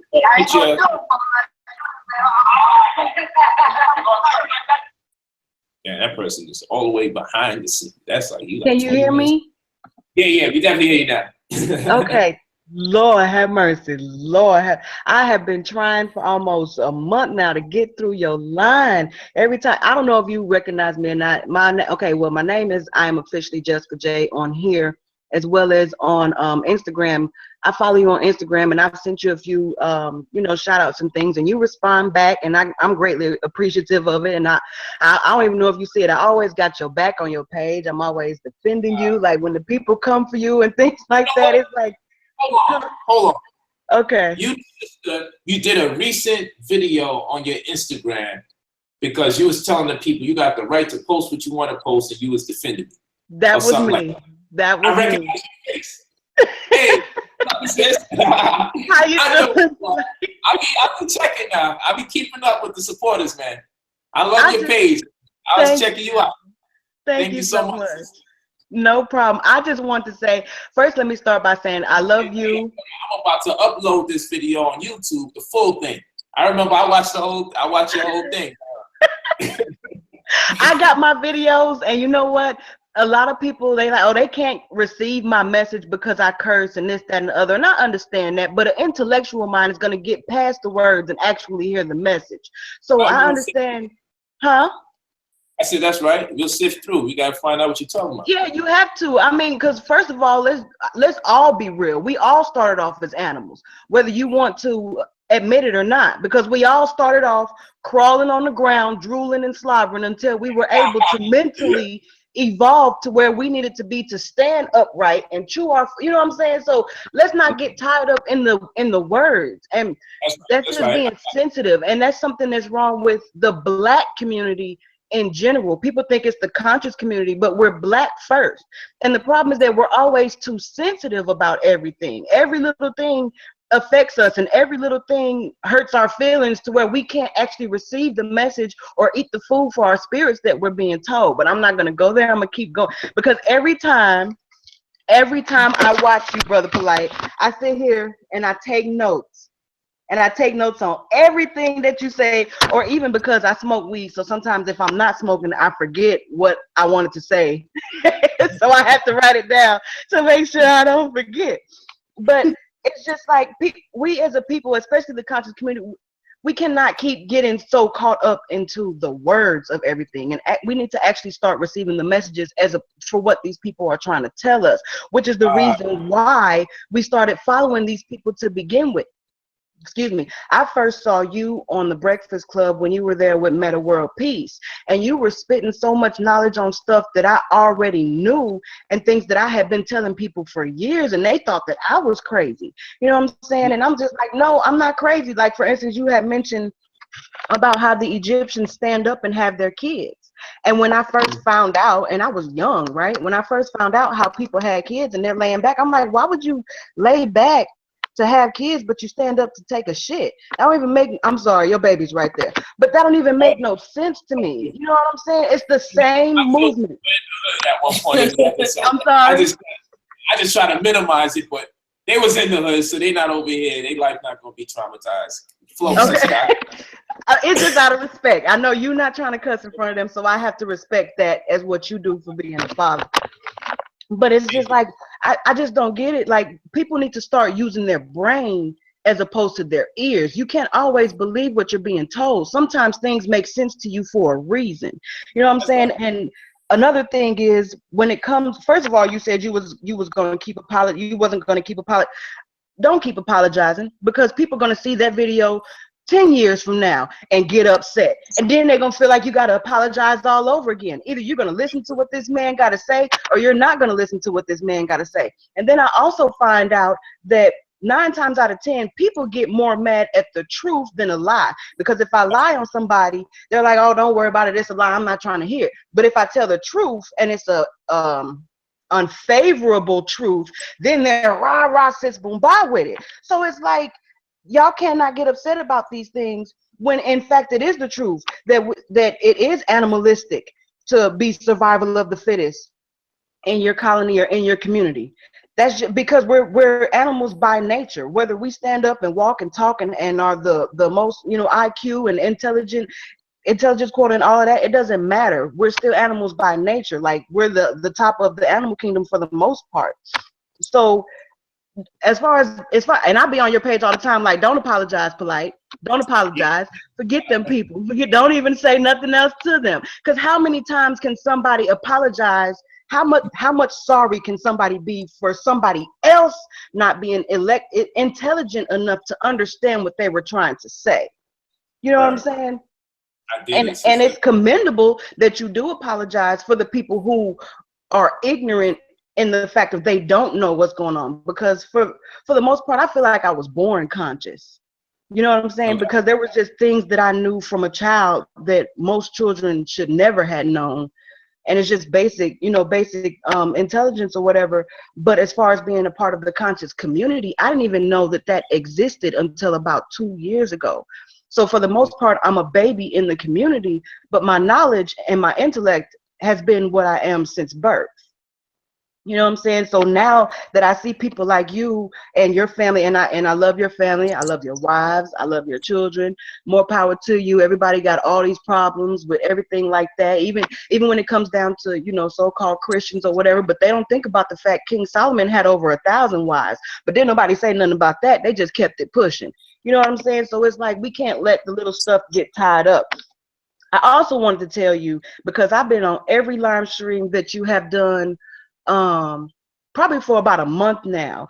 And then, because I didn't know who Sonetta was. I found you on my own through the Breakfast Club, just looking for wisdom and knowledge and just different people of intellect. I take that back. I saw a clip of your Breakfast Club interview on Instagram. And that's when I went to try to find who you were. And that's when I saw the full interview. So then just last week, it was the whole Sonetta. I never knew who he was. So I said, well, let me go and see what the deal is or whatever. So I went to Sonetta's the other day, and this is not to bring up issues, anything, because I know y'all's issue is y'all issue, and that's between y'all. But what I have noticed is a few of the same people that's in here in this particular chat room is, hey, go Brother Polite, go this, go that, yeah, this, yeah, that. They turn around and they go to Sonetta's page and they're cheering him on, but at the same time, they're trying to cause confusion. Well, Polite said this about you, Polite, and they're double backing. You know what I'm saying? They're smiling in your face and smiling in his face. Meanwhile, they're stirring the pot the whole time. So I think that what people don't understand is a lot of they're trying to Biggie and Pac y'all too. You know what I'm saying? They're trying to cause the beef between y'all two just because we as a people find that entertaining for us to always be at each other's necks. And we have to get over that, because there's no way for us to evolve as people and as a community if we can't get over the minute bickering and the he say, she say, which at the end of the day, y'all got each other's phone numbers. Y'all can talk whenever y'all want to talk, but people don't know that. You know what I'm saying? But I'm not going to keep rambling. I got so much I want to say, and I've been trying so hard to get on here. I'm going to let everybody have their turn. But I've been trying to reach out to you because I got some things that I want to do personally. Like I want to start a for-profit, organizations, because I have nieces and nephews, and I don't have kids. I want to leave something for them, but then I also want to start some non-for-profit organizations as well, just to be able to give back, because I'm 32 years old, and I've been homeless since I was 17 years old. I finally am at a point now where I'm in a lease. This is my first time ever since I was 17 years old being able to live out a whole lease. Like I always lost my job or lost my part. So I was trying to reach out to you because I see the wisdom and I see that you have certain steps that you have been able to take to become successful. And I'm not talking about rich, because I'm not one of them. I don't care about people's finances. Success, in my definition, is when you're doing something that you love and you're able to make a living for yourself doing it. I agree with you. So you can, for people who want to be about, Jesus or this or that or whatever, he was successful because he did what he wanted to do, whether or not people know he's walking the streets or whatever, what have you. You don't have to be rich and famous to be successful. You have to do what you love and be able to keep propelling yourself and able to do it. Whether that be basketball, whether that be teaching, whether that be art. You can be a successful artist if you finish a painting and it never sells, but you love it. That's success, because that's something that you created and you love it, whether somebody else sees that or not. So it's all about the mindset. And I realized that a lot of the mindset, and then I want to say this to the people on the live stream, and I'm sorry, because I be clapped back real quick. I'm real quick. I'm a Gemini too, and I be real quick to clap back.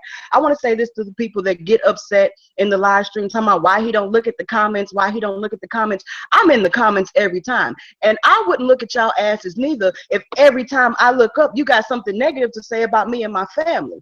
That's going to make somebody not even worry about that. He's going to subliminally in his mind just block out the comments, because every time he look up, you're saying something stupid and disrespectful.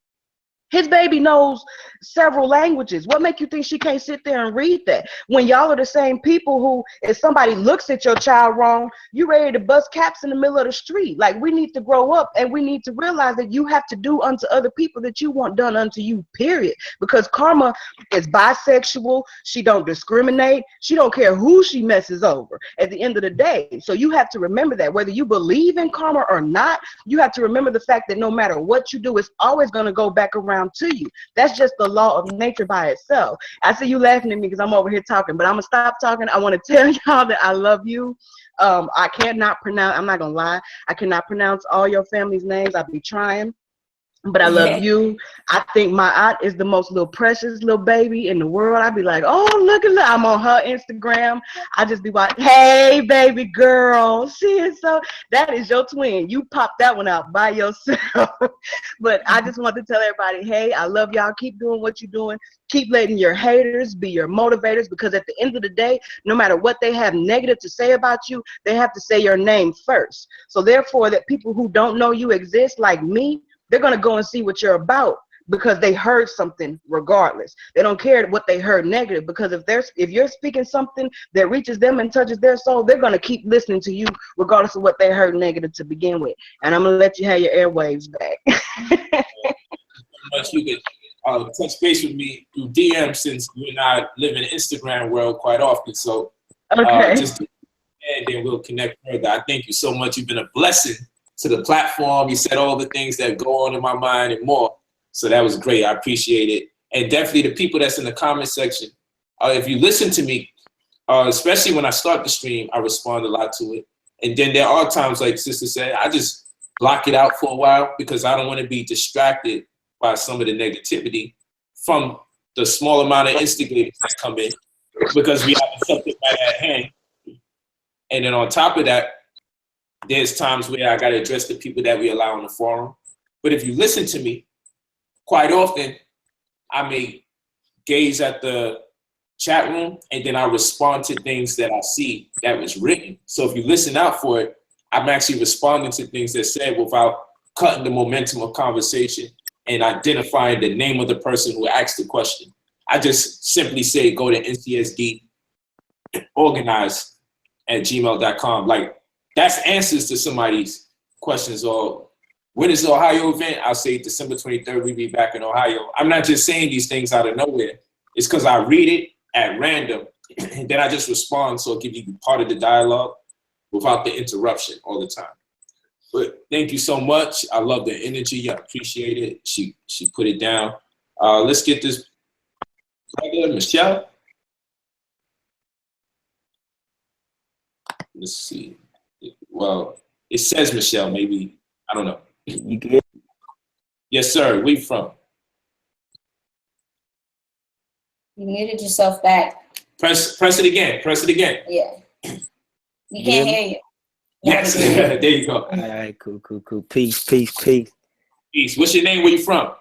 Michael Chumpin. This is my sister's YouTube, so it's just, you know. Hey, her name is Michelle. Mike. My sister named Michelle too. I'm like, oh, that's crazy. Word up. So, you know, I got a little. It's like a two-way question, and then there's some a comment I want to add. I'm 2 years removed from college, and like I work a 9 to 5 right now. I'm just buying time, so you know, I can get to where I need to get to. You know.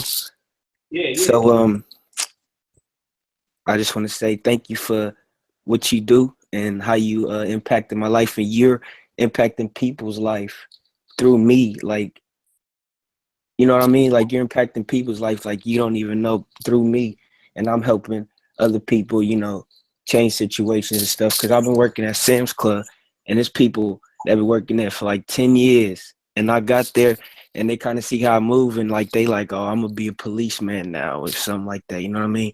It's like kind of encouraging subliminally. So yeah. And like my question to you is, like, sometimes I become too big for my environment sometimes.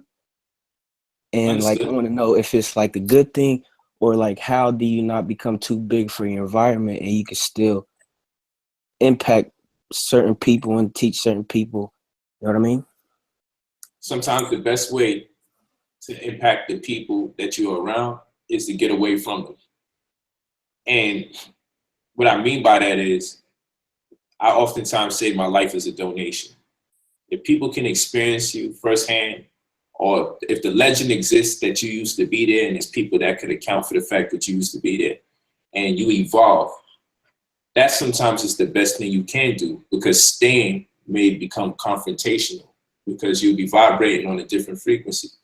Your state of mind, your state of consciousness, people will start feeling like you're trying to shame them. And what I mean by that is, when I changed the way I ate, amongst the people I used to eat the same things with, they felt guilty and or paranoid when I was like, you know what, I don't want to eat that, or I don't eat that no more.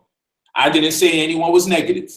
I just don't eat that no more, right? Word. And it's like conversations got to come up, people upset with me. And I'm like, I'm not telling you guys that you're doing something wrong or evil. It's just that This is my preference. Exactly. So sometimes the best thing you can do is to show people how it looks when you fully evolve to the next level of your consciousness.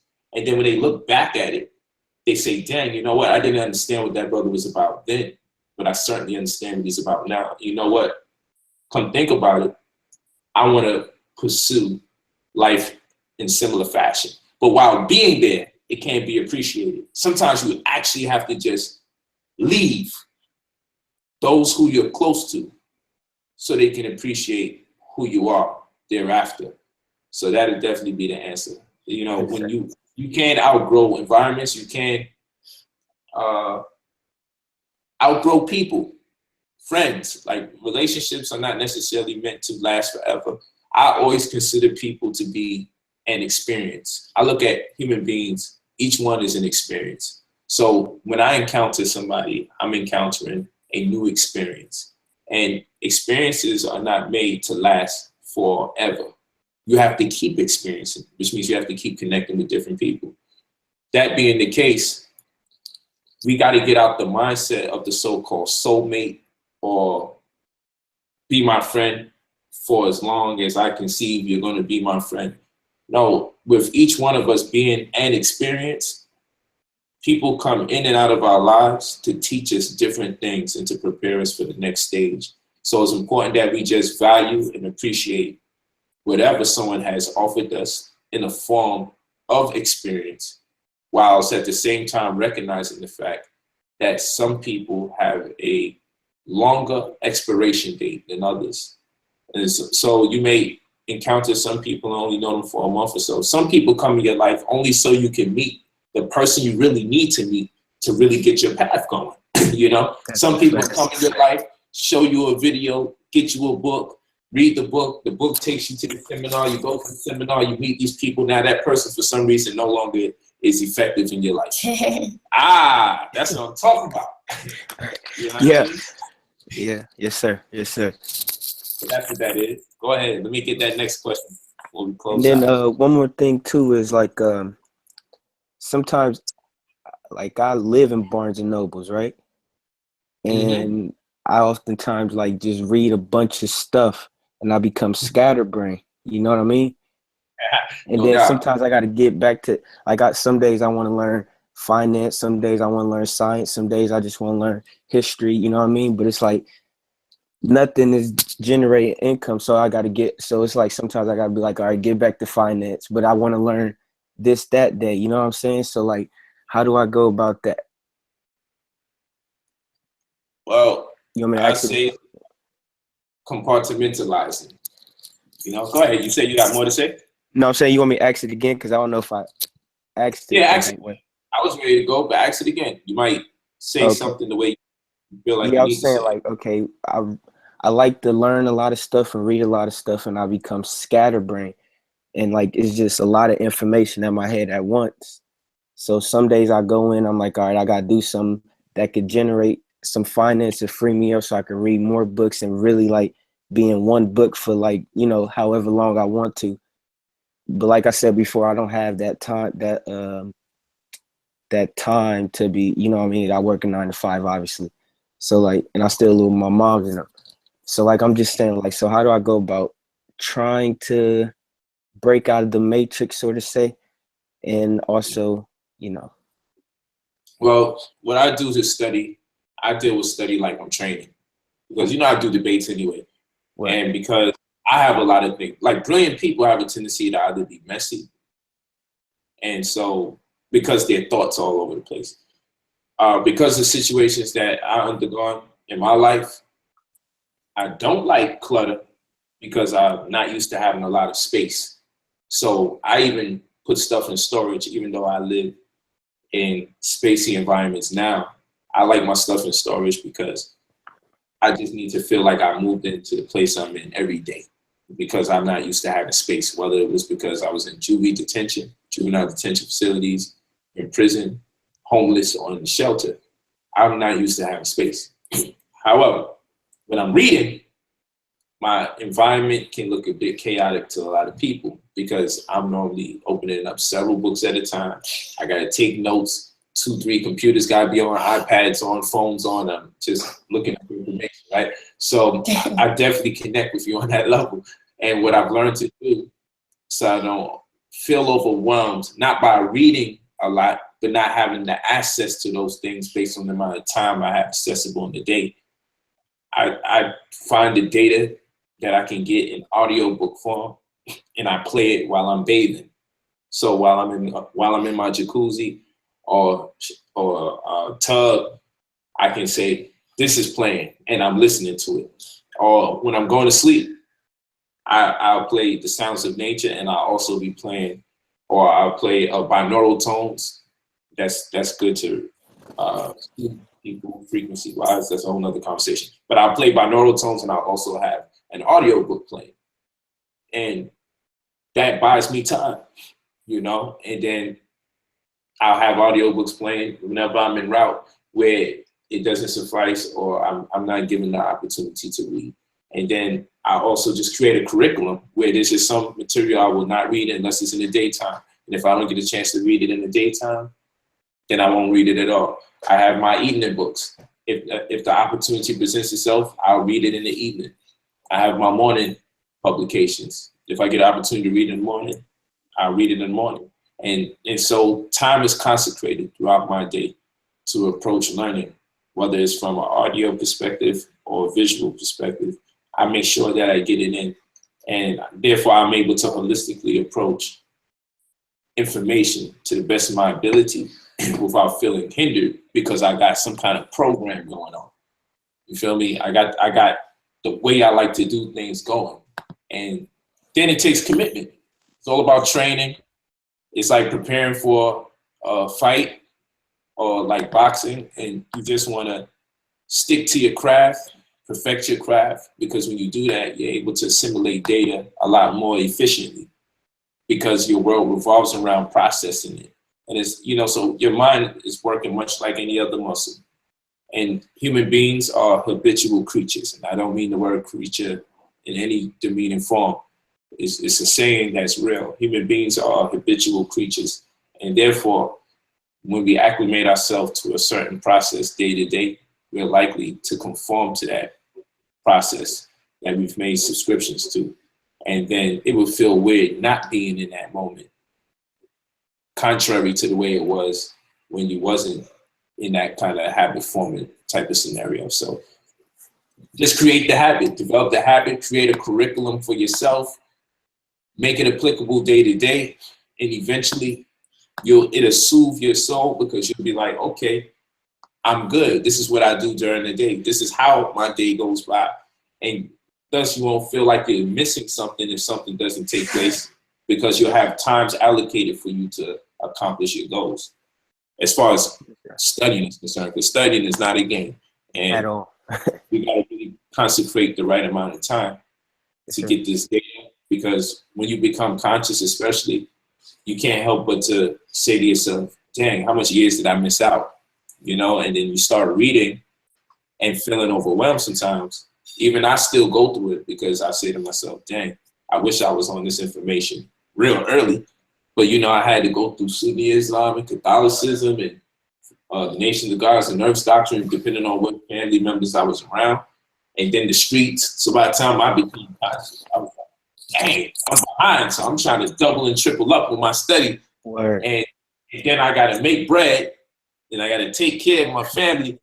And so you have to understand your living situation enough so you can integrate the study without falling shy or short of your goals as far as your obligations to sustain yourself and whoever else may be relying on you in partnership.